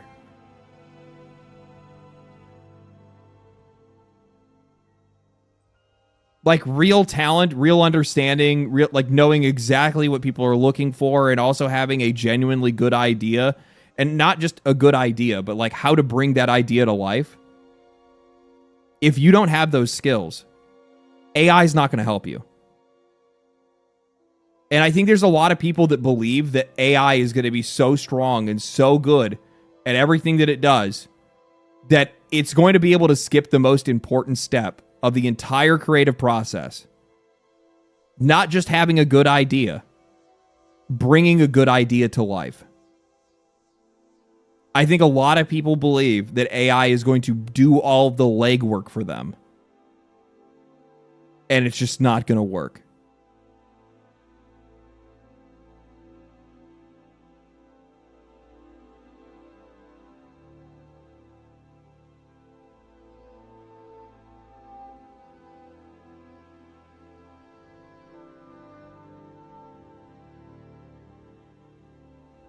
Quality assurance? Yeah, but you got to keep in mind, quality assurance is like one of the lowest things on the totem pole for most indie games. Like, they're running on low-end hardware. The games are relatively short. QA is not something they really care about. Overuse of AI can cause skills to degrade. Oh, it absolutely can. It absolutely can. Yeah. There's been plenty of people that have talked about how they've, like, you know, their writing skills or their spelling skills or whatever have suffered because of like overuse of AI or over reliance on it.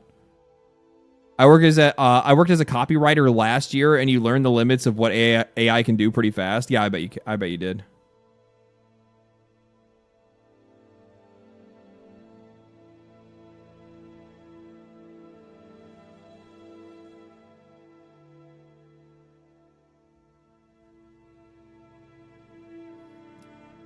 Anyway, I don't want to stick on the subject for too long.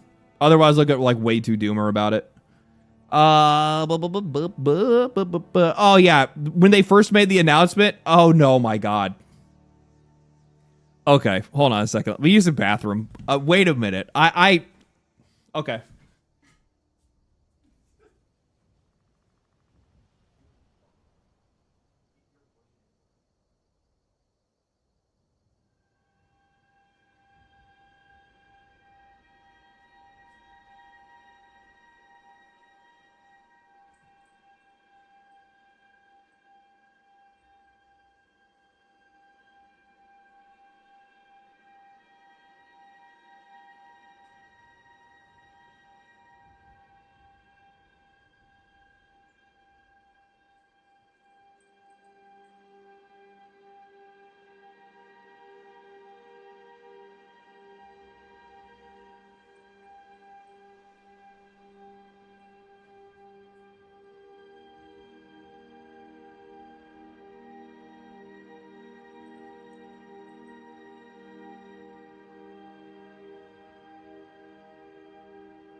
All right.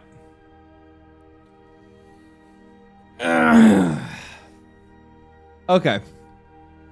So when I was talking about how Marathon fans have been they've been acting up online, right? Acting very entitled. And it says, Destiny fans, you might not want to hear it, but if you really want to see Bungie greenlight a Destiny 3, you should maybe support Marathon as opposed to shitting on it or review bombing it. There has been multiple people that I've been seeing that have been posting stuff like this, that you need to make sure that you're supporting Marathon because Marathon is the only way that you're going to be able to get the thing that you want. Or that you should just be playing Marathon regardless. I responded to it. You might not want to hear it, but you need to commit time and money to support a game that you don't want to play for the slim chance that you get what you want in the future. This is peak delusion.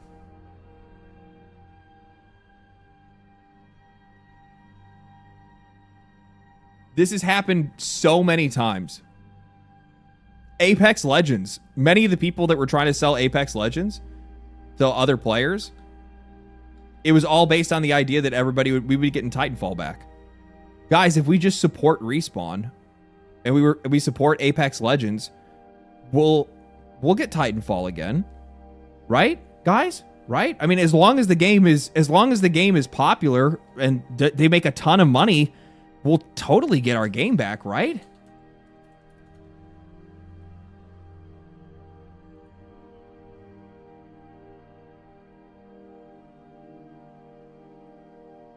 Right? Right? Right?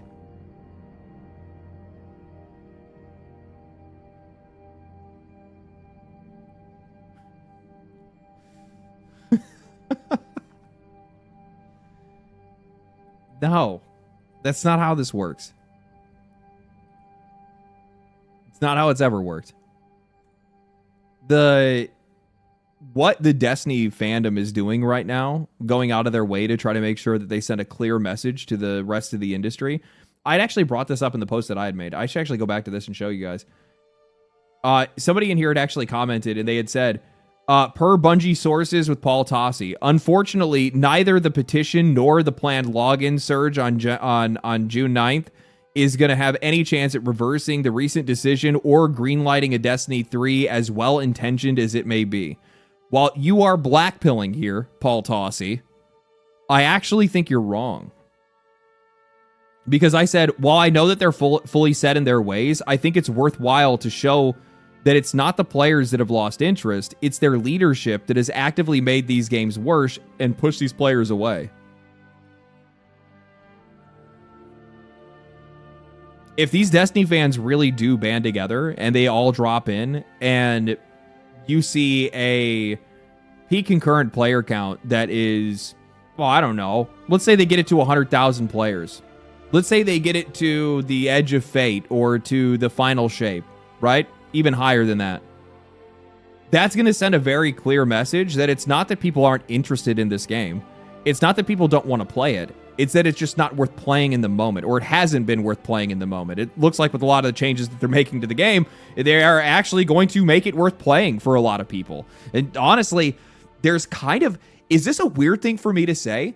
There's kind of something more attractive about Destiny not being a continued live service and instead just being a game that's in maintenance mode rather than it being like actively developed on now. It kind of goes back to that discussion that I had where I was talking about Deadlock, where it's like, well, this is a game that's in active, like, they're in active development, but that's because they're, like, trying to just build the game.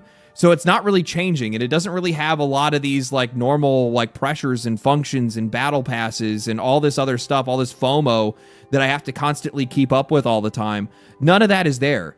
It's literally just going to be this space that, while it does have microtransactions for cosmetics, largely it's going to be a static experience that I can just go and do all these things and get all the stuff and max out my character and get the gear that I want and hunt for different items and do the raids and do the dungeons and play with my friends and not have to worry about any of the normal live service noise that usually surrounds a lot of these games. There's actually a really good chance that Destiny could potentially even be more popular than it was before all of this.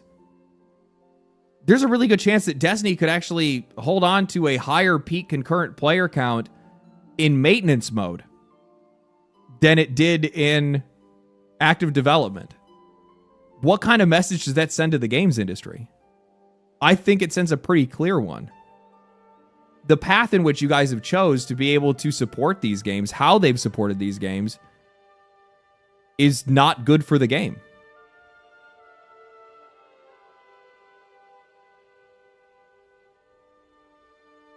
If you fix that problem, you fix the game. And at least from my perspective, what's the key issue in that part of development? It's the business side. It's the constant expansions. It's the seasons. And all this is paid content, by the way. Keep in mind that Destiny seasons are paid. So not only are you paying for an expansion, which is like 40 or 50 or 60 bucks or whatever it is to be able to buy in, but then also throughout the entire year before the next expansion comes out, you were paying like what, $5 or $10 or $15 to play every season that they had, and those seasons would run for a couple of months and then a new one would come out. I mean, these guys were getting multiple expansions worth of money every single year between each season.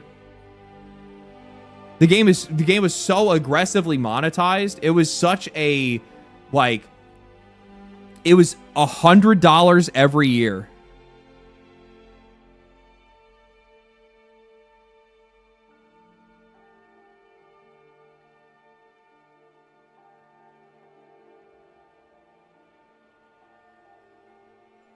Not counting the event card. Oh my God, I forgot about those. Oh my God. Weren't those like the timed cards that you would buy that it was just cosmetics for each event that would come out? And most of those events are like surface level to begin with. And it's literally just, you're not even buying any content. You're just buying challenges. You're buying hoops to jump through rather than actually just buying the items.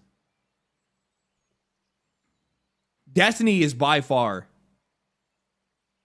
I actually think Destiny might be the worst monetized game in the entire industry. Destiny has worse monetization than gacha games. Because while gacha games have all their characters locked behind a paywall, Destiny has everything locked behind a paywall.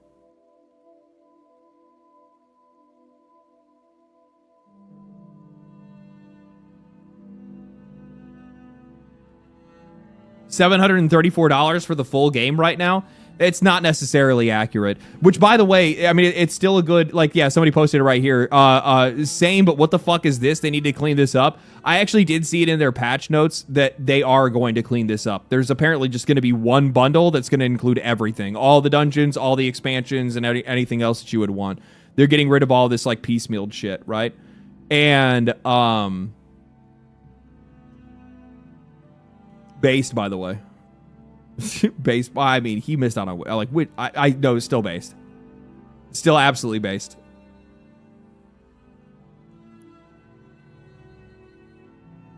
But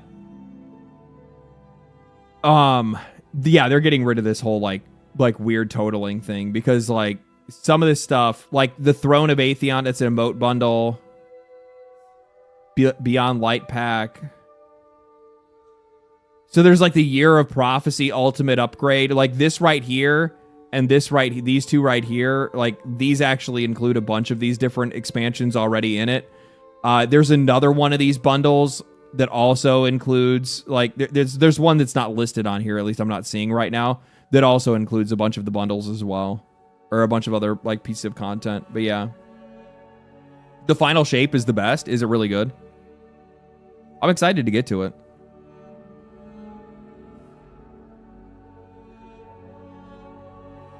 Destiny made Diablo 4 look like a good comparison.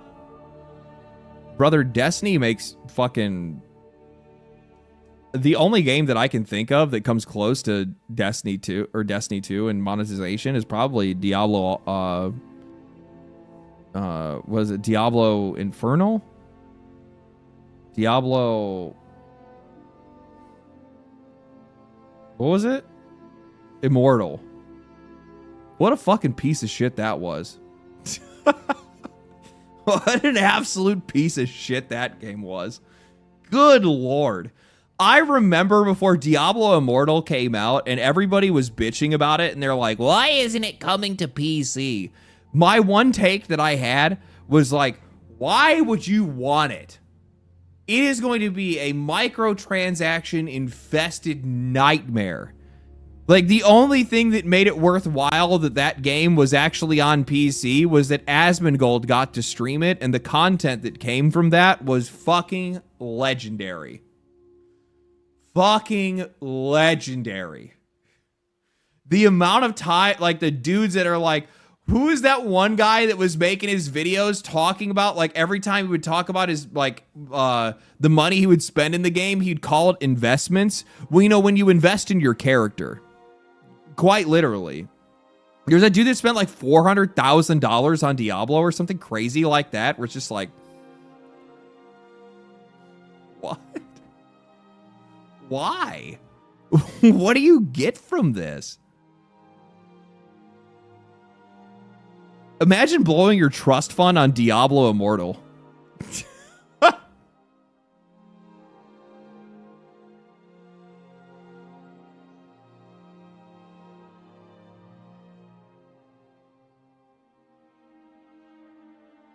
Bad.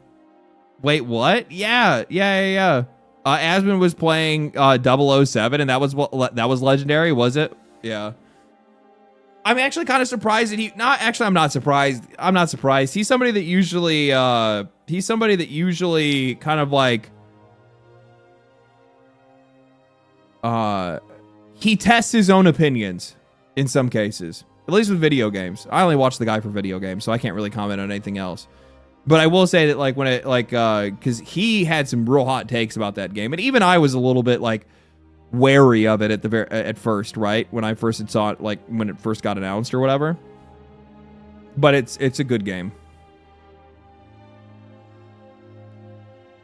Obi-Wan Jacoby, thank you for the $5. Crazy how Bungie wants to kill Destiny 2 when it's peaking at 24,000 players right now, while their new flagship marathon is barely eking 11K. Is Destiny really peaking at 24K already? The update's not even out yet.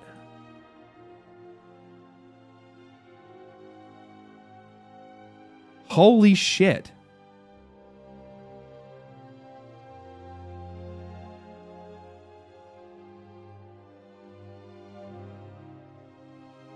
That's crazy.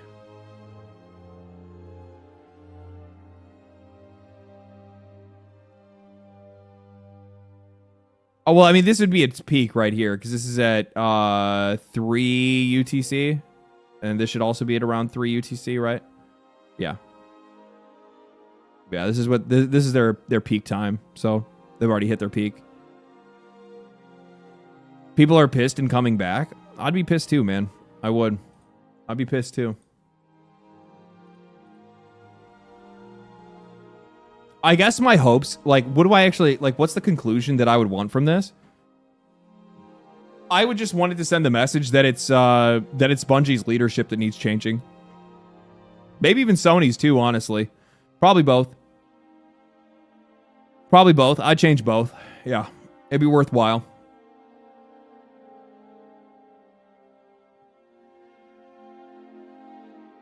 I feel like I'm like one of the only YouTube channels that will regularly and frequently call for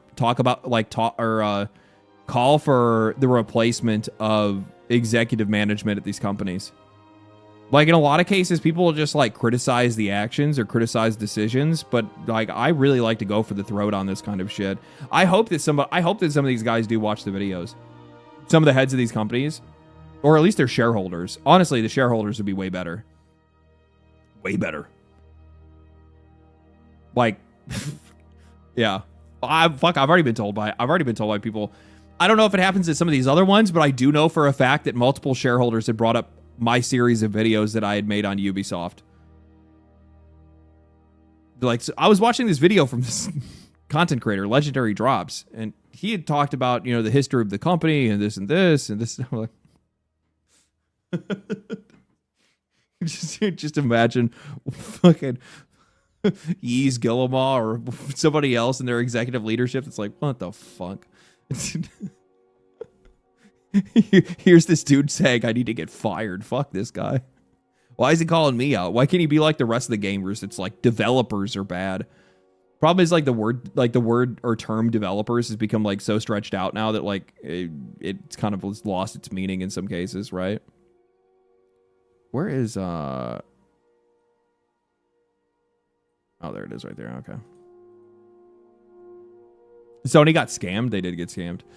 All right, let's rapid fire. Let's hit some more shit real quick. Let's actually hit some other topics other than Destiny and fucking other and stuff like that. CD Projekt Red said the Witcher 4 expansions will be difficult considering their ambitious plans. Specifically because they're releasing The Witcher 4, 5, and 6 in the span of 6 years.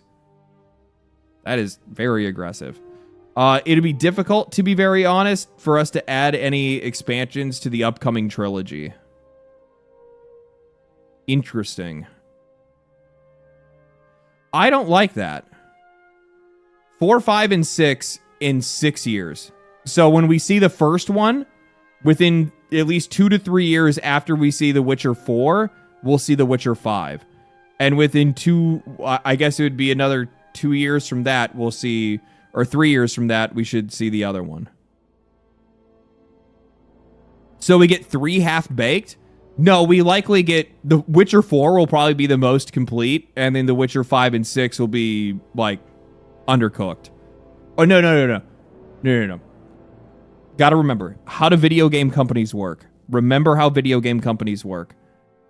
Witcher 4 will be the most, well done at first.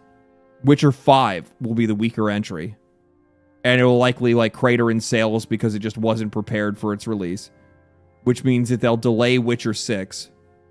And then it either will never come out, or it'll come out better because they have to take the time to actually develop it.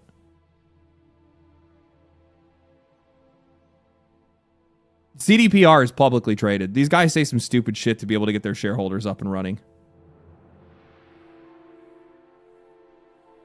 I don't know. I'm actually relatively optimistic when it comes to Witcher 4. Probably more than most people are. I know some people are like, oh, they're switching to Ciri. Like, I actually like Ciri as a character, so I could really care less.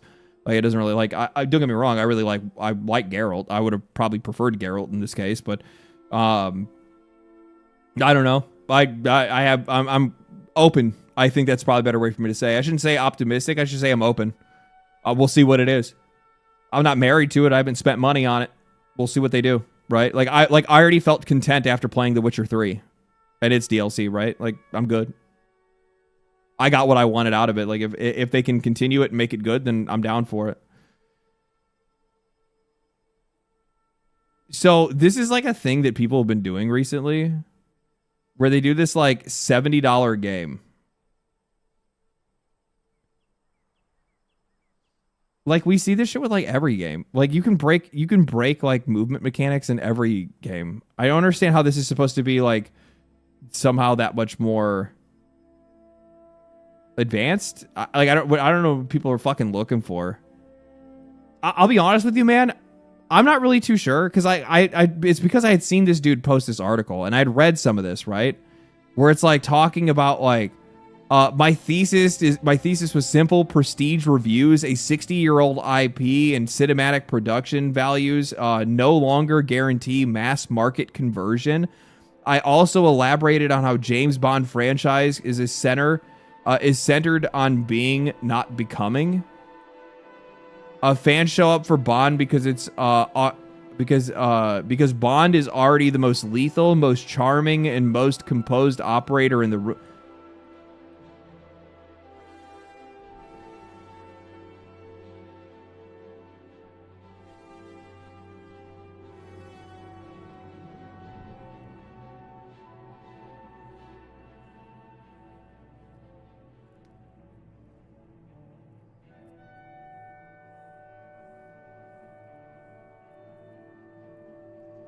That's actually not a bad take.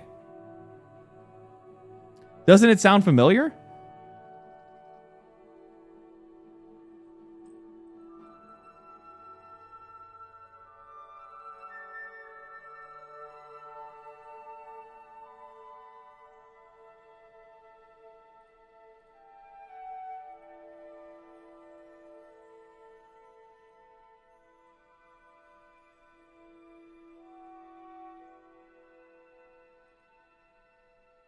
Listening to the wrong type of critics. Characters change all the time. Bond has changed all the time. Every single actor has brought something different. Connery was not more. This is getting so exhausting for me. I mean, look at how often these video game adaptations seem embarrassed of the video game part. The Halo showrunner said that they didn't even look at the game because they didn't want to be limited by the video game's material. The Far Cry series that's coming isn't going to be People have understood this. Everybody has understood. He is James Bond. The whole fantasy is that this dude is suave, composed, arrogant, dangerous, charming, and absurdly capable in ways that most people never will be. That's why people like him. People have understood this.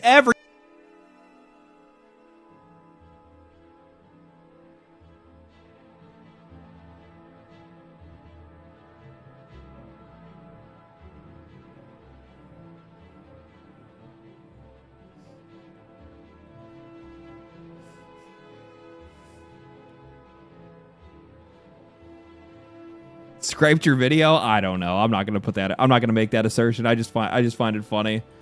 Then IO Interactive, like the numbers you have announced is the best number you have. Game studios and publishers don't announce metrics. They announce the most flattering number available to them. Okay, this is actually just straight AI. I'm not even gonna bother now. Never mind. Never mind. I'm good. Never mind. This isn't X, it's Y. Dude, I remember I used to use I used to try to use AI for like formatting and stuff, and I had to stop using it as much because it would automatically try to like editorialize anything that you wrote, and it's so obsessed with it's not X, it's Y statements that it's just like, bro, like why are you so glued to this shit? And it's because it's a fucking robot. It doesn't know it. Like, even when you're like, you try to stop doing that, and it's like, okay, and then it does it immediately after, and you're like, what the fuck are you doing? Stop. Okay, and then it does it again. It's just like, holy fuck. What? It's like in its own psychosis. Yeah, there's a programming reason why it does it. I guarantee, probably. But yeah, what is this here? Xbox will continue to showcase competitive platform logos at upcoming Xbox Game Showcase. I feel like the bare minimum expectation many had was Xbox was really going to focus on their own platform, at least for the time of the showcase. This shows a major lack in confidence of their own ecosystem that carries across Xbox consoles, cloud, PC, and handhelds. It's their show. They should make their own ecosystem priority number one. Xbox fans, what games do you guys have? Sony's in the same boat right now. It shows lack of confidence in their platform. They got nothing to fucking talk about. Gears of War E-Day. Fable, which is now delayed. Dot. I'm just talking about upcoming games that we know of.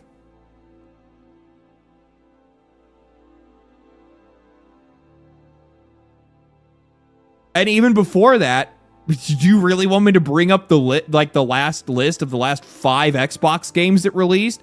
Forza is the only win that they got. I would bet money. I'd be willing to bet that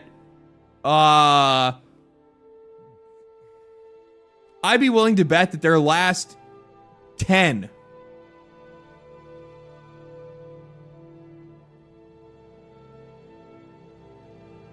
okay, I should be a little bit safer. I'd be willing to bet that 75%, so 7 out of 10, we'll say, 7 out of 10 of their last games failed to meet financial expectations. What is every Xbox? What are the last 10 first-party Xbox releases?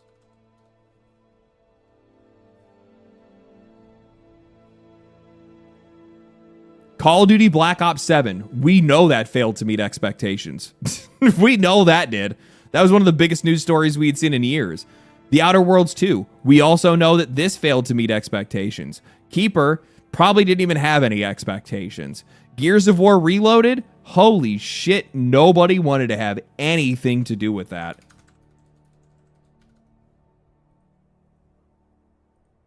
Bro, nobody touched it. Nobody touched it. Where'd it go? Right here. Senua Saga, Hellblade 2. Brother. Come on.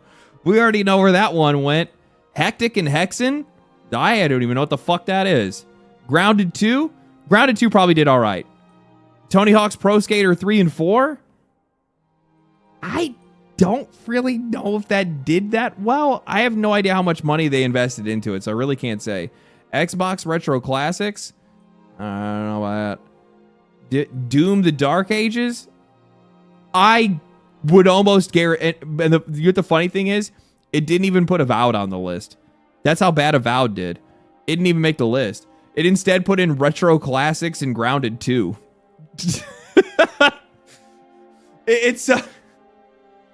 Avowed was so forgettable that the AI couldn't even remember it. I remember like every single journalist under the sun fucking glorking that game as hard as they possibly could. And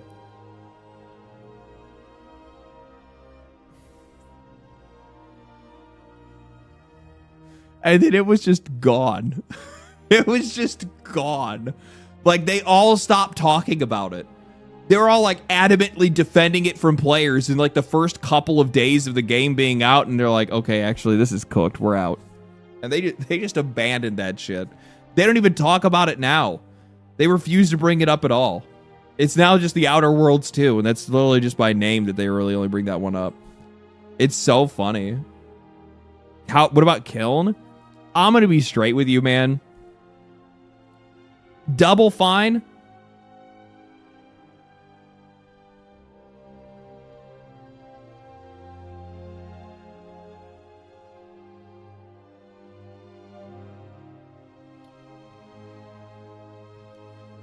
Double Fine is an incredibly small studio of incredibly creative people, and it's a super fun and cool environment.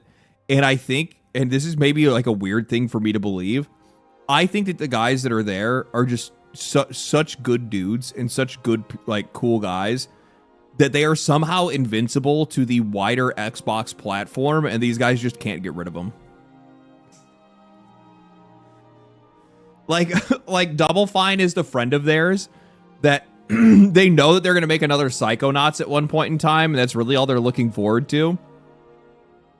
But they're like that one friend that lives on the couch that doesn't really do much of anything, but man, they're such a good dude to have around, and you just can't say anything bad against them, so you just let them stay. Like they're not really that much trouble, you know? They're not really that much trouble. Can't kill the vibe? That's what I'm saying. I just don't think they can kill the vibe. Double Fine should be bought by Nintendo. That is probably one of the most insightful takes I've seen in this chat in a long time. You are so right. That is a match made in heaven. That is a match made, and honestly, their games would do better. As weird as it sounds, the goofy, like, off-the-wall games that those guys make would absolutely cook on Nintendo. They would. Absolutely. I can see those games doing so well. Absolutely. Sadly, Nintendo is fucking awful. Yeah. Dude, I've been playing this game recently. Xenoblade Chronicles? That shit is fire. I didn't even know it even existed. I'd never even heard of it before. I mean, like, I guess I'd heard of it before, but I never played it before. Chronicles X, I think, yeah, it's just like the first one.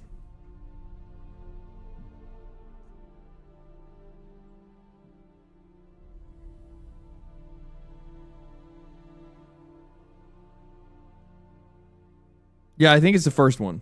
I don't have it with me in here. Yeah, I don't have it in here with me. It was a cult classic for a reason. Xenoblade Chronicles is awesome. Yeah, it's really good. I like that kind of like old school, like weird JRPG style of combat and stuff like that. It's kind of like, the problem is like I'll pick it up and I'll put it down and then I'll come back to it and I'm like, how the fuck is this supposed to play again?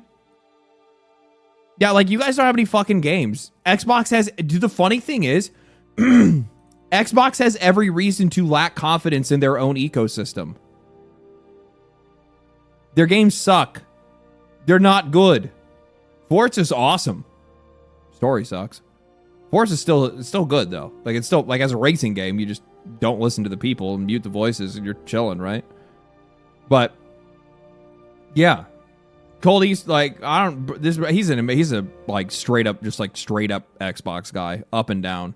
I've talked to him before. He's a nice enough guy, but it's just like, the problem is that like when you're so locked into these like very specific like platform ecosystems and you're like a platform Andy or a console Andy or whatever, I think it kind of blinds you to like the broader discussion of, does the company actually have the library to be able to back up anything? No, I don't think that they do. The only thing that I can think of off the top of my head that I know that I'm like actually very like excited for or looking forward to that's coming from Xbox is Clockwork Revolution. But who knows when we're actually going to see that game. That's the only one that I can think of.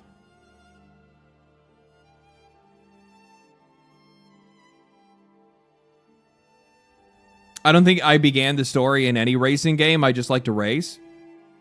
I think in Forza you have to do the story to be able to unlock all the races. You have to continue to upgrade your armband to like get access to more races.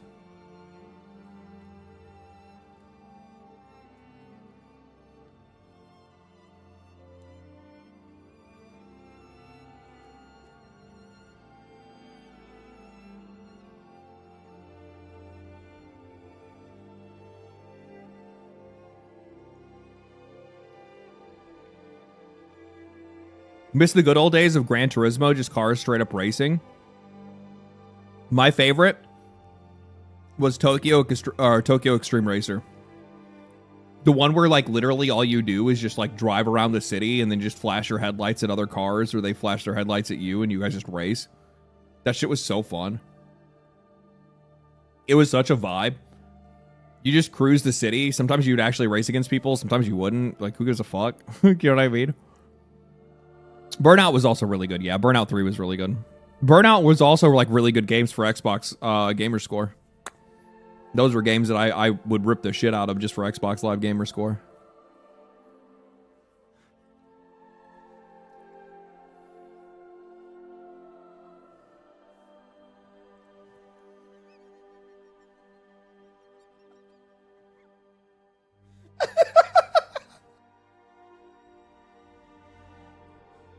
$117 comments on our fucking review.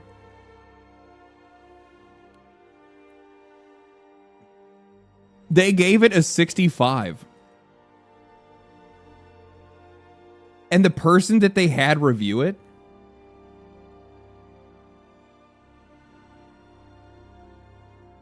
is the same guy that wrote the article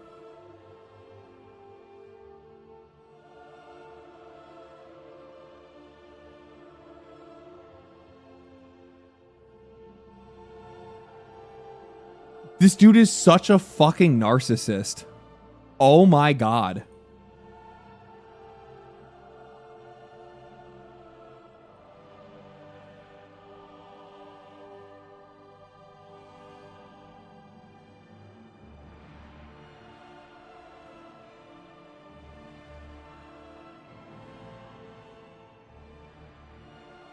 Yeah, here it is right here.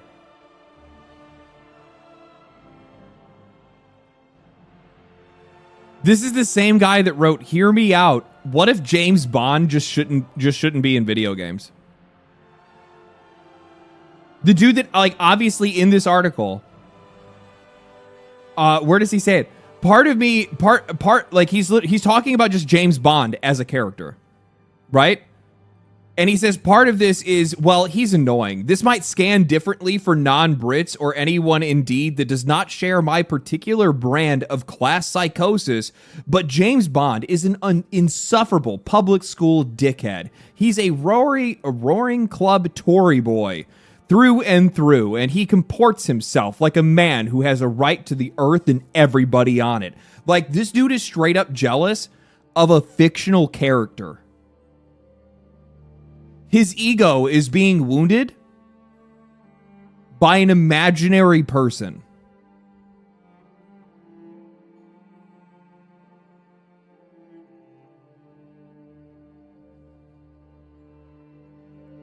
And they had him review the game.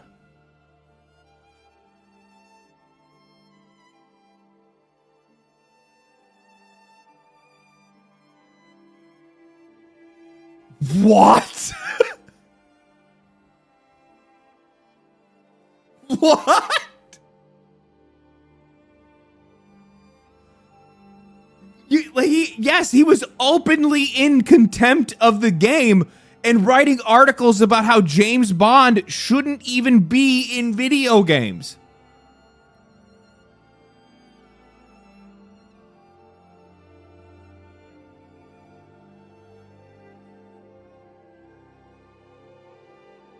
Check if he did a mixtape review. Shut up.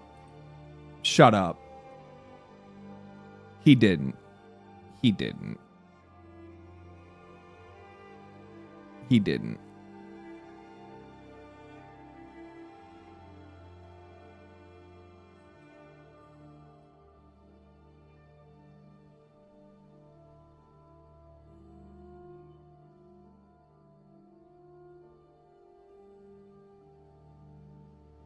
When did mixtape come out? It was in May, right?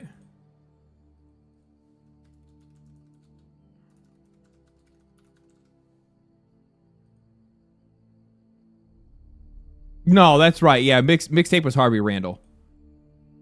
Yeah, and he did not give it a 99. He criticized it for its weak character writing. Just a ton of 007 pieces. Yeah, and it's just a dude malding. IO Interactive has forgiven me for calling 007 a smug tool. I am absolved of my sins until at least my next article. Everything is about me. This is crazy fucking main character syndrome shit. A couple weeks ago, after spending a few hours in First Light, I suggested that maybe James Bond shouldn't be a protagonist. This was universally regarded as an excellent take with absolutely nobody upset. This dude got so fucking mad that people did not like his opinion on this.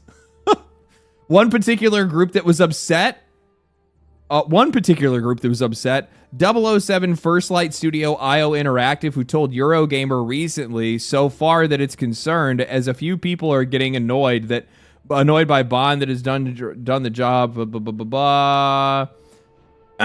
Plus, First Light's narrative and cinematic director Edmund Emborg noted for IO's youthful take on Bond. A lot of the braggadocio he displays will go through the ringer as the game progresses. He's a reckless young man. The guy hasn't seen death in the way that older Bond has.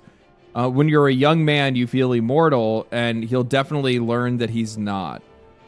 So IO is pretty confident that young Bond. He's as strong as the other Bonds. In terms of the audience putting themselves into a strong character, it does help us that he has an origin story. We're starting with him because it feels like a great entry point for the audience for sure. Okay. Hey, I'm open to it. I was tepid coming out of my preview of 007 First Light, feeling that IO had moved away from what is a great open systems driven Clockwork Worlds to do something it's historically would have been wobbly. Third person action. Shut the fuck up. You don't know anything that you're talking about. You act like you know better than the studio. You act like you would write a story or a character better than the studio. And you go in and they somehow, for whatever fuck off reason, have this dude review the game. And what does he do? He gives a game.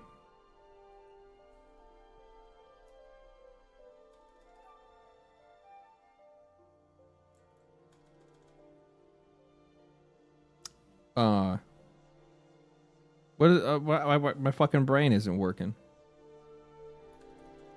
Metacritic. There it goes. Turned back on.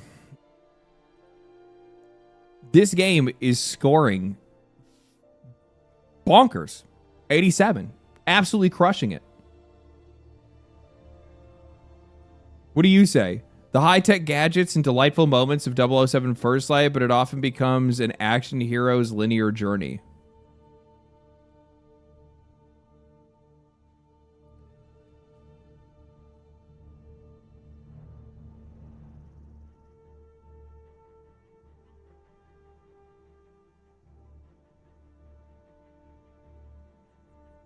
Like, no shit. What did you think it was? A fucking open world RPG? What did you think? What?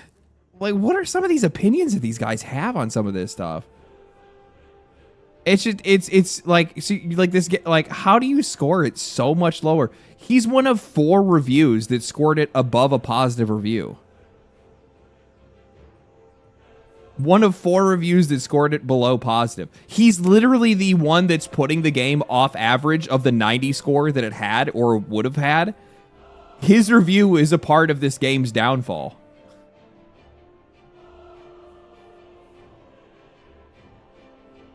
Oh, it's not even on here yet. Oh, it'll drag it down further once it's added. So crazy, dude.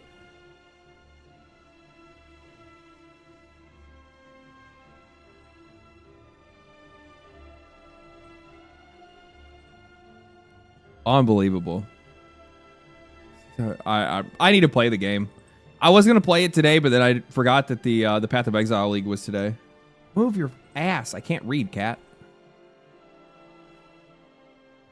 What is this? Why couldn't they have made these choices whether or not to stop developing the game after this update? It is unironically the best update that we've had in the past 2 years, and it's not even close. That's actually a really good point for the whole Destiny thing. It's like, here you guys are dropping this like nuke of a patch that is effectively going to like give people like so much content and so much freedom inside the game, and then you guys couldn't make that decision after you did this? I have no idea. It's likely because a lot of their guys are on salary.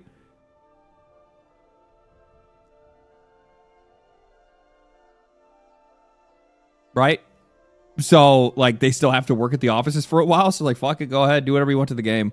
Push all the things that you guys have already worked on, but we wouldn't let you push to the game. What is this? One of the ideas pitched to save Destiny 2 was reportedly a Destiny Infinity launch. I think that a reset could do really well. If they're not going to, like, greenlighting a Destiny 3 or future expansions is probably something that's a little bit more difficult to do at this moment, and they're likely already committed to removing staff from the studio. The best thing that I think that they could probably do for Destiny is just to...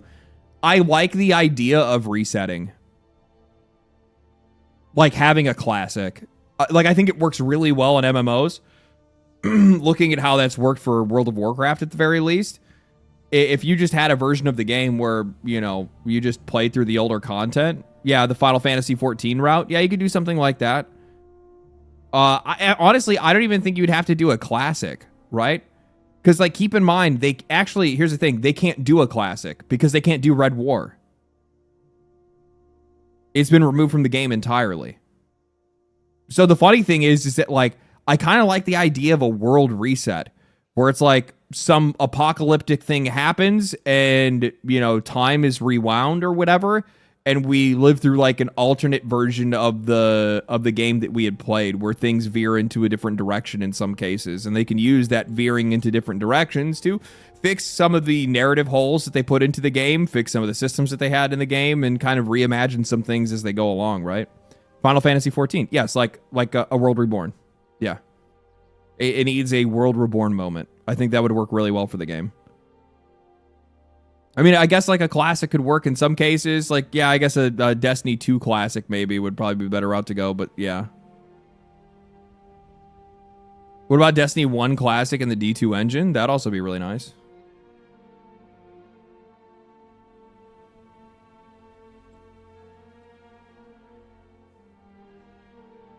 That would be really nice. Yeah. But Sony already fucking loves doing remakes and remasters to begin with. Go ahead. Let them do it. What, like, all you're going to do is just resell and repackage content. I don't think anybody's going to be against that. Fable 4 delayed until 2027, and we all know why. PC Gamer, I have a strong feeling that my reason why and your reason why, or everyone's reason why and your reason why, are probably not the same. What is your reason? What do you guys think? Just over a month after denying the rumor that Fable would be delayed until 2027 to avoid Grand Theft Auto 6 behemoth, Fable has been delayed until 2027 because this year is packed with incredible games, one of which just happens to be Grand Theft Auto 6. You guys are idiots. Like, the fact that these guys will just eat up some of the slop that these executives will sling in their direction, it's mind-blowing. How is it that you guys have never taken the 5 seconds to realize? Why is it that it's only the players that are the ones that can take the hint that these guys were going to have a main protagonist in this game? It was going to be that ugly ass looking chick that they were running as the main hero of the game. It was going to be a female lead. She was going to be busted. The humor was off. The cameo cameras or whatever they're doing that they're trying to make it like it's the Office style humor was totally not landing with the audience. The tone of the entire thing is just way off entirely. People have been roasting this game regularly since it's been announced. I actually don't really feel like there's a lot of optimism around Fable. Like, there are some, like, slop suckers that are all for it. They're like, oh, no, Fable, it's Fable. And they're going to immediately find out. They're like, oh, man, all the people who have been talking shit about this game since day one were actually right. chances are what probably happened is that these guys saw all of the negative feedback that was coming over the main character and the narrative, and they were like, oh boy, we're deep in development. We have to pivot now. And when they pivoted, they broke their own ankles. So what they did is they're like, okay, well, we're going to make, I guess we're going to go ahead and just make, created characters. So then they go and they make the created characters, but then they show their trailer, their gameplay trailer, but the gameplay trailer has the male character walking around with the female's walking pattern, the same walking pattern from the main character that they were going to use for the game, to show that it was just done as quickly as they possibly could. Now, the funny thing is that when you go and you change from a predetermined main character to a player created character, you're breaking a hell of a lot more than just walking animations. You're shattering the entire narrative. Right?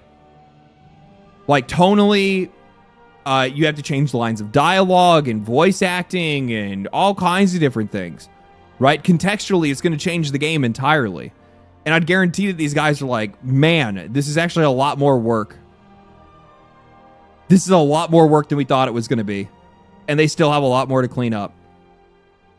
The other thing is, there's been additional feedback that has been layered in since these guys had posted more content showing the game and what it was going to have. And for the game not to actually have a morality system, like the classic morality system in the Fable series, this is literally just a skinwalker. This is a fake game. This is a game that is wearing the skin of another game, hoping that you buy it and just hopefully you just ignore the fact that none of these guys have any idea what they're doing.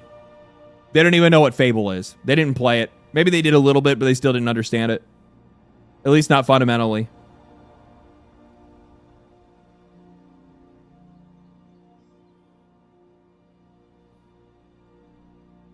Skin weighting on outfits, it's definitely why it's just head customization. True.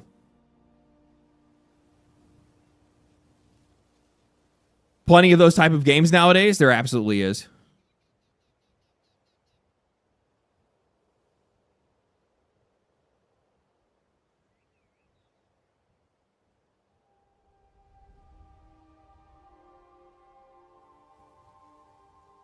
If you can't kill your sister at the end of Fable and get a kick-ass sword, it ain't Fable. True. True. True. Did anybody ever play The Bard's Tale? That game was because I think that game came out around the same time as Fable. And there's it has so many of these the humor that they had back in the day is just so fucking funny. The time you accidentally kill a horse on a burial ground, and then it turns into a horse of the pale horse of death. Knuckleavee, I think is what it was called. And then it just kills entire villages. And your character's just oh.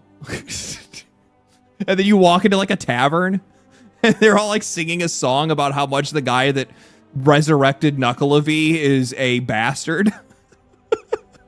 It's so fucking funny, dude. I also remember this one part in the game where you do this summoning circle or whatever, and a skull comes out of the ground and it's just I'm going to eat your soul, and they just do the bleeped fuck where the character just out of context. It's so fucking funny, man. Didn't quite finish it, but the humor is really good. It was really good. It was very, very good. Yeah, no, this game is not coming out because it's not ready. And it's been constantly flamed basically every single time they've shown anything for it. I'm actually curious. I was a little bit more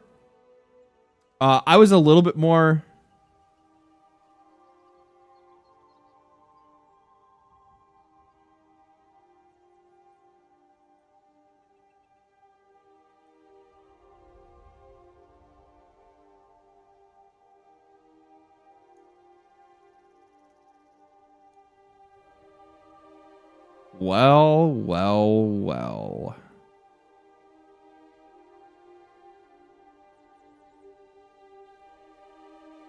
Well. Welcome to the arena.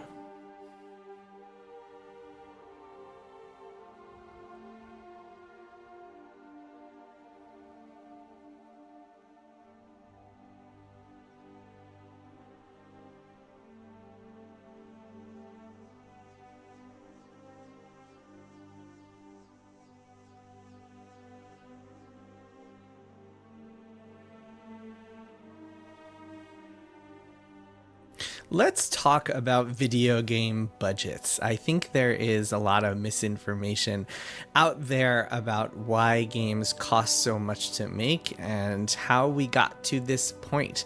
If you look on YouTube, you'll see a lot of big, splashy headlines with the YouTube face attached to them about how Concord cost hundreds of millions of dollars to make, and now... Love his content, do you? I'm actually kind of interested to see if he does better on YouTube. So, like, the thing, I have a very odd opinion when it comes to Jason Schreier.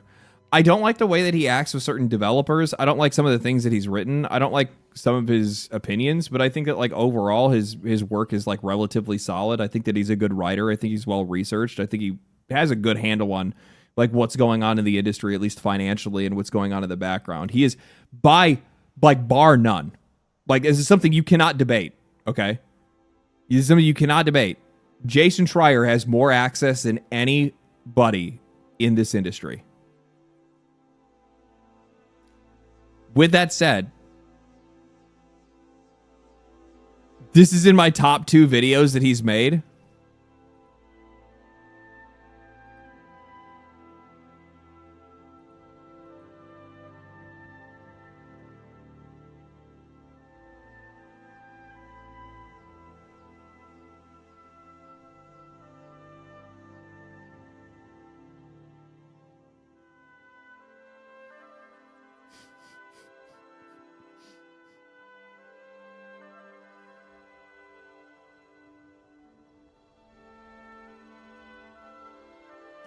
He's really consistent.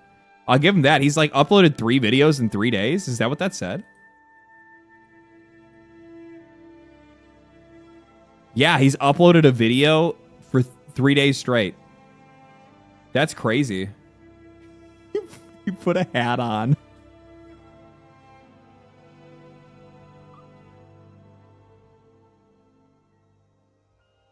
You know for a fact, motherfuckers on YouTube, and they are talking crazy shit in the comment section. You know they are talking crazy shit about a bald ass head in the comment section, because YouTube comments are crazy. People go wild in the YouTube comment section. So I guarantee this dude's like reading everything everybody's saying about it. If he comes back on in his next video with a hat on. After I put out that Destiny video, Destiny 3, $500 million to make. And so I want to put some of these numbers in perspective, because they sound really big, right? Like, oh my God, games are now costing $300, $400, $500 million to make. And they are really big, but where does that come from? And what is it actually going to? I think I think people need to understand that in order to be able to talk about games in a more, let's call it a more informed way. So let's start from the beginning. Games budgets, where do they go? I think a lot of people maybe think of film budgets or other just kind of expenses across the world, different projects that they've worked on, where a lot of that budget is going towards expensive equipment. Why don't you look at the camera? It's like, it's oddly distracting that he doesn't look at the, like, he's like very obviously just reading the script, which is kind of like a weird thing to do.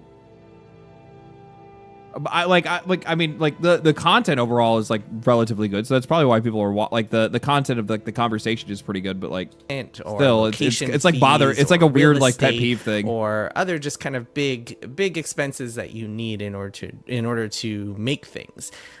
With games, it's a little bit different. Games do not really require a lot of expensive equipment. I mean, you need computers and hardware, but the vast majority of everything that, like, most of the money that's being spent, I would imagine, is on salaries. Because there's no, like, it's just time and that's it. There's no material, right? I mean, they're gonna have some like some subscriptions to different services that they're using, sub-services that they're using to be able to like make what they're making, Unreal Engine, stuff like that. They're gonna have their hardware and whatever, right? Like there's all that as well. He just started though. Yeah, but I mean, it's. I'm just saying, it's like it's a weird thing to just like record yourself. Like, imagine if I recorded my entire videos and I was just like this, and there was nothing else going on the screen. It was just me, and this is what I think. Blah blah blah blah blah blah blah blah blah blah blah blah blah blah blah, and that was like 15, 25 minutes long.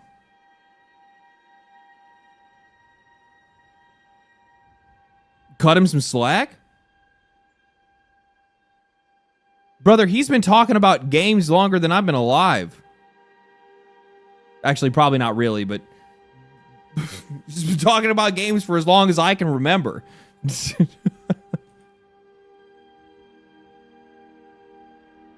But like in the grand scheme of things, that's not that much money. There is real estate costs and office spaces certainly. Yeah, but that's not really going to be all that impactful. I mean, you're talking about an office space is going to, I mean, it widely depends on where you're going to be, but an office in, say, I mean, most of these guys are in California, so if I had to take a wild guess, oh, God. If they're not working for a publisher that's renting the space and it's a single studio by itself, maybe 10, 15 grand a month. 10, 50 grand a month, something like that. A factor, but the biggest expense in game development is people. The reason for that is that on a game you need you need to pay literally just salaries of people. Okay. Yeah. Unlike it's just say film productions, just as a point of comparison, you generally can't on a game just cycle people in and out for very short periods as you need them. A lot of people need to be working on the game from. In most cases, with most games, what they do is they usually have devs. If they're it's not a cycle that they have them work on. It's kind of like it's like a mode. It's like they switch. Okay, so you'll at the very beginning have a very small core of developers that are working on something with executive leadership that's over them, that's looking at, you know, what they're doing, keeping up their progress reports and stuff like that, adding in their feedback or whatever they need to do. And then as that game gets closer and closer, or gets past like the ideation stage and it gets into like the finalized, once it's like a finalized pitch, right? Like the studio is greenlit it, then they start allocating more developers to it. Those developers are likely already on other projects, either other games that they plan to get greenlit, or if in most cases, a lot of these companies, it's live service games. One of the reasons why a lot of these companies really wanted to try to push as many people towards, one of the reasons why a lot of these video game companies fell in love with the idea of live service games is because it keeps their developers busy rather than the only thing they ever do is just working on another gamble, right? We have these guys working on something that is constantly making us money, and then we can, when we want to or when we need to, we can switch those guys off of that over onto this other project, right? So it's like, it's a place to be able to like stash your developers for a while before you hit the switch and you need those guys to come over to help you push the other game to the finish line. The beginning to the end. Granted, you can have some people come in and game projects certainly will shift up and down in their staffing depending. Why does he have 2 copies of the same book on display? Because he wrote it. Play Nice is written by Jason Schreier. Yeah. On what state of the project they're in and what else they need. But for the most part, you need to have a lot of people working on a game for a long time. My differences that I have with Jason, my differences that I have with Jason is more like fundamentally as like people with opinions, not necessarily his actual like his professional work, right? Like the guy's like, as a writer, he's a good writer. In order to make that work. So here is a rule of thumb for how to calculate budgets. It's funny when like Play Nice is actually it's a solid book. It actually is. Like I'm not gonna play. Well, no. You guys are completely missing. You guys don't even know what that book is. That book is about basically everything that led up to the sale of Activision Blizzard to Microsoft. Like, it covers everything from, like, the harassment scandals and a bunch of other different things. Flew under the radar? No. Actually, it sold a shitload of copies, if I remember correctly. His book did really well. I mean, it's celebrated within the industry, at the very least. When I was reporting on my first book, Blood, Sweat, and Pixels, back in 2015, 2016 or so, I got a very helpful number, which is 10,000. That was the estimate at the time for the monthly burn rate of your average employee. Now, this is I should preface this by saying we're talking about estimates here. We're going to do a little bit of napkin math and try to figure out how we're getting into those hundreds of millions of dollars ranges, but this is all estimates, and that's generally what budgets are built upon, is estimates. So let's say the burn rate for people was $10,000 per month per person back then. That was generally the estimate. So what does that mean? So that $10,000 a month per employee, which is about $100,000 a year for their salary. Like most of these developers are working for $100K a year. It's up to $120,000 a year. Yeah. That is a combination of 120, salary, of benefits and overhead, and of other various kind of miscellaneous costs, including you can kind of fold in maybe some office costs in there, some computer costs in there, miscellaneous. So that's the bucket, right? The number has gone up since there, but let's do a little bit of napkin math to try to figure out what that means. Look, I got a fancy calculator here. Let's reset that. Okay, so we have our 10,000. So 10,000 per month. Now let's say, how many people do we want on this project? Let's say we're working on a project, it's 2015, so fewer people than you need today, but let's say we're working on a project that takes, I don't know, 100 people, right? So we're gonna multiply that by 100 people. So that is our number for $1 million burn rate every single month. Yeah, 100 people that are working on a game, $1 million burn rate every single month, $12 million a year. Video games take about 3 to 5 years to make. So $50 million, I guess, for that project, right? Amount that we're spending per month. So about $1 million per month if on our 100 people. Right. And now let's try to figure out, so how many months are we actually going to take on this project? Let's say it's a 3-year project, which again used to be the kind of standard par for the course. 3 year. So we're going to multiply that by 36, and then we get our final budget number, 36 million. So just to repeat, that's $10,000 per person per month. Multiplied by 100 people, so that's about $1 million per month. Yep. Multiplied over the course of... Except for the fact that most of these teams have grown far past that by now, so it's not even... honestly, it's not even, like... which explains why a lot of these companies are leaving California. Oh, with one... Yeah, 100%. I mean, for, like, the video game industry, I wanted to make a whole video talking about this, but I actually think that, like, they need to actually get out of California. If you're a Western game developer, if you're a studio that's in the US, like, I would get out of California. The only reason they stay here is because that's where they started. And I'm of the mind of it, and it's not even like a political standpoint or anything like that. Well, I do think it's going to bring more diversity of thought. The other thing is that, like, I think like probably the more valuable thing that it does is just lowers costs significantly. The cost of living goes through the roof. Or sorry, the cost of living goes through the floor the minute they leave the state of California, which means that you don't actually, like, game developers don't need like, if they're, here's the thing, if they're making $100,000 a year, they're living pretty good, especially if you're in, like, places in the Midwest or something like that. Move all these studios to Detroit. Of 36 months, so that is 36 million. Pretty simple math, right? So that's a project that takes 36 million. Again, we are talking about napkin math here. In reality, these budgets are going to look a lot more complicated. Well, yeah, because in a lot of cases, you're going to have employees that are at completely different salaries, depending on their position, depending on their experience, depending on how long they've worked for the company. People are going to have different benefits packages. You're also going to end up having, you know, just general inflation. People are going to get raises. There's, like, a lot of different things that work into it, right?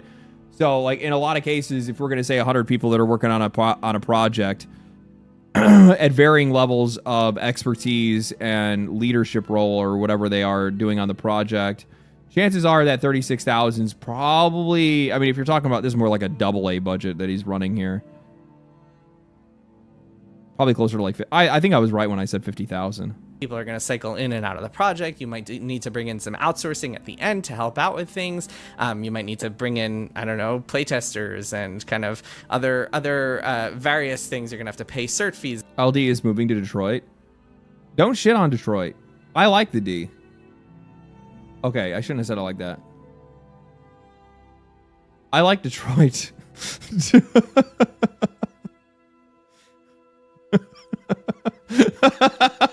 It's what they fucking call it. I'm sorry. Fucking never mind. There's a lot of other complicated factors, but napkin math, that is what we can. Detroit style pizza is underrated. Bro, go see a hockey game at the Little Caesar. Well, I don't know about the Little Caesars Arena, but Joe Louis Arena was really cool. That place is like a high school stadium. It was such a fucking sick ass place. Plus, on top of that, like you're in striking distance from Canada, so there's a bunch of cool places that you can go and visit that are right over the border. It's just a cool spot, man. I like it over there. Go to Coney's Island, get some food, shoot over to oh god, what is that casino? Greektown, I think is what it's called. Greektown. It's a fun place, man. It can be really fun. Cut to today.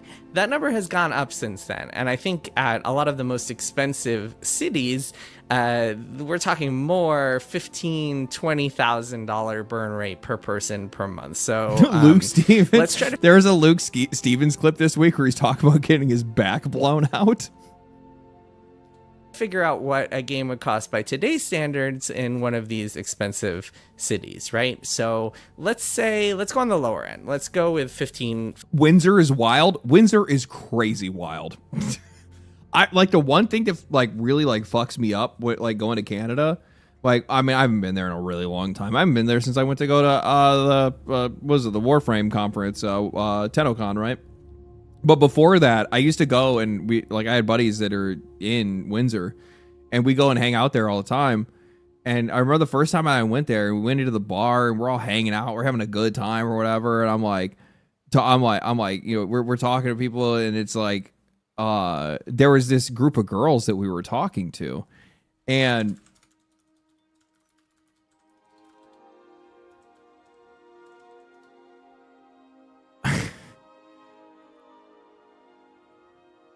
everything's cool, right? And I'm talking to this chick and like we're talking about something and like I forgot what it was that she was like what it was that she brought up, but it like triggered something with me and I'm like, huh? I was like confused by something that she had said and I'm like, how old are you? And she's like, I'm 18. And I'm like, oh God.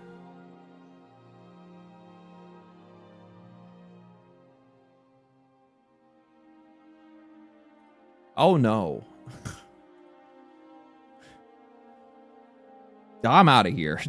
I don't want no, I'm out. Like there's girls that are like graduating high school that are at the bar and you're like, no, I'm out. 15,000 per month. I'm lot more people it takes. I mean, look at a place like Bungie. Bungie has, I believe, around 800 employees. I'm not 100% sure what that number is at now, but some of these games are taking hundreds of people to work on. So let's say that we're working on a big AAA game. Let's say it's 400 people. That's pretty typical for like full-time staff for a big AAA production these days. So we're going to go with 400. So that they use a lot more people to make AAA games than they used to, and I don't understand why.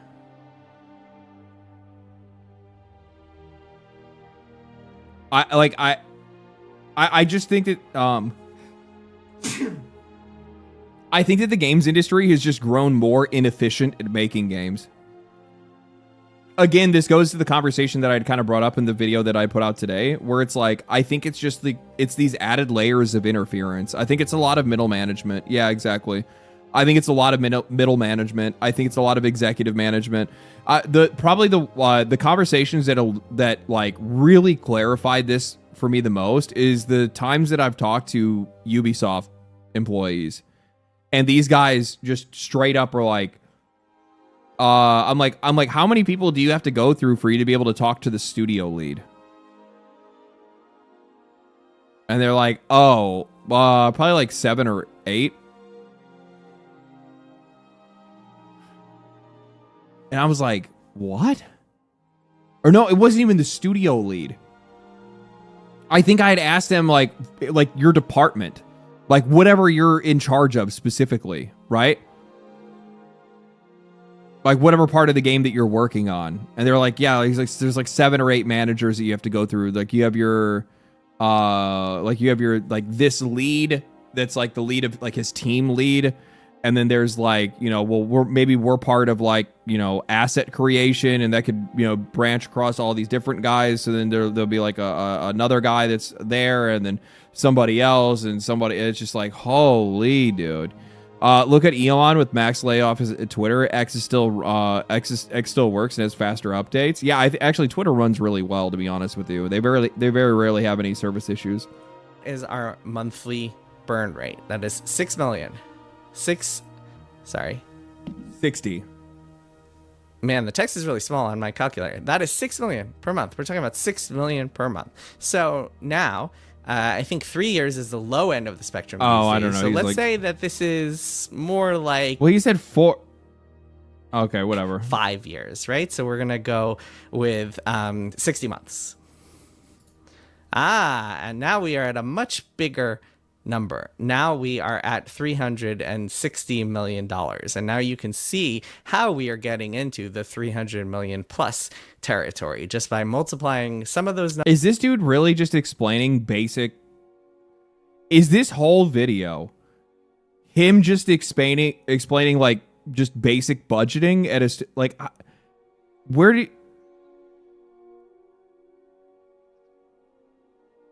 this is just common. I actually thought that there was going to be some like insight here.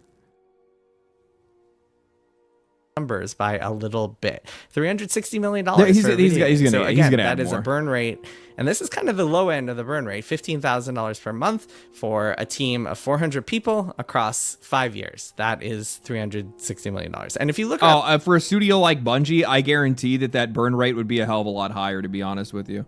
Again, like I think in a lot of cases, like he's definitely like underestimating in this case, because one, the studio was purchased for a very high amount. And most of those guys are like very tenured at Bungie, right? There's a lot of like the one thing you cannot say about Bungie, it is not the ship of Theseus that a lot of people try to make it out to be. The studio is still stocked with plenty of people that come from Halo. It just like legitimately is. There's nothing else to say about it. It's one thing that it's an argument that I can't really make against the studio. I think I made it against the studio once before, but I had seen multiple developers come out and say, like, you know, like I'm talking, there's tons of people that are there. There's like more than, I don't know if it's like half of their staff, but it's a good chunk of the people that are over there that have been there since Halo. The industry, like you've seen, it's very public. Some companies come out with a game and then don't come out with another game for 5-6 years. So these numbers are not just made up here. This is real. These are real timelines. You can also, some of them are public about their staffing numbers. Some of them have been very transparent about that. Otherwise, you can kind of look on LinkedIn and get a sense for how many people are at a company. Some of these companies have thousands of people, so we might be going into numbers way higher than this. So this is just, again, some napkin. Well, I mean, plenty of these companies will have thousands. There's plenty of publishers that have thousands of employees, but most of those publishers are not working on the same game, so they're not going to be like, or like those people are like usually like split off into a bunch of different studios. Math. Let's just for fun, let's go on the higher end of things. So let's say you are in, I don't know, Seattle or Los Angeles or San Francisco, and let's say your burn rate is way higher. Let's say about it's closer to 25, maybe? let's high end. Let's say $20,000 a month, right? So that's $240,000 a year per employee. if you're in San Francisco and you're competing with Anthropic and Meta and Google for engineer salaries, $240,000 a year might be lowballing it. Like, those people might be making more than that. And if you go and you look on job listings for some of these companies, you can actually see some salary bands that are upwards. This is also the reason why you're seeing a lot of these guys switching over to like booking a lot of these jobs overseas, either working with more people that are in like sending more of their work over to like India or Southeast Asia and stuff like that, using some people that are out there. I know like Indonesia has become a lot more popular. There's another country that they've like been pulling a lot of talent out of.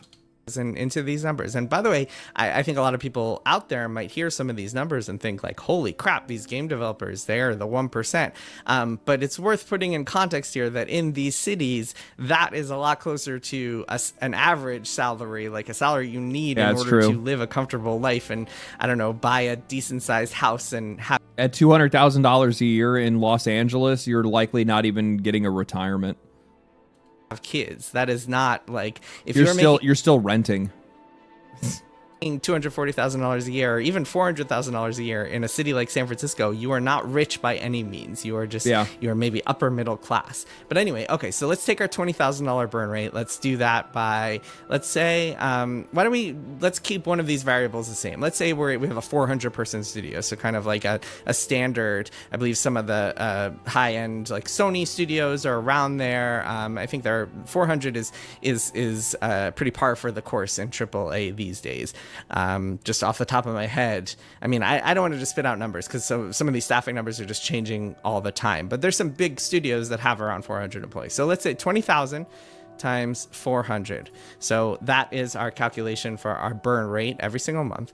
Again, crazy. Yeah, $8 million a month every single month. That is, I mean, just think about that. That's how much we're burning every time. Whenever we're in pre-production, you're burning.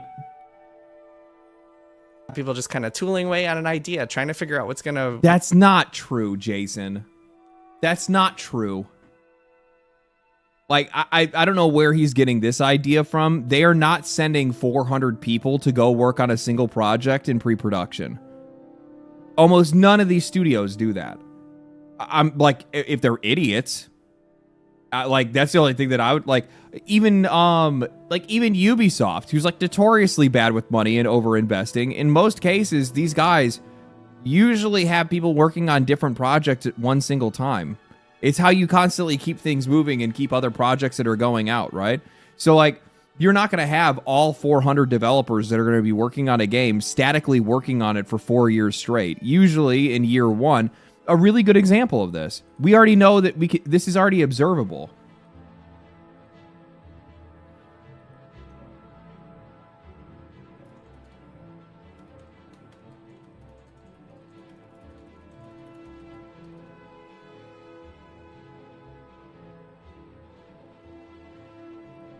CDPR actually posts their numbers, their developer numbers of like how many of their developers are working on whatever project at any given time, right?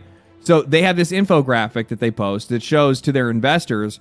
Right now they have this turquoise is teal. Sorry, teal is The Witcher 4. So in February they had less than 500 people working on it. In April, they had 513 people working on it. Right now, Hadar, which is another one of their projects, only has 24 people working on it. This game right here is not it's in its early development stages. This is pre-production.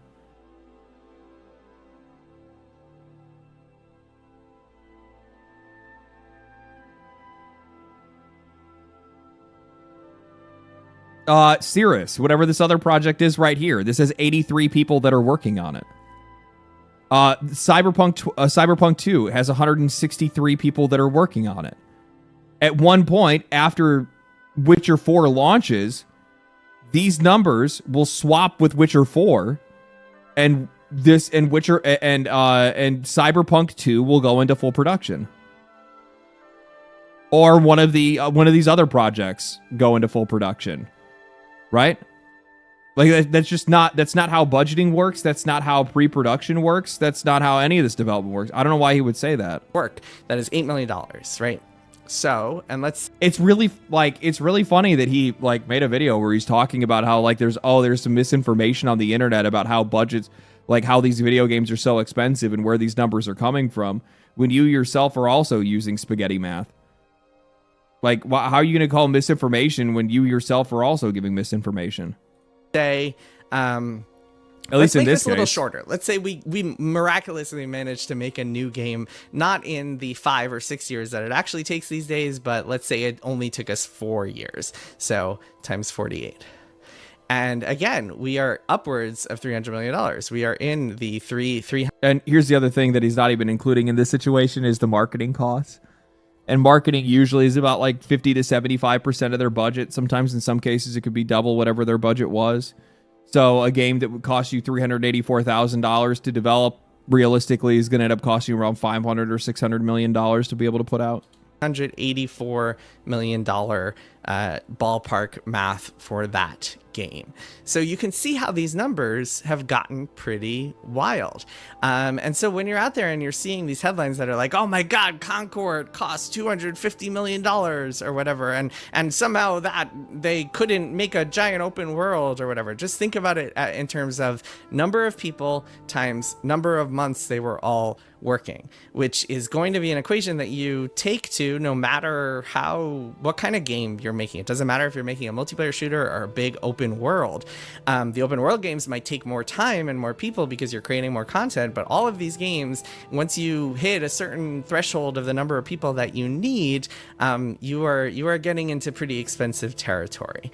Again, there's all sorts of factors here. I mean, some of these companies you could certainly like look at and say, hey, a little bit of wasteful spending here. Hey, maybe you don't need 2 years of just kind of pre-production dreamland to get this game off the ground. Maybe actually you can iterate a little quicker. And there's a lot of conversations being had around the industry as we speak about how to get the length of time down. I'm going to tell you right now, the best way for these guys to get the length of time for development down is to lower scope and also lower the fidelity, and then also lower your team count. It's the best way for these guys to be able to like just lower their budgets basically across the entire board, right? Because if you're making the games if you're making the games on, if you're not making these insane like high fidelity games that are using technology that most people don't even have access to, they can't even afford in a lot of cases. Guy Code, thank you for the tier 1. Appreciate that, brother. So if they're making it for lower end hardware and they're not putting all this fidelity in, they don't have to pay as many artists. Artists are very expensive. Right? Because artists also mean like concept artists are always going to have, but you're just going to need less people in general. And it's just going to take you a hell of a lot less time to be able to put it out. While there are a lot of tools inside of like Unreal Engine 6 to make the game look really pretty, these guys still have to do a lot of work by hand to be able to make this thing, to really make it sing, right? Gameplay comes first, which honestly, in most cases, it's probably just going to make the games better because they're going to focus on the areas of the games that matter the most to players. The other spot that they really need to just cut back on is marketing. Like I'm going to be real. Maybe this is a crazy thing to believe. I think that the ads and like the commercials, like I have a really hard time believing that like YouTube ads and TV commercials and billboards and train graphics and stuff like that actually has any real conversion rate that actually makes the investment worth it. Same thing goes for these music collabs. I think these music collabs, by and large, are a massive waste of money, especially because they're likely spending, depending on the artist, they're spending millions of dollars, right? They're spending millions of dollars on this stuff. So it's like, I yeah, I can't imagine that working. I can't either. But the one thing that is not going to go down, at least here in the US anytime soon, is the burn rate itself. That kind of per person per month rate that we've played around with that went from 10,000 to closer to 15 to 20,000 per month. Yeah, the nowadays. directs I think are the best way the to be able reason for that to. is just that the cost of living in the US is just If there was one ad that I would make sure that I would be buying, or different programs that it would be like Summer Games Fest and then the Game Awards, right? Like those are the two ones that are probably the most important to make sure that you have an ad on if you have a game that like is worth spending that kind of money for. But outside of that, I think largely just having your own YouTube channel and posting videos to your like company's YouTube channel, and then just having the like game outlets like IGN repost and post a trailer themselves as well to be able to reach whatever their audience is. That's going to be more than enough. It's more than enough. They're wildly overspending by hundreds of millions of dollars when it comes to these ad campaigns. Like, I'm just going to use this as an example, right? So since he brought up Bungie in this video, one of the best things that you can probably point out is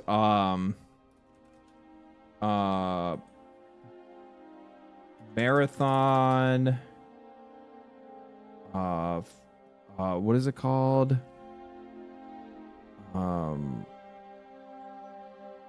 IRL Shop.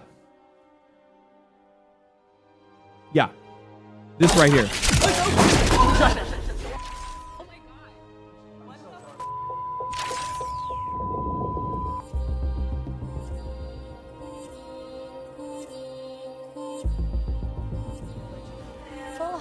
Hello, how's it going? Hey guys. Whoa, hey, how's it going? I'm Shin. Nice to meet you. I'm Shin.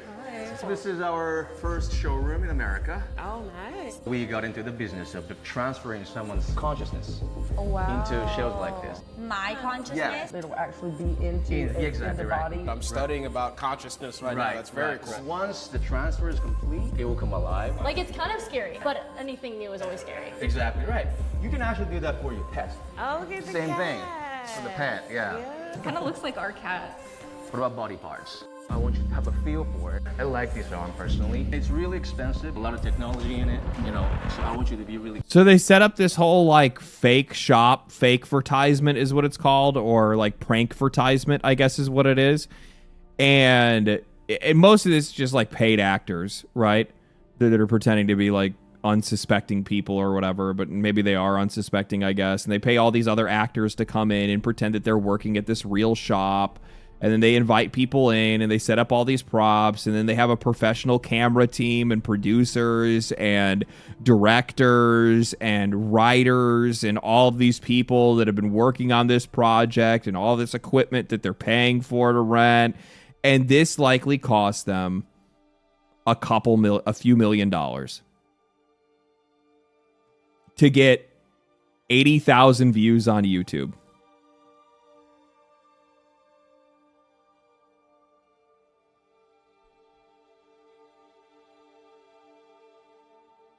Do you see what I'm talking about when I say wastefulness? 5 to 10 million? Yeah, likely. I could see that.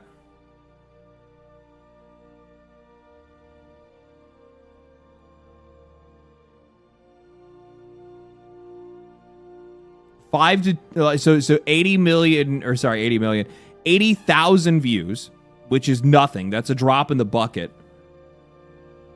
on a video that obviously didn't even have any impact on your sales. Do you think streamers do a better job at advertising a game? 100%. Streamers and YouTubers do a far better job at selling your game than any other form of, honestly, any other form of advertisement. Even more so, and man, this is so fucking critical, and I wish more of these companies would get on board with this. Even more so, if you give them creative freedom and tell them that they are not limited by any content. Say whatever you want, do whatever you want, give your real opinion on the game, be confident enough in your own property and confident enough in your own game to be able to do that, and you are going to find wild success. I got an example for you.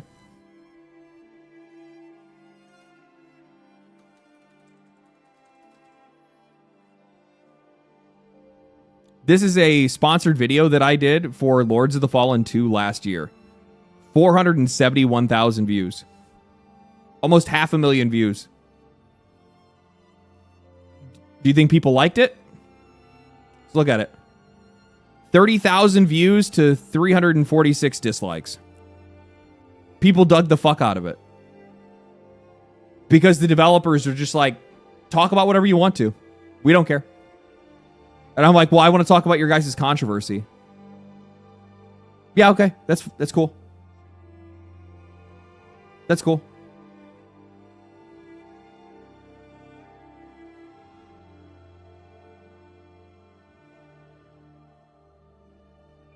Simple as that.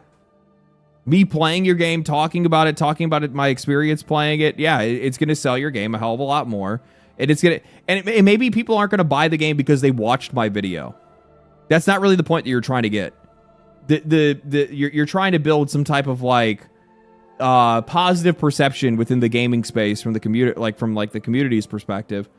And that's what a video like this does, especially when you give people the, open ability to be able to criticize it freely. One of the things that I've ran into a lot with Eastern developers, like Eastern publishers, because I've gotten a ton of offers from these guys. They constantly want, because they know that I like Eastern games. I'm very unabashed when it comes to my love for Eastern developers and what these guys have been doing, especially the dudes over in like Korea and the guys over in China. Well, I think that in a lot of cases they're a little bit on the, they're kind of walking down the wrong path in some cases, and I criticize them for it. I largely like what they represent, as a kind of like a disruptive force in the games industry. Those dudes, holy shit, they are so controlling over what you say, over what you do. No, you can't say that. No, you can't do that. I remember I had a video that I think I'm fine. I hope I'm fine. I just won't name the game. I had a video that I did. There was a sponsored video, and part of it was I was talking about how there's not a lot of masculine role models in video games, and I think it's a really good thing that this game is kind of pushing that, and it's like positive family dynamics and a few other things. And I'm like, dude, this is sick. This is going to be really good. Like I want to see more of this trend, and they're like, oh, don't talk about that. That's controversial.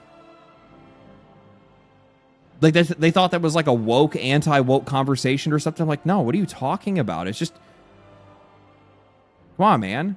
And like, they're so restrictive over what you say, but it's a cultural thing for those guys more than anything else. But it's something that they got to get over. These companies have to realize that there are better ways for you to be able to advertise your game, and the traditional ways of advertisement just don't work anymore. Rocketed enormously, and in order to keep up with inflation and with competing companies, that's why Jason's math is off. He's eventually going to see that my stream's going to tag his video. If you're watching this, the reason why your math is off, your math is not off by the end amount. You're getting to the right number at the end, but the way you got there is flawed. I think that's probably the better way to be able to say it, right? So, like, the one thing that I'll say is, like, the reason why you're getting so close to, like, what it is because you're kind of averaging these a little higher than what they're supposed to be. And what's filling that gap is their marketing, like, 100%. And in order to give people a standard of living that they deserve, you need to be spending that kind of money. This is the main reason that we are seeing a lot of game companies look elsewhere outside of the United States for development. Some of them are staying here for sure. Some of them are staying here and then doing co-development or outsourcing elsewhere. Outsourcing has been a thing in the games industry for a very long time, but it's really picked up in Eastern Asia, Southeastern Asia has become very popular for assets. There's entire companies that are just built to build assets. They're like, all they do is you give them like whatever your art style is, and then they try to mimic it the best they can, and they'll make like your carts for the street and your like the plates on the table and the chairs and the table itself and the tablecloths and some of like the background elements and stuff like that. Recent years, to the point where, again, it's been called co-development, because it's a lot of just kind of, we might have a small team of 100 people here, and we are working with teams all over the world to do these piecemeal things for our games, and therefore that is going to cost us less, because we don't need to hire those people full time and just have them in our studio every single day just watching that burn rate go up. Instead, we can bring them on in and out as we need them. And that, I think, is something that we're going to see more and more of as time goes on. But at the end of the day, that is fundamentally why these numbers are going up. It's a combination of salaries going up and the amount of time it takes to make games going up. You should check out, I'm going to throw a link in the description of this YouTube video to my Bloomberg article. Some of the Bloomberg articles I've done about why costs are going up and the mismanagement that is involved there and the waste, and also just the realities that everybody... This is one of the things that I actually do have a decent amount of respect when it comes to Jason Schreier and some of his writing. He does not have any problem calling out the wastefulness and bad management in video games. Like, him and I are very much of the same mind when it comes to how poorly managed much of this industry has become over at least I'd probably say the past decade. So like, while I am critical of him and some of the things that he says, or work that he's done, or at least how he's treated some other game developers, that's something that him and I see eye to eye on. Is trying to deal with some of these problems. And I think that maybe if you watch a lot of YouTube videos, maybe you've seen a lot of people just trying to blame people and saying, oh my God, these developers are so lazy. Oh my God, these managers are... Don't do that.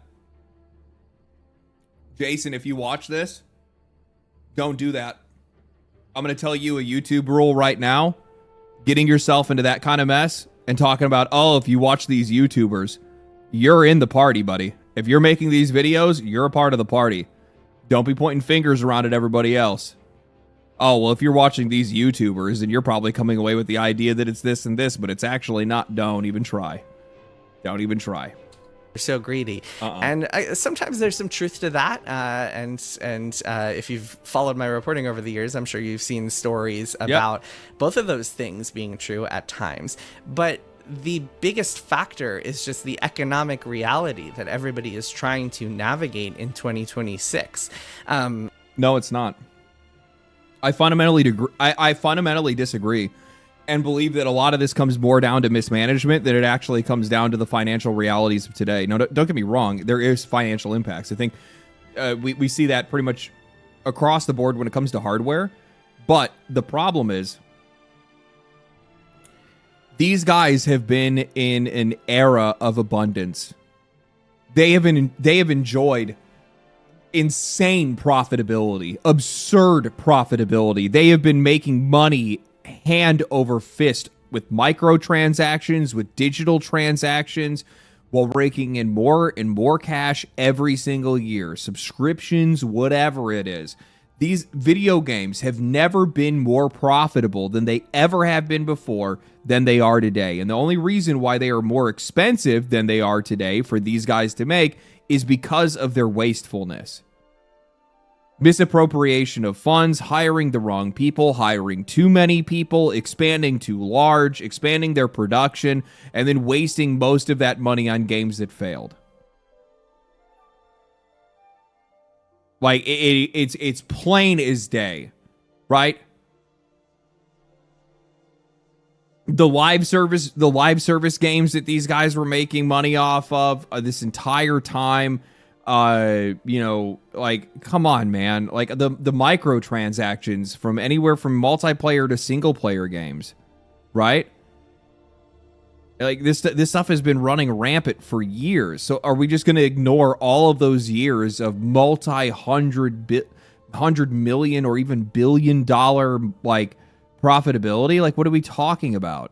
The extreme competition, the swelling of budgets, and HQ in the worst places, of timelines, and that's a really good point to bring up. It's also like, and they're headquartering themselves in some of the most expensive places possible. There are tons of wastefulness, insane wastefulness. So, like, I'm not going to go, oh, it's expensive to make games today because AI is increasing the prices of everything, and tariffs have also made technology more expensive. I don't give a fuck. You enjoyed a good 2 decades straight of just absolutely farming us. And what did you do with that money? What did you do with it? And now here you are today. That ain't my fault. That it takes more and more people to make games, more and more time to make games. That is what is causing these budgets to get out of control. Why does it? Why do games need more? Let's do. That's the question I want to know. Why do games? That's the video that you should make. Why do video games need as many people as they do today when they didn't need as many people 10, 15 years ago? Because at least from my perspective, in the last 15 years, I don't really think that games have really... How have they improved? How have they gotten better?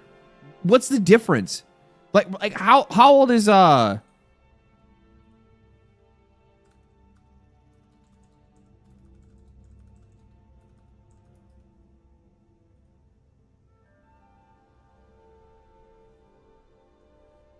So that was this is almost 10 years ago.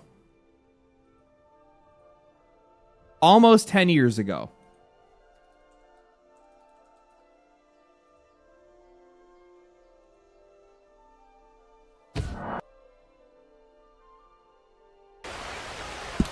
Look.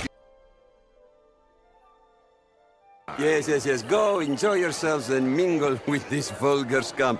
It'll make you long for the days when you could shoot each other and screw cows out on the open range. Those sure were the days. Good day, gentlemen. Good day to you. But before you go, what exactly are your plans here?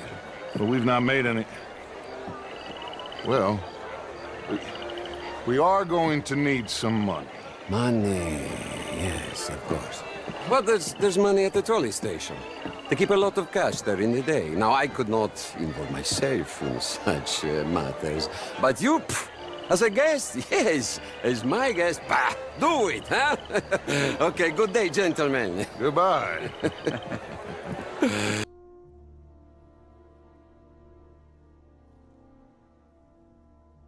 Almost 8 years old. Sorry, yeah, you're right. It's almost 8 years old. Like, I mean, if I'm just talking about like the last 10 years, do I really think that games have improved that much? No. Not at all.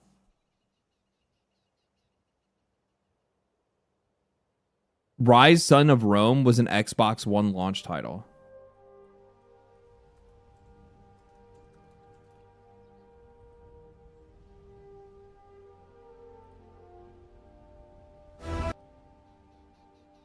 Then it is clear to me that you Britons do not love as we Romans do. Your girl.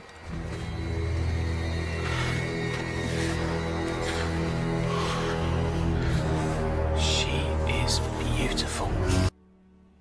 Brother. Like, you get what I'm saying now?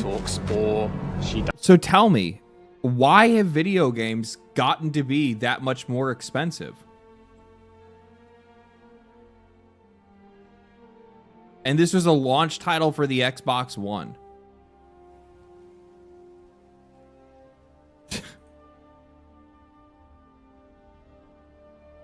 Yeah, for an top comment. For an Xbox One launch title, it still looks impressive in 2024. When did this game come out?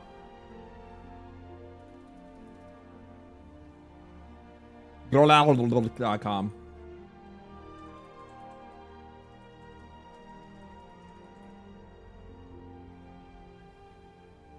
(2014), 12 years ago. Oh, this is 2013. And then it was released on Windows. 2013. 13 years ago. That's crazy, dude. So it's like, You see what I'm talking about? Let's play around real quick with one more thing. I wanna try the highest end of the highest end. So let's say we have a team and we're high end, right? So let's say we're all in San Francisco, and let's say we have a huge team. Let's say we have a team of 1,000 people in our game studio in San Francisco. So our burn rate is $20 million a month, right? So that alone, I mean, think about that. That means that in a year you're spending $240 million. But let's say that we are spending, let's say we're really going all out. We're making an open world AAA RPG with tons of immersive systems and options. This is like such an obvious call. This is such a very okay. I actually enjoy the cattiness of this now. I actually enjoy this is so catty. I know he's very, very specifically pointing the gun at no,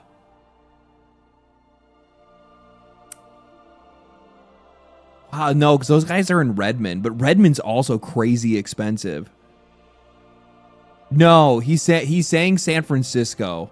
I'm trying to think of who's in San Francisco.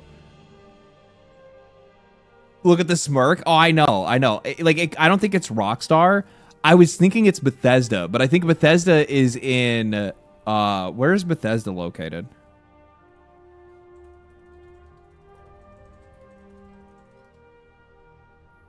Oh, they're in Rockville, Maryland. I thought they were in California. Never mind.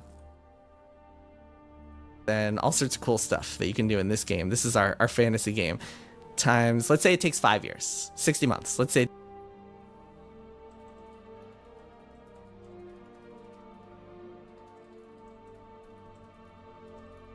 I don't care. Fucking. Zynga, Double Fine, Niantic. Fuck, you guys are right. He is tall. He's calling out Rockstar. Take-Two's out there. I don't know who Take-Two has out there. There's not really any big... Riot Games is in Redwood. So it could be Riot, maybe.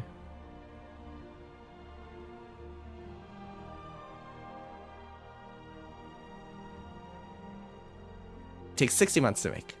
So now we are getting into the more than $1 billion territory, $1.2 billion for this game.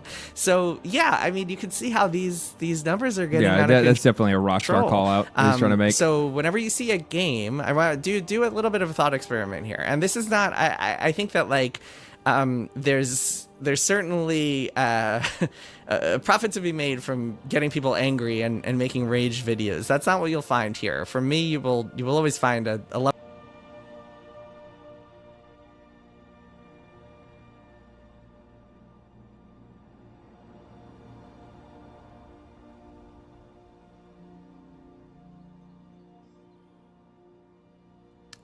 Wonder who he's talking about.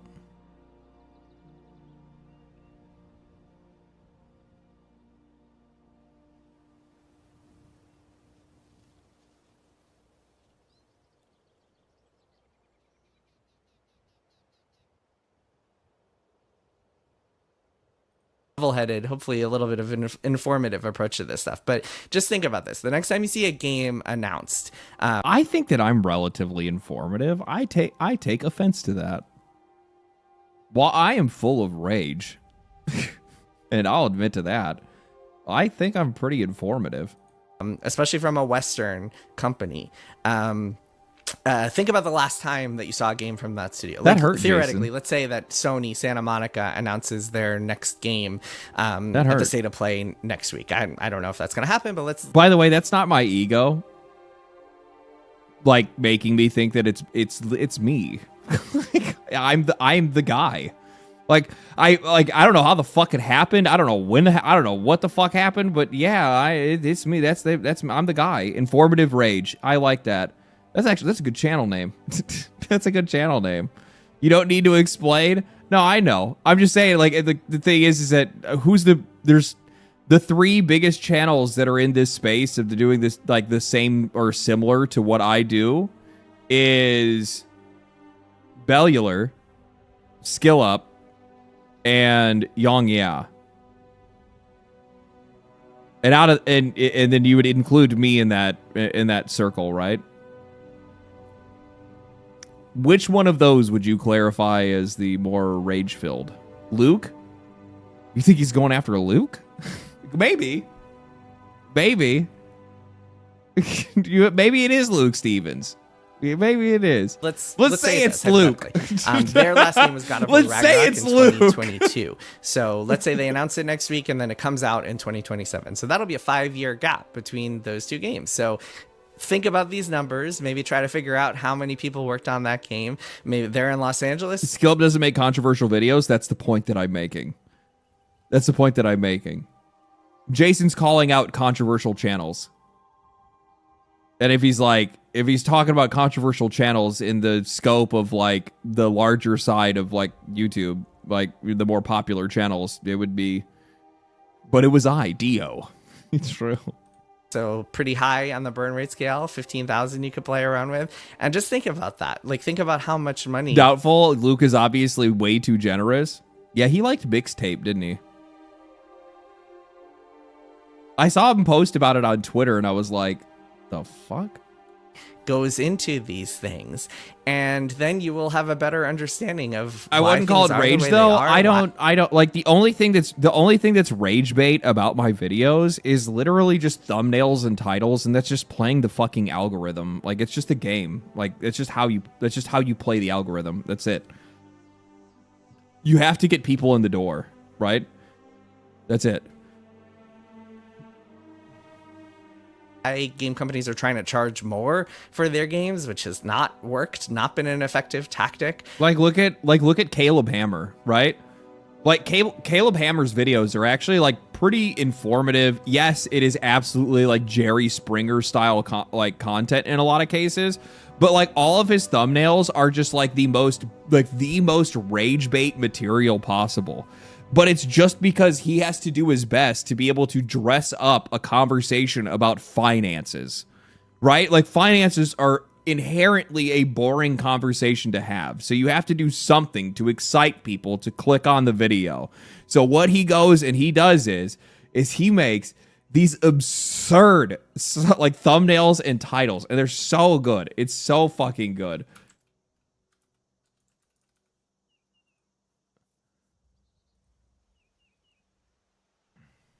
Like, look at these.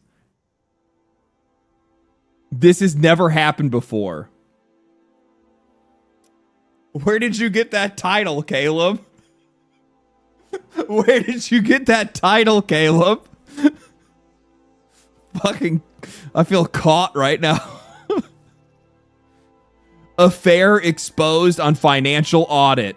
And then, like, look at these faces. It's like him, like, sweating and angry and disappointed. This guy's angry. She's sad. She's obviously the one that cheated. Whamming bad. Whamming bad. Wannabe e-girl made 52 cents last month. These are so good. These are so good. Breaking down, you won't be surprised I fired him. Taxpayer transitioned welfare fraud. Oh my god. Look at this right here. Weapons grade retard.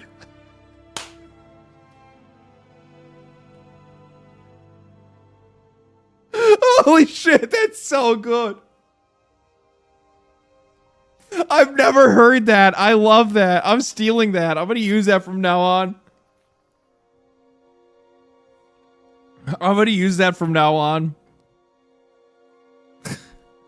That's so good. Financial audit's dumbest guest ever. They have him like his head's... They fucking photoshopped it so his head's dented in and he's drooling.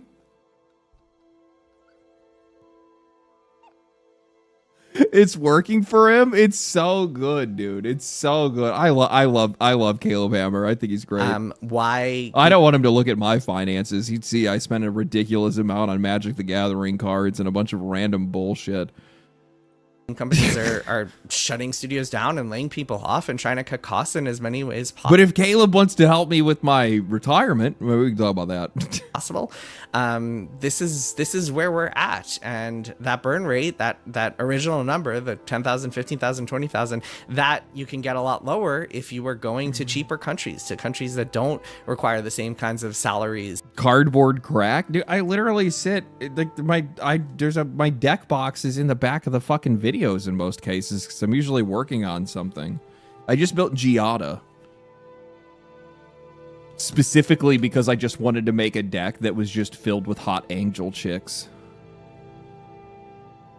That's it. And most of like the best angels in Magic the Gathering are the older ones from older sets, which are still hot. And benefits that you see here. I literally named the deck on Moxfield Thighs from the Skies. Another big part of this equation for a very long time, and still to this day, was always tax credits. Because if you can shave off, if you are in Montreal and the Montreal government is giving you a 30%... He would tell you to stop buying Magic cards and invest the money? No shit.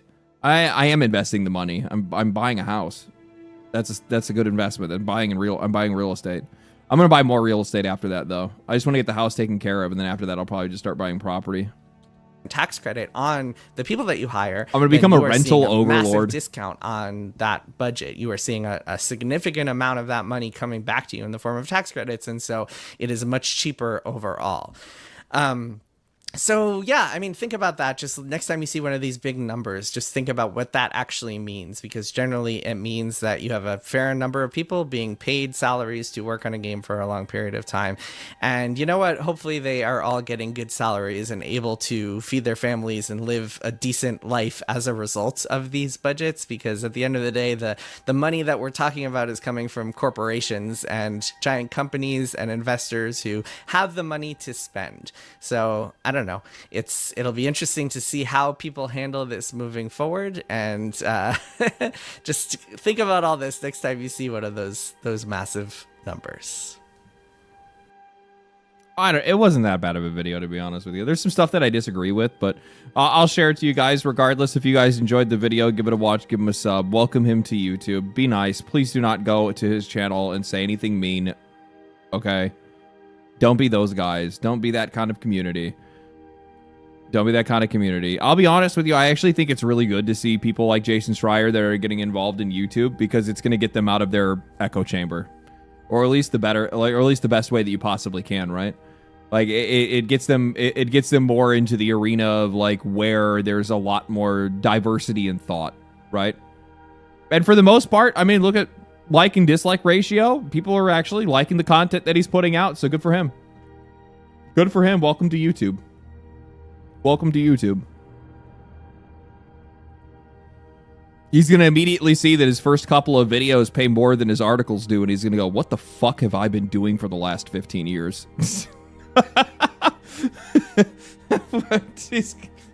What have I been doing?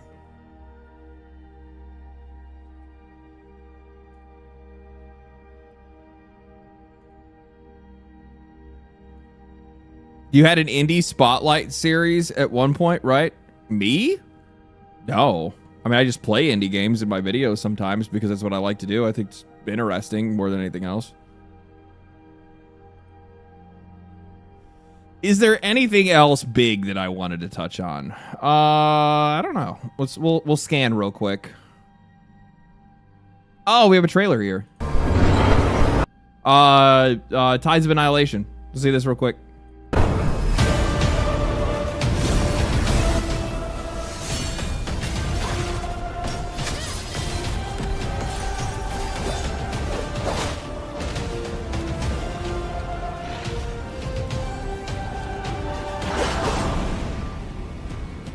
大家好，我是湮灭之潮制作人傅坤。新实际发布后我们的后台收到了很多的留言。除了催更的，大家最关心的还是游戏在技术上的表现。作为单机动作冒险游戏，为了尽可能的让玩家获得更好的体验，最大化湮灭之潮的魅力，我们和各大芯片厂商以及 APEC 展开了深度的合作，共同的完成了新一轮的技术优化。I totally dig this mix of like Arthurian, right? Is that how you say it? Dark Souls, Final Fantasy 16. This is Tides of Annihilation, so it's like Knights of the Round Table meets like Wuxia or Wuxia. Yeah, Arthurian. Yeah, so it's like Arthurian meets like Wuxia, which is like two different style. Like I dig it. 还记得首报预告片里的巨大骑士吗？视觉效果确实震撼，但也意味着战斗要在运动中展开。技术上有难点，所以和 This might be my most anticipated game. Yeah. No, this goes hard. Like it generally goes. Like the art style is really cool.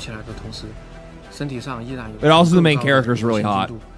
于是我们重新制定了一套分层挂载方案，既做了一系列减法， Which makes me 也 more 做了一系列 interested. 加法。在这一块，U1官方也为我们提供了不少帮助。为了让这个大家伙能够更好的动起来，我们和日式边缘的伙伴一起分析了 CPU 和 GPU 侧的性能热点。This is a really interesting thing for these guys to do. So they're basically just talking about like this is a whole video that they made that's like showing some new footage of the game, but it's just them talking about how they've been like studying and working on how to optimize the game. They're trying to sell the game optimization first. Interesting. 多种技术思路，对动画、逻辑、地图做了精细的控制，减少计算量，有效地提升了这个关卡的平均帧率。我们希望，当巨大骑士出场时，大家享受到的不只是视觉震撼，还能体验到战斗和探索的乐趣。Very cool. 为实现多平台的良好游戏体验，我们与英伟达进行了深入的沟通。除了时装超分、光追等技术外，还请对方提供了更详细的性能分析。未来将在驱动层进行联合优化，同时腾讯也提供了技术帮助。此外，在多方协助下，我们也优化了角色的无缝演出、动画过渡效果、动量结算的真实感、人物面部表情控制等各类细节。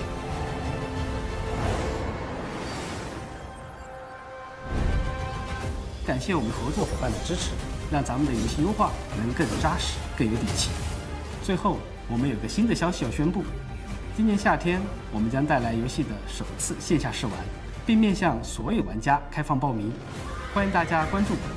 也希望这些技术 Oh fuck. 上的努力能够让大家玩得更尽兴。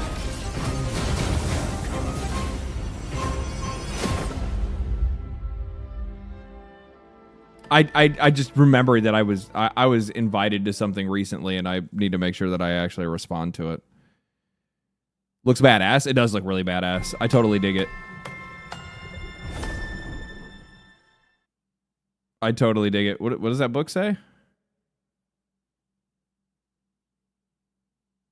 Miss over Brocade City. Huh. Where that is. That's like a map choice or something like that. Interesting. What does it say here? Huge win for gamers and consumers' rights. The California State Assembly just passed AB 1921, the Protect Our Games Act.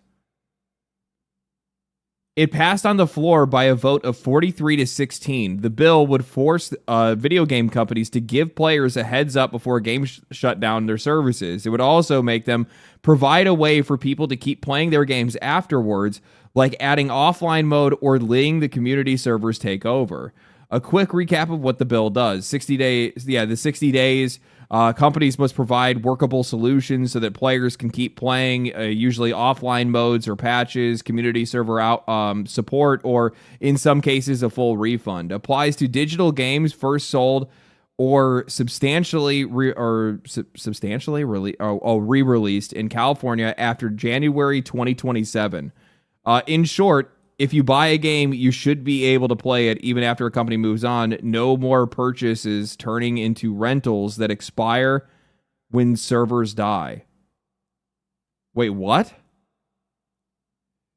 Oh, okay. So it passed the floor, and now it's moving to the California Senate. That's crazy. Holy shit. Hey everybody, I'm Assemblymember Chris Ward from San Diego, and I got some big news from the state capitol. AB 1921, the Protect Our Games Act, has just passed the legislature with 43 aye votes and bipartisan support. So it's over in the state Senate now, and we're going to be able to debate that in committee in the month of June. Huge. Huge. What was the vote cast? He said 43. How many nays? 43 to 16. 16 absolute fucking dickheads. 16 weapons grade retards. 16 paid shills. This is like something that is just like so absolutely like just an easy yes that I have no idea how these guys would vote against it other than just being paid. Glizzy gobblers. I like that. Glizzy gobblers. I like that.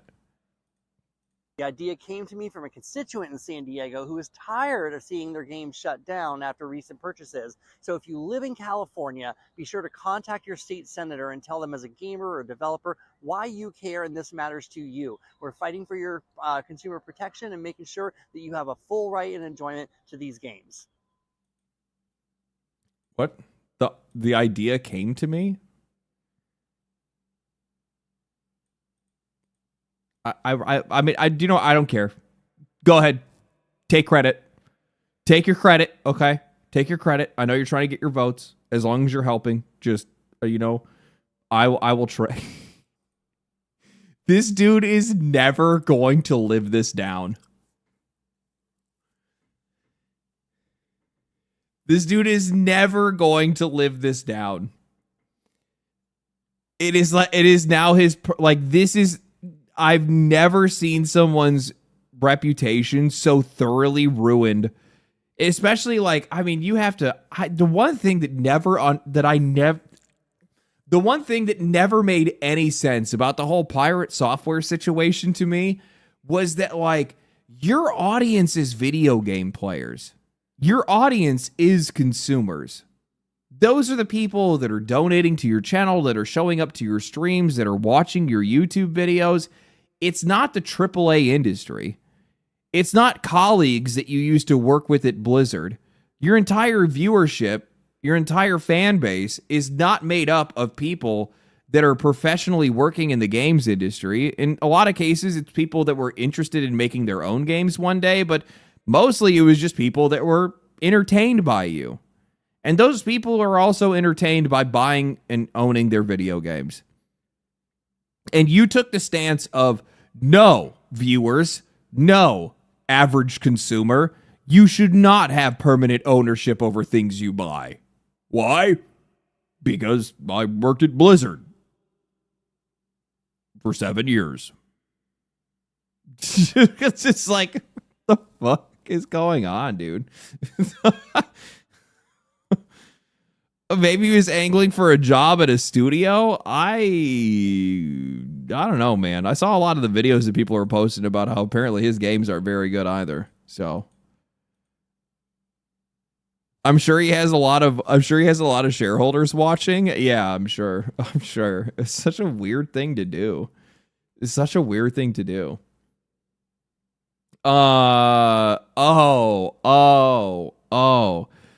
So the meme got posted of, this might be the biggest Valve L. Steam machines are supposed to be the affordable console alternatives to not premium PCs.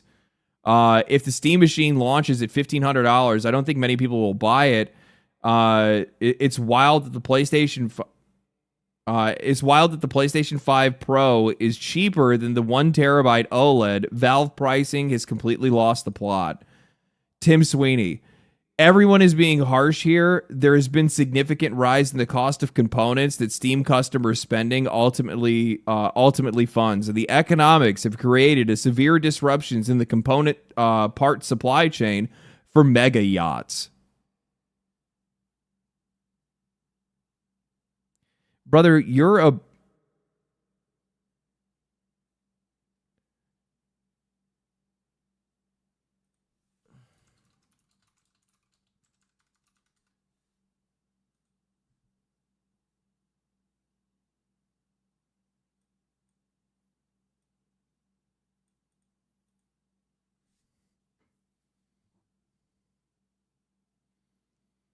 rich people versus rich people.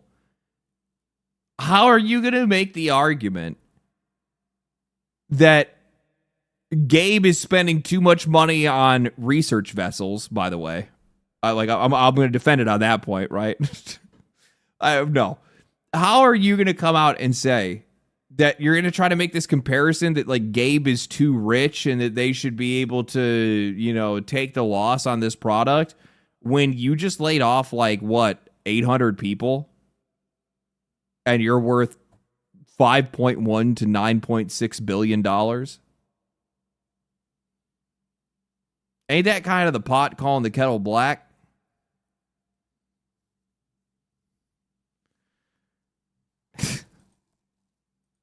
What a goofball, dude. What a goofball. Yeah, here it is right here. Hey, Tim, when was the last time Valve laid off their employees? Oh, yeah. Never.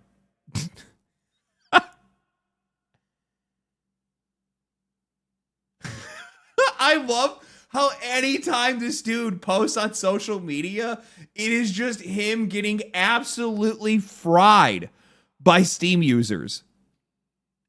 Like anything he says, even if this dude might be, he's definitely not right in this case, but even if he might be right on something, somebody's still in there just being like, shut up, Tim. Holy base Twitter, my beloved. I love it. I love it. You laid off 1,000 employees this year. You're not the guy to shit on Gabe. When was the last time you laid off 1,000 employees again? Yeah. Oh my God, dude. Talk about the one thing I will say that I really appreciate about Tim Sweeney, when he takes an L on social media, he leaves that shit up. He leaves that shit up. Good for him. Good for him. Oh, reveal trailer for Call of Duty Modern Warfare 4 coming October 23rd. All right, here we go. Any place. Sergeant J, keep your scouts in line. Can we make a pit stop at the Komatu? Bender, thank you for the 10. Sweeney acts like he didn't just lay off 1,000 people and increase the price of V-Bucks. True. Thank you for the 10, brother. The new guy is low on rations. Make it fast, guys. Who's that, a K-pop star? The new supreme leader of North Korea. No shit. I mean, that dude looks younger than I am. You guys heard that?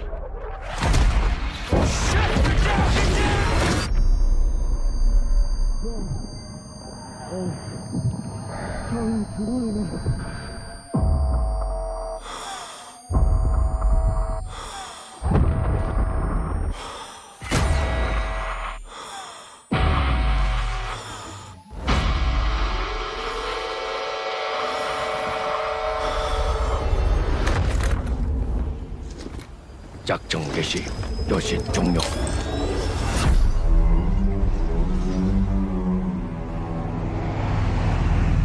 So is this taking place in South Korea? All right. You're still a wanted man. Yeah, I know. Oh boy.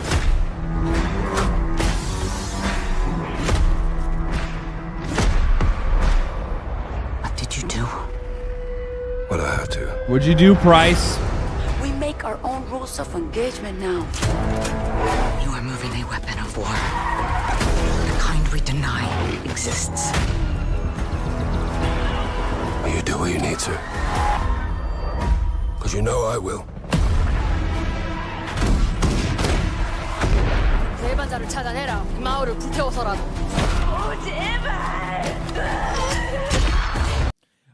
So they're going for a much more serious tone here.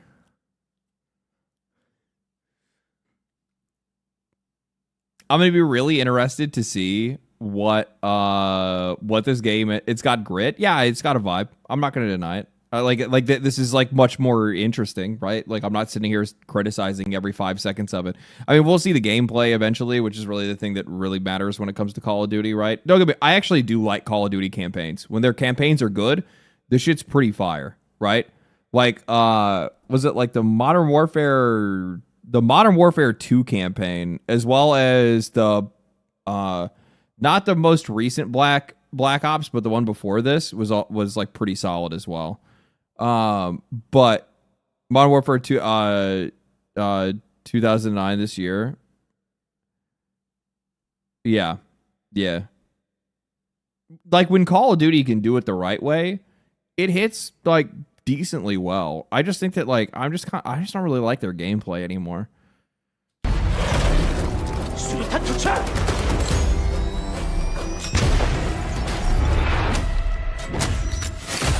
And also at the same time, I just think that like the yearly release schedule is just like, it's exhausting.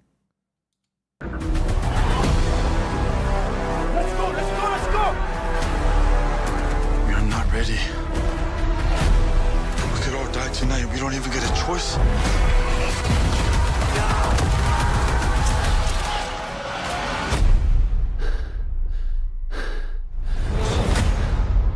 You broke a lot of rules, Price. No more rules.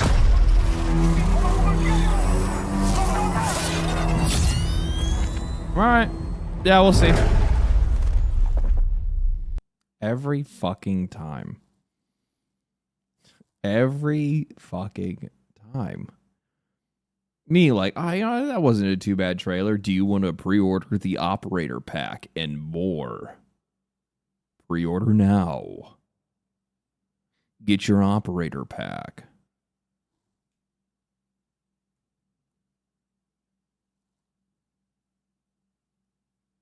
Soap versus Price is too cheesy. Wish they weren't returning. Yeah.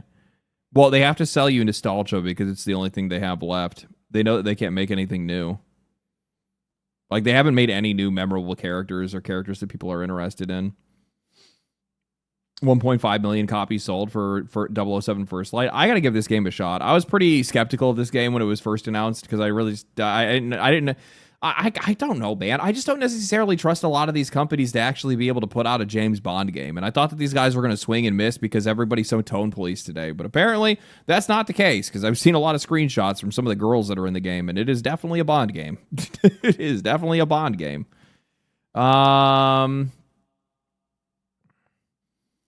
Is there anything else I think is worth pointing out? What is this? Jason Schreier commented that Sony wouldn't be entirely happy with Naughty Dog. The main reason would be that the studio has gone more than 5 years without releasing a new game, plus the enormous budget that the development of Intergalactic is requiring. Intergalactic: The Heretic Prophet is probably going to be the biggest financial loss that Sony has suffered in a long time. Even worse than Bungie, even worse than Marathon, even worse than Concord. I have a very strong feeling that this game is just going to completely fail to resonate because that main character is just not it. I know it's superficial. I get that, but people are superficial, and if they don't like the way that a character looks and they don't like their general attitude, they're not going to want to play it, and I just don't really see a whole lot of people wanting to get behind a bald female. Character. Sorry, I should finish that sentence, otherwise it comes out wrong. I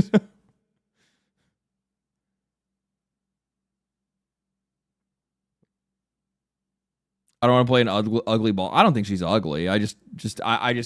It's just not, she's not conventionally attractive, and also like the attitude just like doesn't really necessarily feel earned from like the trailer that they had showed. And I understand it's just like a teaser trailer or whatever, so who knows, maybe the game itself ends up actually delivering. But to be honest with you, man, I don't know if they have the juice. It's been way too many years since they put out a new game. It's been too long since they put out another game, and they've never made a game like this that has like more of like a melee focus or anything like that. So I don't know, man. I don't have a lot of faith in them. I really don't. I don't think that Druckmann has the juice,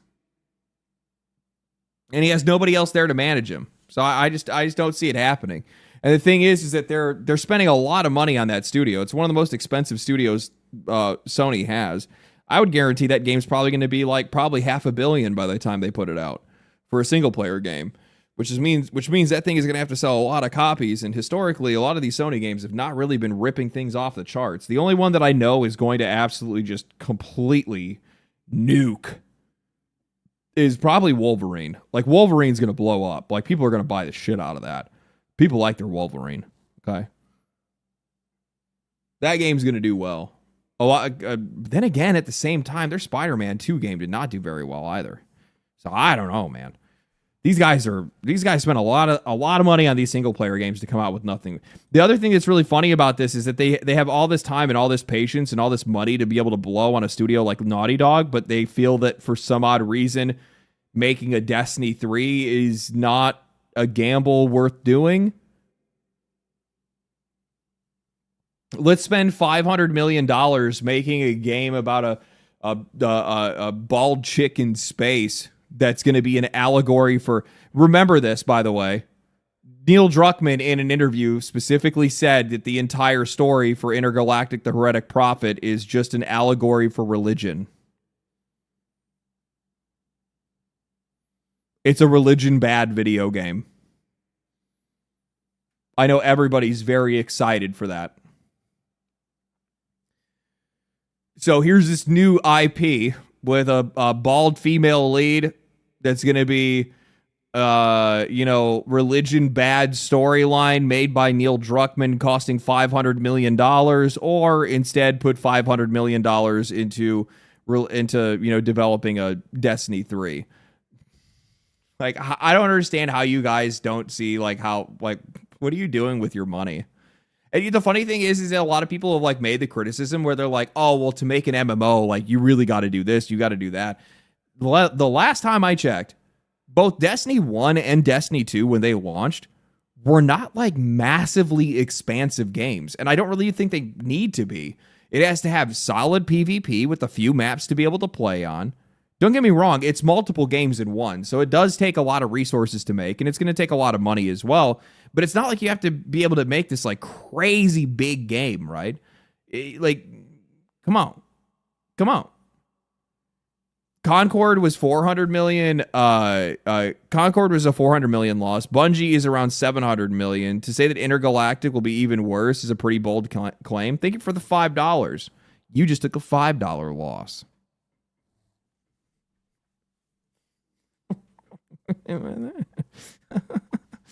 Thanks for the super chat. No, the reason why I'm saying that it's probably going to be worse, you have to keep in mind that the Bungie loss is actually over the course of a couple of years. So there was a $200 million loss they took the year before that. The next one's $700 million on the next one. And that's largely just due to them taking that on existing assets. It's not money out of their books, right? It's value off the company, but not money out of the books. This game is money out of the books. The reason, I should also clarify. The reason why I'm saying this is going to cost them more is because this actually could, depending on how bad, if this game absolutely just tanks, it could kill Naughty Dog. That's the crazy thing. That's where we are in the games industry today, where so many of these guys are riding on the line and they're spending so much money that, Naughty Dog, they're not going to make a Crash game. They can't make that. They don't own the IP. They could make Jak and Daxter. They could make Uncharted. They're not going to make another Last of Us. Fuck God, please do not make another Last of Us. So they have a couple of other IPs that they could bounce back to, but they don't really have that extensive of a portfolio to be able to reach that far, right? I don't know. We already covered all this stuff. Red Dead Redemption 2 has sold more than 85 million units. Now the third best-selling game ever. Deserved. Red Dead Redemption 1 to 2 is one of the best narrative experiences that you can have. Well, I understand that a lot of people are going to be like, oh, it's so overrated. You're just being a pretentious asshole. I don't understand why people always try to pull that shit. There's a reason why this game sold 85 million copies. It's because it's fire, okay? It's really good. But I absolutely, and like just from the narrative, just from the characters, just from like the soul of the game and like the environments and the exploration and all of the content that you get to do that's inside of the game and how well the game plays and controls and how much freedom you have and all that stuff. Undead Nightmare. Oh, dude. Red Dead 1 Undead Nightmare was like my life for like a while. I love that stuff, especially like the, what was it, like the mystical beast hunting with like Bigfoot and stuff like that. That was so much fun. Is it pretentious for me to say that I didn't enjoy it, for fuck's sake? Do you feel targeted by my statements? Why did you feel like I was aiming that at you? What are you doing? I said for the people that say that it's not very good. You saying you didn't enjoy it is not you saying that it's not a good game. Those are two completely different statements. It's an odd thing to say. I don't think it's very good. Okay. I think you like Age of Empires. Have you tried it out before? No, I haven't really. No, it's been years. Like, I was never like a big PC gamer back in the day.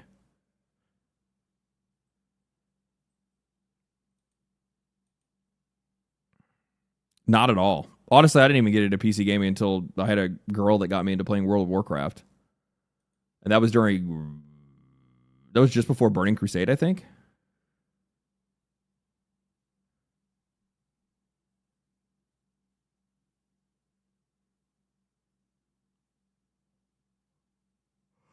The horse physics were crazy good. They were actually really good. Okay, what time is it now? It's 11 o'clock. Okay. Let's I'll play a little bit of POE.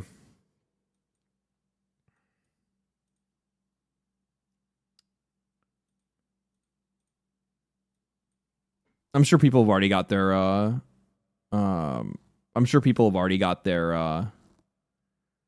their pets. They've probably already like donated to other people, but I'll put the drops on here. Give me 1 second. Honestly, I should just put myself in the Path of Exile 2 category this entire time. That's what I should have done. Game time. See ya. Bye. Bye.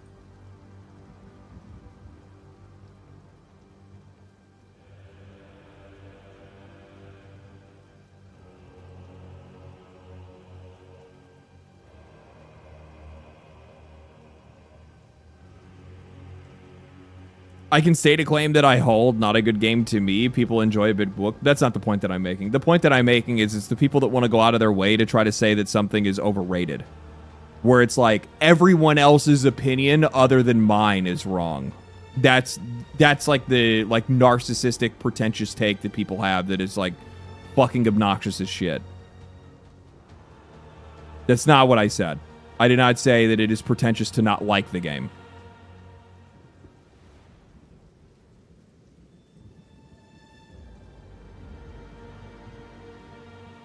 How long are you going to be live? For like another like 12 hours. I'm kidding. I'm not. I'm not going to be live for 12 hours. I'm going to play this game for like a little while and then get ready for bed. Luckily, the one thing about traveling and getting like a little bit of jet lag from like going back home and having like a 2-hour difference, and also like being back home and around family and stuff like that, you go to bed a lot earlier. So like my rhythm has been set back to normal. I've been getting up at like 8 o'clock or 7 o'clock in the morning recently again, and it's been fantastic. It's been fantastic. I've been able to play games in the morning for a little bit while I wake up and have my coffee and chill and then go to the gym and then still have plenty of time to come back and do some writing, get some work done, do some research, and then kind of go from there. What do you want, child? Hello. So here you go. He secretly wants to do a 48-hour stream. No, I'm already tired to begin with.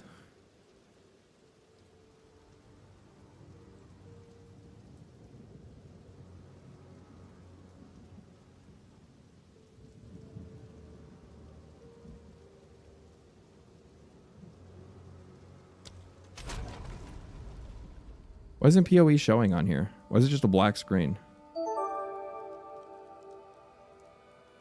Okay, so I guess I gotta do like this. I don't know why it's not capturing POE. It's weird.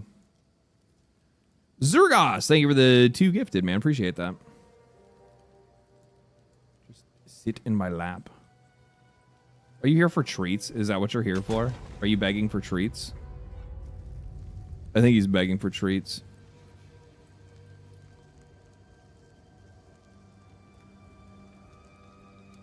Hi, buddy. Hi. Hi.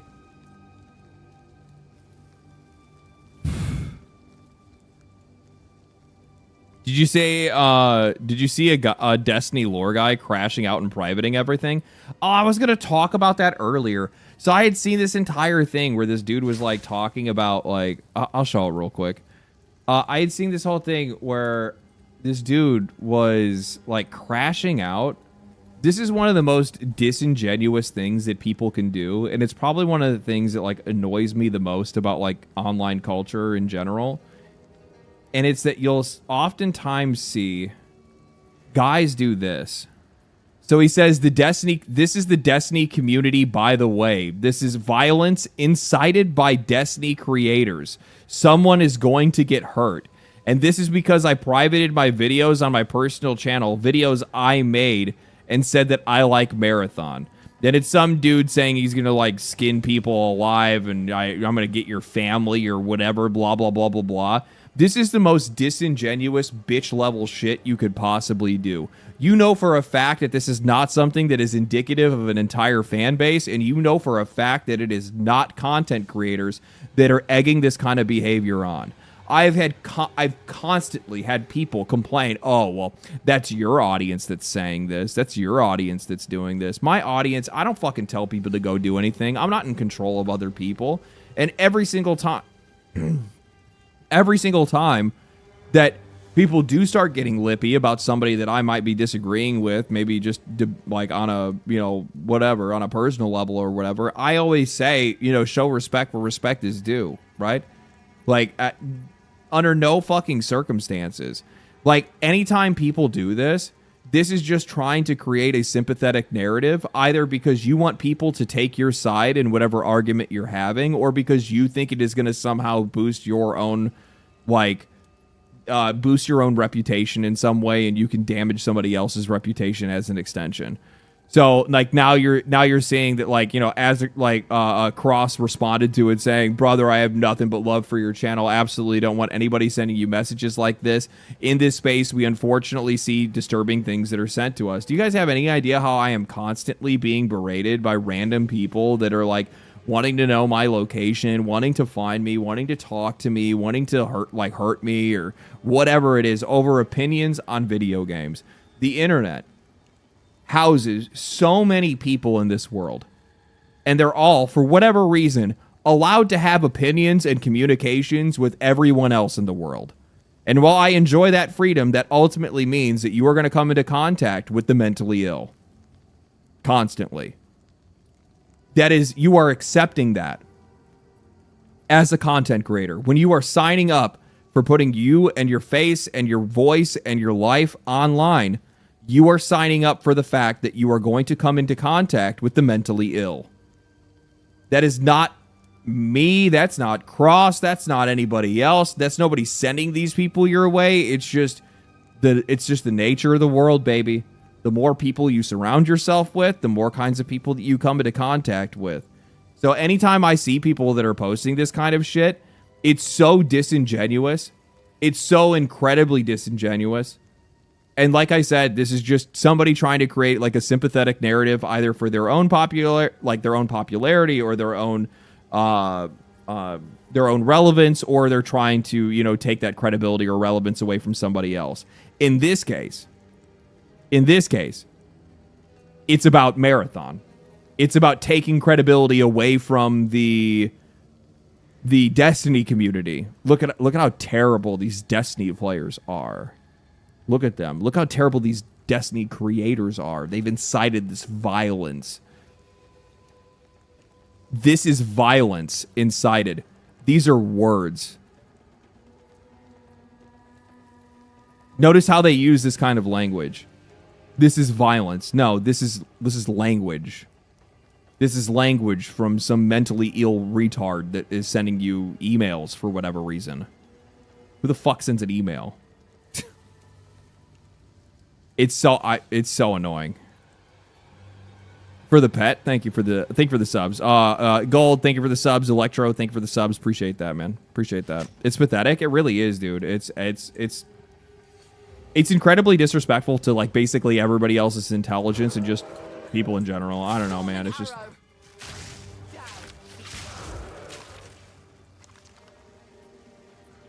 for the pet. Oh, I know.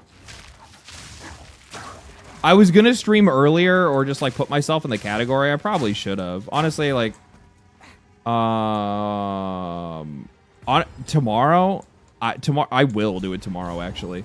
Tomorrow I'm just gonna throw the stream up for a little while, probably earlier in the morning or, you know, early afternoon or something like that, and just play for a couple of hours and jam music on Twitch. I won't stream on YouTube because I don't want to get DMCA'd or anything like that, so but I'll do it tomorrow too, just to be able to try to catch more people that are trying to get their pet and would rather give the subs here. I like money, so you know. I'm buying a house. Right? So like I'm all for it. Rangers, thank you for the 2 gifted subs, man. Appreciate it. Weapons grade retard. I'm in love with that now.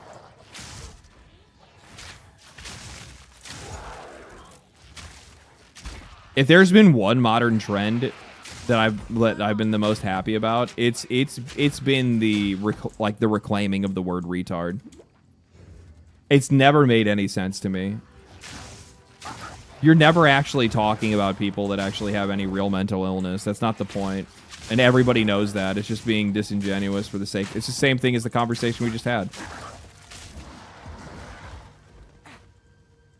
It's to either discredit or damage the people that are using a term in, you know, a joking manner for some purpose. That purpose either being like their gain or the, you know, damaging the reputation of the person that's saying something.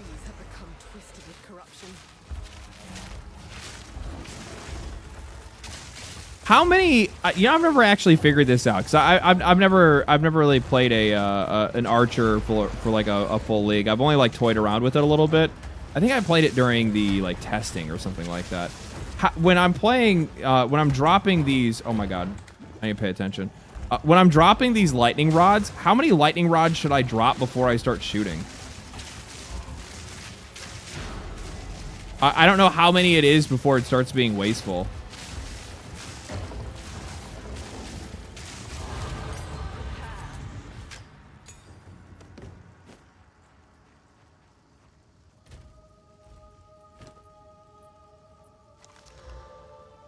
Hell yeah, Dex. Shit. 2 to 3 for speed. Okay.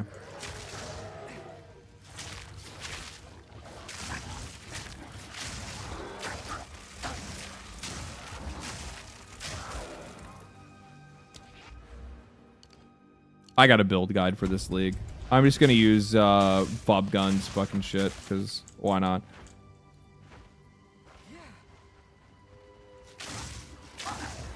Also, I kind of wanted to try out the tool, to be honest with you. I was like, oh, that's a really nice, useful thing that they put into this game. It'd be really nice if I could. I'm going to try out some of these new features that they've added specifically to better the player experience. And also because I like playing some no-brain POE here and there.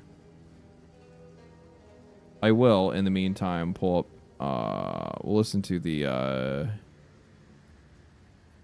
Oh, Path of Exile, Path of Exile. Music? Where he be? Where he be? Where them remixes at? There he is. There's A-Tension. Playlist. POE.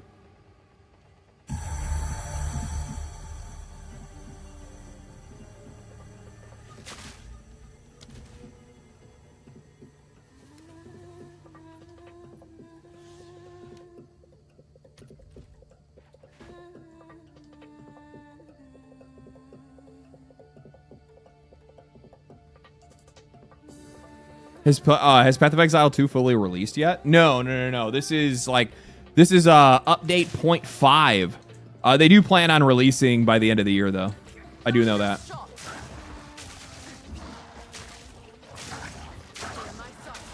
They're planning to release by the end of the year. Whether that actually happens, I couldn't tell you.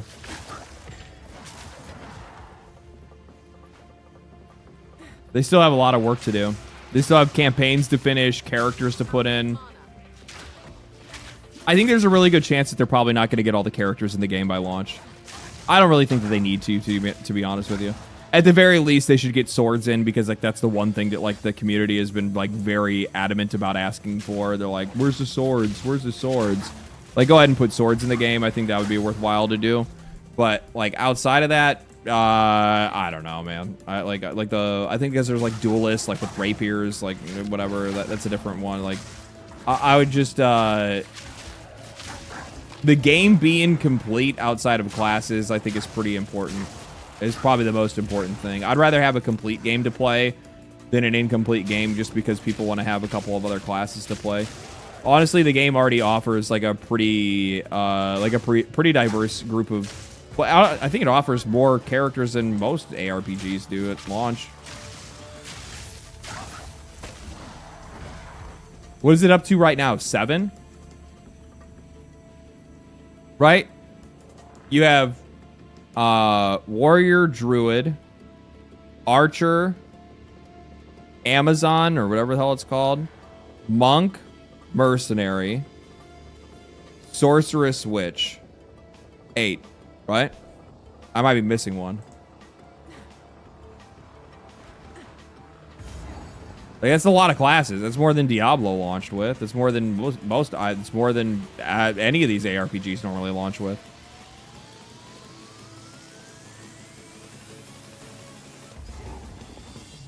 And that's what's in the game now, right? Oh, here's the witch's hut. Oh, she goes outside.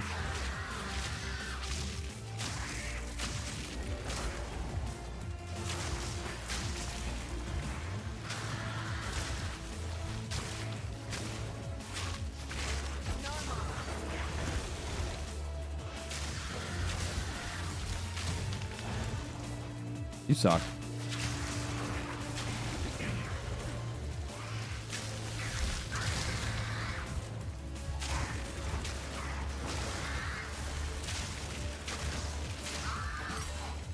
Support Jim!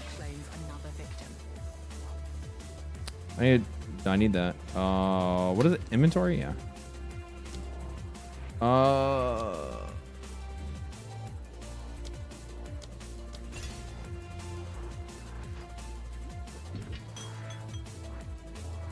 Are these enchanted or just regular? I think they're just regular, aren't they? Yeah.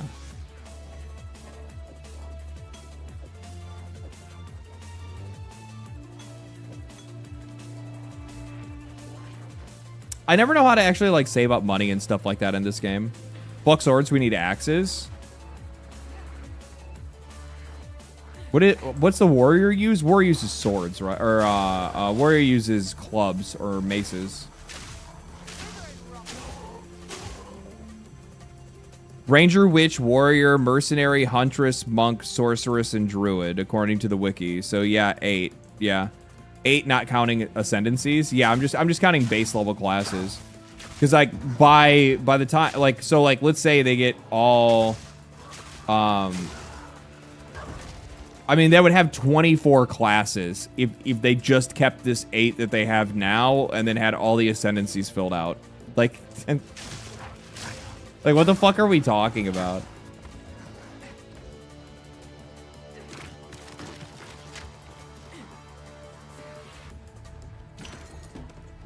As somebody that is a casual Path of Exile player, and I've said this on multiple occasions, I'm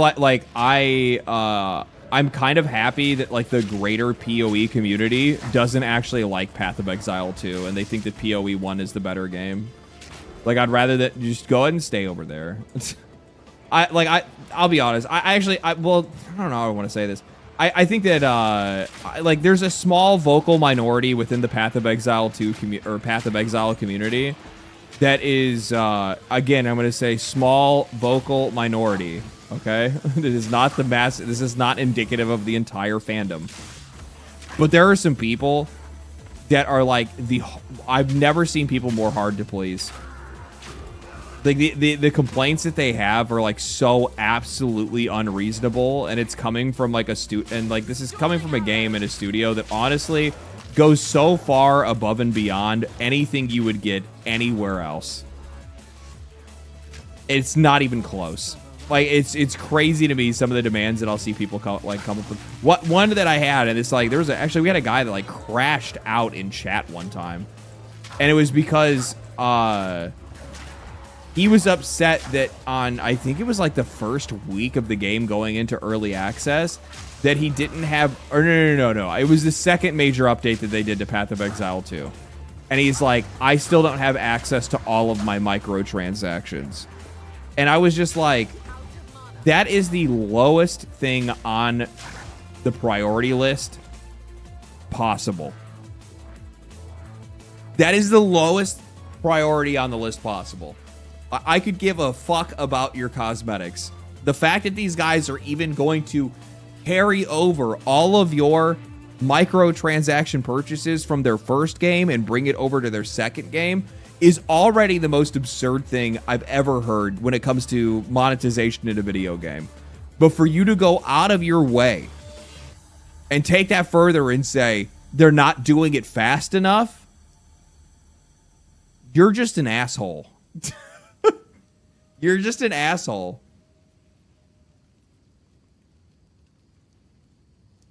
Straight up. There's no other way to explain it. I think the general overall sentiment is overwhelmingly negative to the Waystone changes. Waystones. What about the Waystones?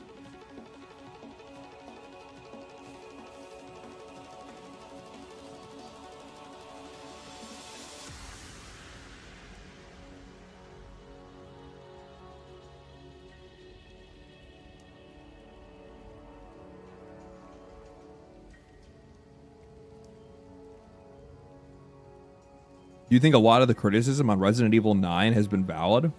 Think people went too hard on that game? Who was critical of it? All I ever saw was praise.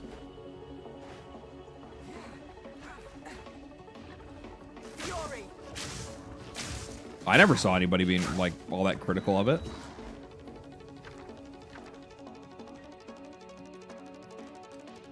Ooh, I get a lesser ward rune. I don't even know what the fuck that means. I could use another support. Actually, I could use a skill gem.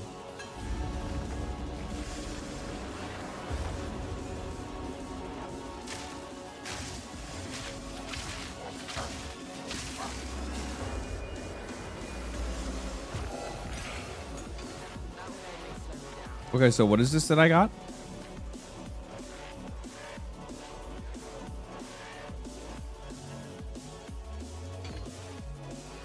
Oh, it's a socket. Oh, that's cool. Okay. I like that. I'm down for it. Lightning rod. I don't have the intelligence for frost bomb, sadly. I don't know if it's... Is it worth me up, like, enchanting my shit? Some of this other stuff? Enchant a normal item. I guess I'll do the armor. Okay, max life is nice. I'm mad about that. I ain't mad about it. Ain't mad about that, pimp.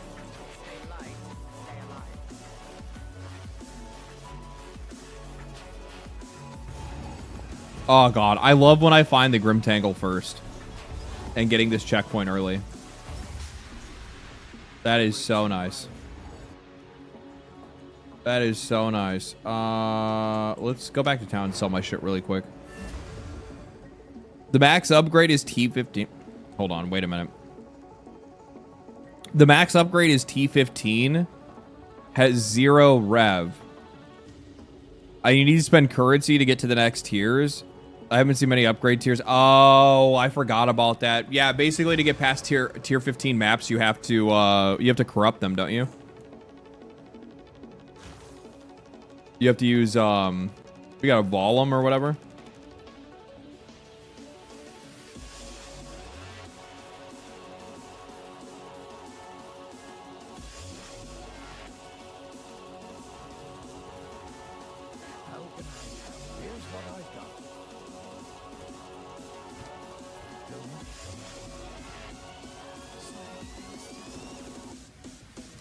Yeah, now that you say that, actually, that is a pretty ass system. I never really thought about it.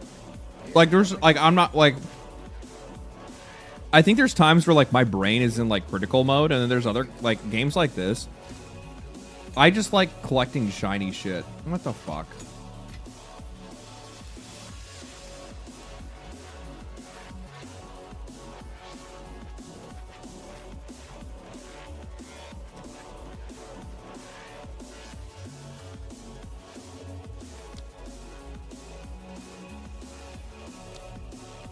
Auto affinity navigation. Right? No.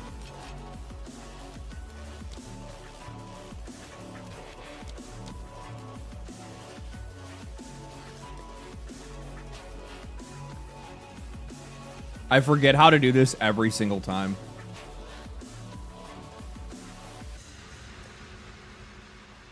Where's the button?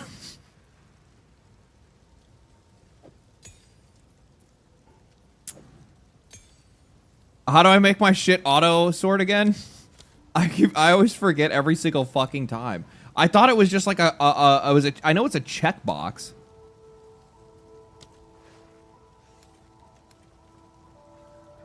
No. Oh, here it is. Now I found it. Okay. The fact that I have to do this at all is kind of fucking stupid. I'm gonna be real. Like, what is the point of me having to go in and tell this? Oh, by the way, this tab that is for fragments. This tab for fragments is actually for why do I have two tab?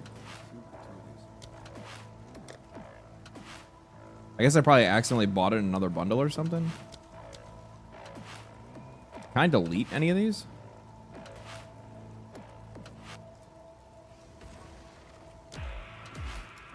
Where's my currency tab?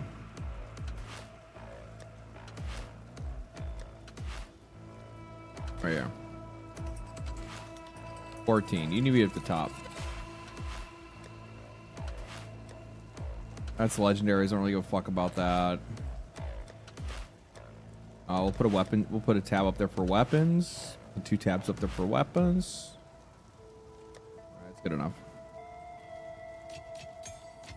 No. Currency. And then sockets. Augments? Oh, that's the augments tab. Where's my skill gem tab? I just had it.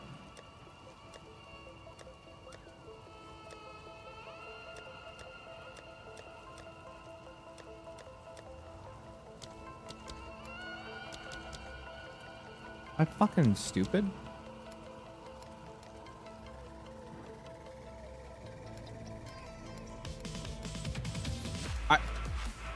I don't fucking care. Whatever.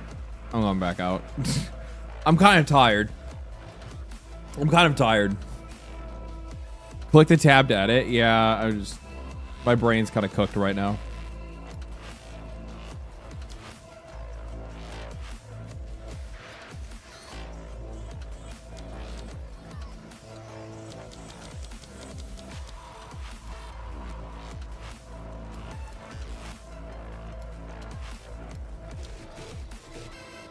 That's maps. This is just another sales tab. Tablets, fragments, and trials. Mana flask. Trial. There we go. There's my gem tab. I couldn't see it for whatever reason. Oh, I have to make sure to set it. I'll go through and set the rest of these later. That's weirdly unintuitive. Weirdly unintuitive. What internet goes to saying Resident Evil 9 is bad for views? I have no idea. That shit doesn't work, by the way. I always see content creators try to do stuff like that, where they like try to like, I'm gonna make videos, but I'm gonna have like the opposite opinion of everybody else, and instead my whole thing is gonna be about being a fucking contrarian, and it's just like, that's not how, like...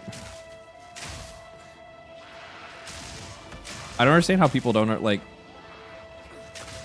I've actually come to realize that, like, the best thing for YouTube, or the best thing for, like, I guess, like, being, or not even YouTube, it's just, like, the best thing for, like, content creation, is honestly, the less unique you are, the better you're probably gonna do.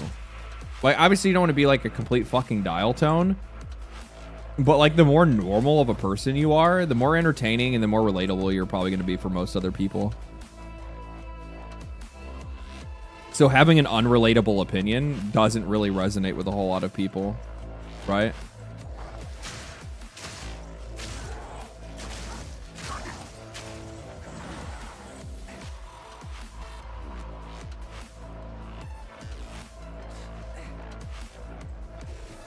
Come una. Toxicity. Thank you for the gifted. Appreciate that.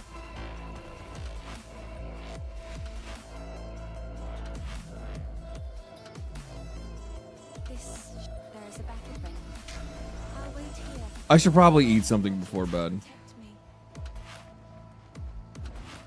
Not like before bed, but I should probably eat something now. I don't know. No, I'll be fine. Just have snacks.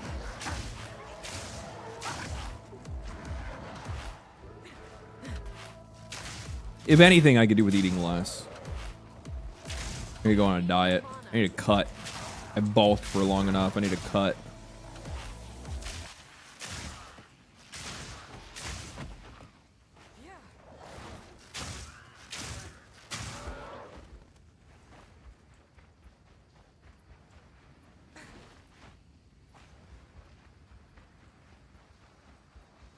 Chest? Tattered robe. Lame.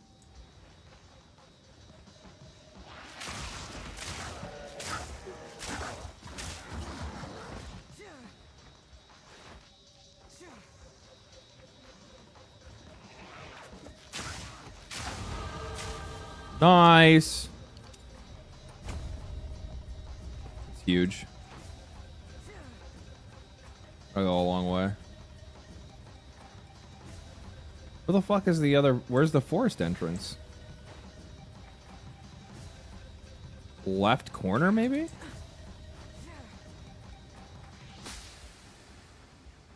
I guess it has to be down here? How did I see like the whole path, but not the entire thing? That's crazy.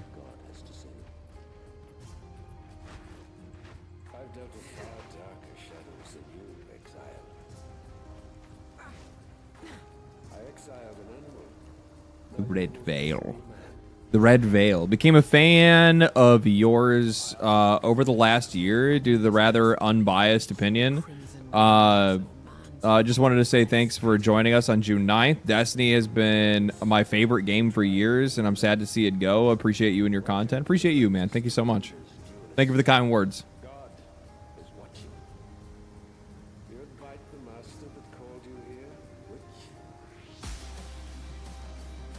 No, it's like a weird thing, dude, where it's just like, I don't really like what Destiny became over the years. And I didn't really like the direction that they took and the monetization and basically fucking everything, to be honest with you. And I kind of like jumped ship for a while. And while like I don't like the direction that the game is taken, the game is like still like weirdly important to me. And like the idea of the game never existing again, which would be the most likely outcome if nothing happens, like really bothers me.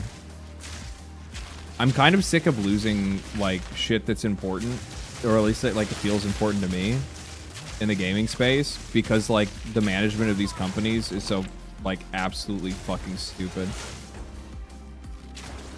It's like the games don't deserve it, the developers don't deserve it, and like us as customers definitely don't deserve it either. And there's like nothing that we can do about it. Or I mean, there is something we can do about it, and I think that people are going to do something about it. The funny thing is that while some are completely unoptimistic about like the whole like idea of a bunch of people logging in for the new update, like people are going to be logging in regardless. Like there's a massive update coming to the game with a ton of changes, a ton of really good changes and content and stuff for people to be able to do, right? Like there's content. So like people are going to be logging in. Like there's a really good chance that they're probably going to get a lot of people. And if you can get a lot of people to log into it, then that means you could get people to log into it again. It shows that, like, I think it's a really strong indicator of interest if you can see that there's enough people that care about something to log into it on such a scale that like it's actually noticeable. Now if the update comes and only like 50,000 people log in to play the game, well then maybe Sony's right. There's not enough people that still care about it anymore. The reputation of the game is torched, and there's not a reason to invest in it. I get where, like, I understand where they're coming from financially on an interest level, right? The thing is that, like, now that I'm thinking about it,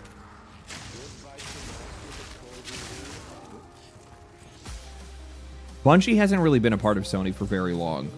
And I don't think that they're as like familiar with Bungie and how they've treated the franchise, what their like their greater reputation is and whatnot like that.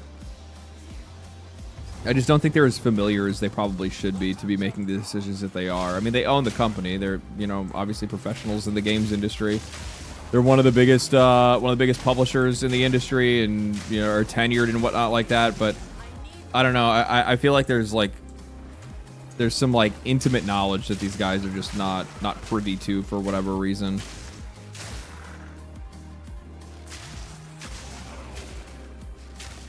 It also could very well be that like Sony looks at Bungie and they're like, we don't think that you guys can do it. Right? How's Newly going? It's good. Pushing hardcore? No, I'm not gonna play hardcore. I don't have time to have a character get lost. I like to play these games pretty casually, right? If you set your stashes in standard, then they carry over to your choice in all leagues. Oh shit, I need to do that then.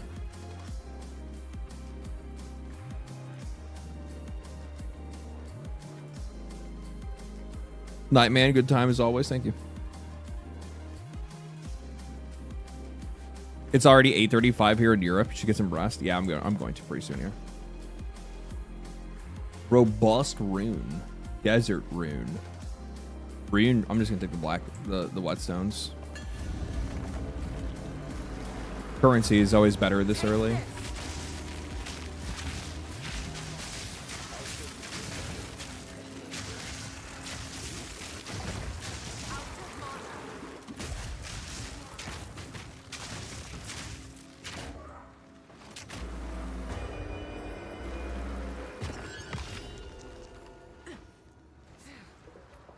Always opt for currency. Perhaps this holds the runes I seek.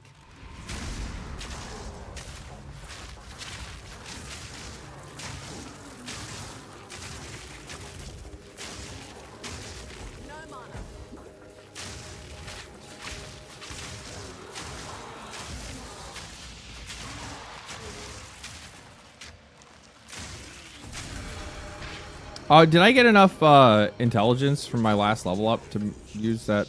Oh, I don't have it on me. Skill gem. I should have just brought it with me and kept it in my inventory.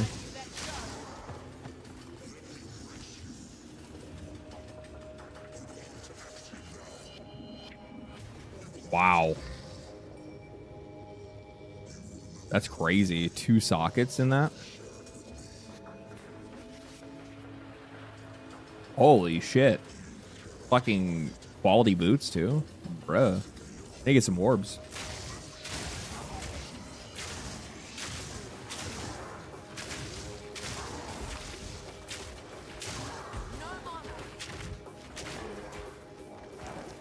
Feel dumb. Maybe I should. I didn't realize I picked up a chest that had 2 sockets in it. I should have fucking probably taken those runes.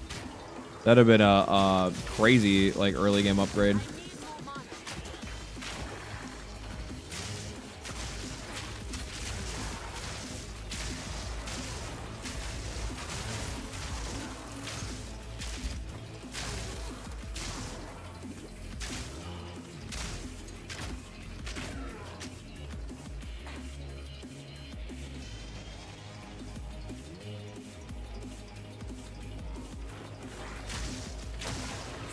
Bro, those have to be like the fucking creepiest enemies in the game. The like walking mouths with legs, these things. There's like Venus, like walking Venus flytrap things.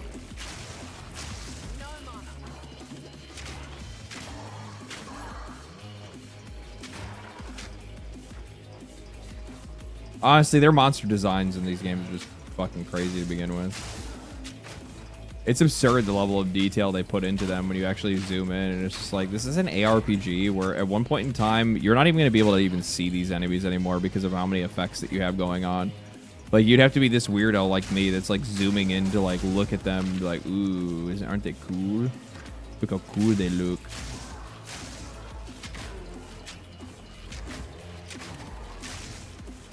Like, their mouths actually move. Like, this is like, the funny thing is, like, these guys put in so much extra effort into things that like players normally would not give a fuck about. Probably don't even give a fuck about, but these guys do. The guys that make the game care enough. I don't know, I like to zoom in and kind of appreciate the work.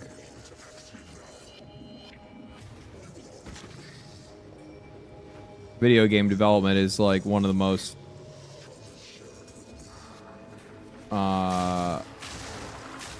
like commendable things. It's crazy what these guys pull off.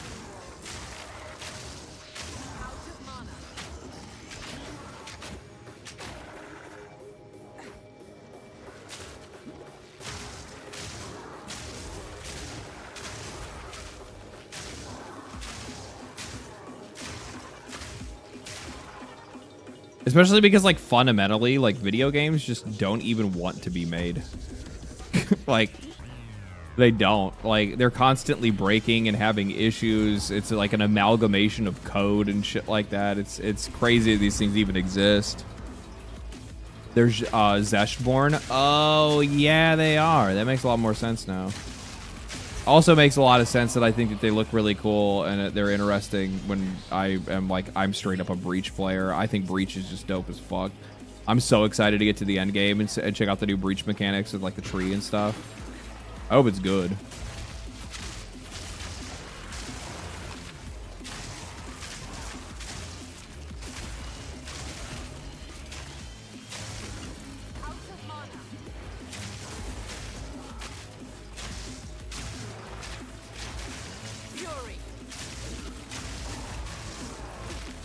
Holy shit.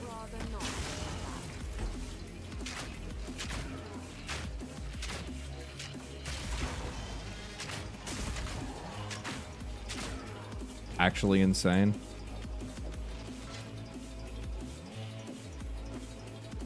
This is garbage.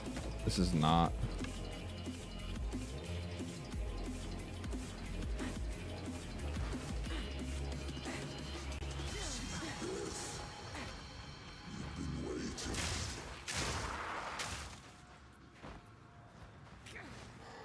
They remind you of giant crickets. I play Star Citizen, and that game is a buggy, amazing mess. Do you think that Star Citizen's actually gonna ever be completed? Like, as somebody that plays that game and is like, you know, invested in its future, I feel like I don't. And the funny thing is, I don't even know if I'm gonna get an honest answer.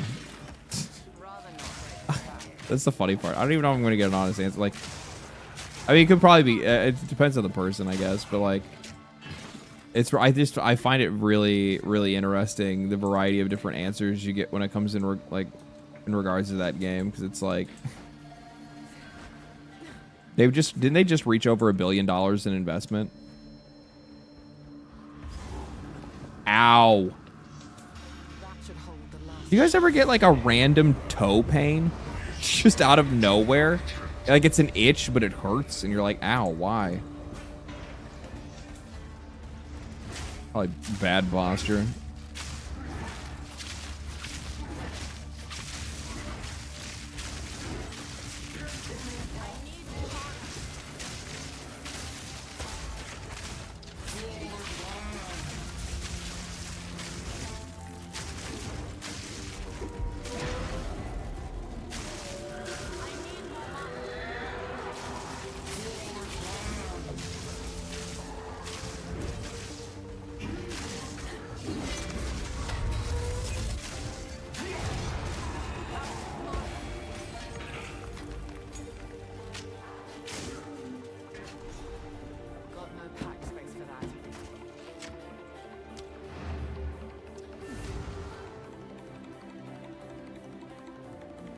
As someone who followed Roberts since Wing Commander, I have no confidence in Roberts managing his money to get a game finished anywhere near his vision. There you go. There you go. Oh, man. Hi, kitty. You're getting super needy because you haven't gotten any attention for too long. I understand. I know you well enough.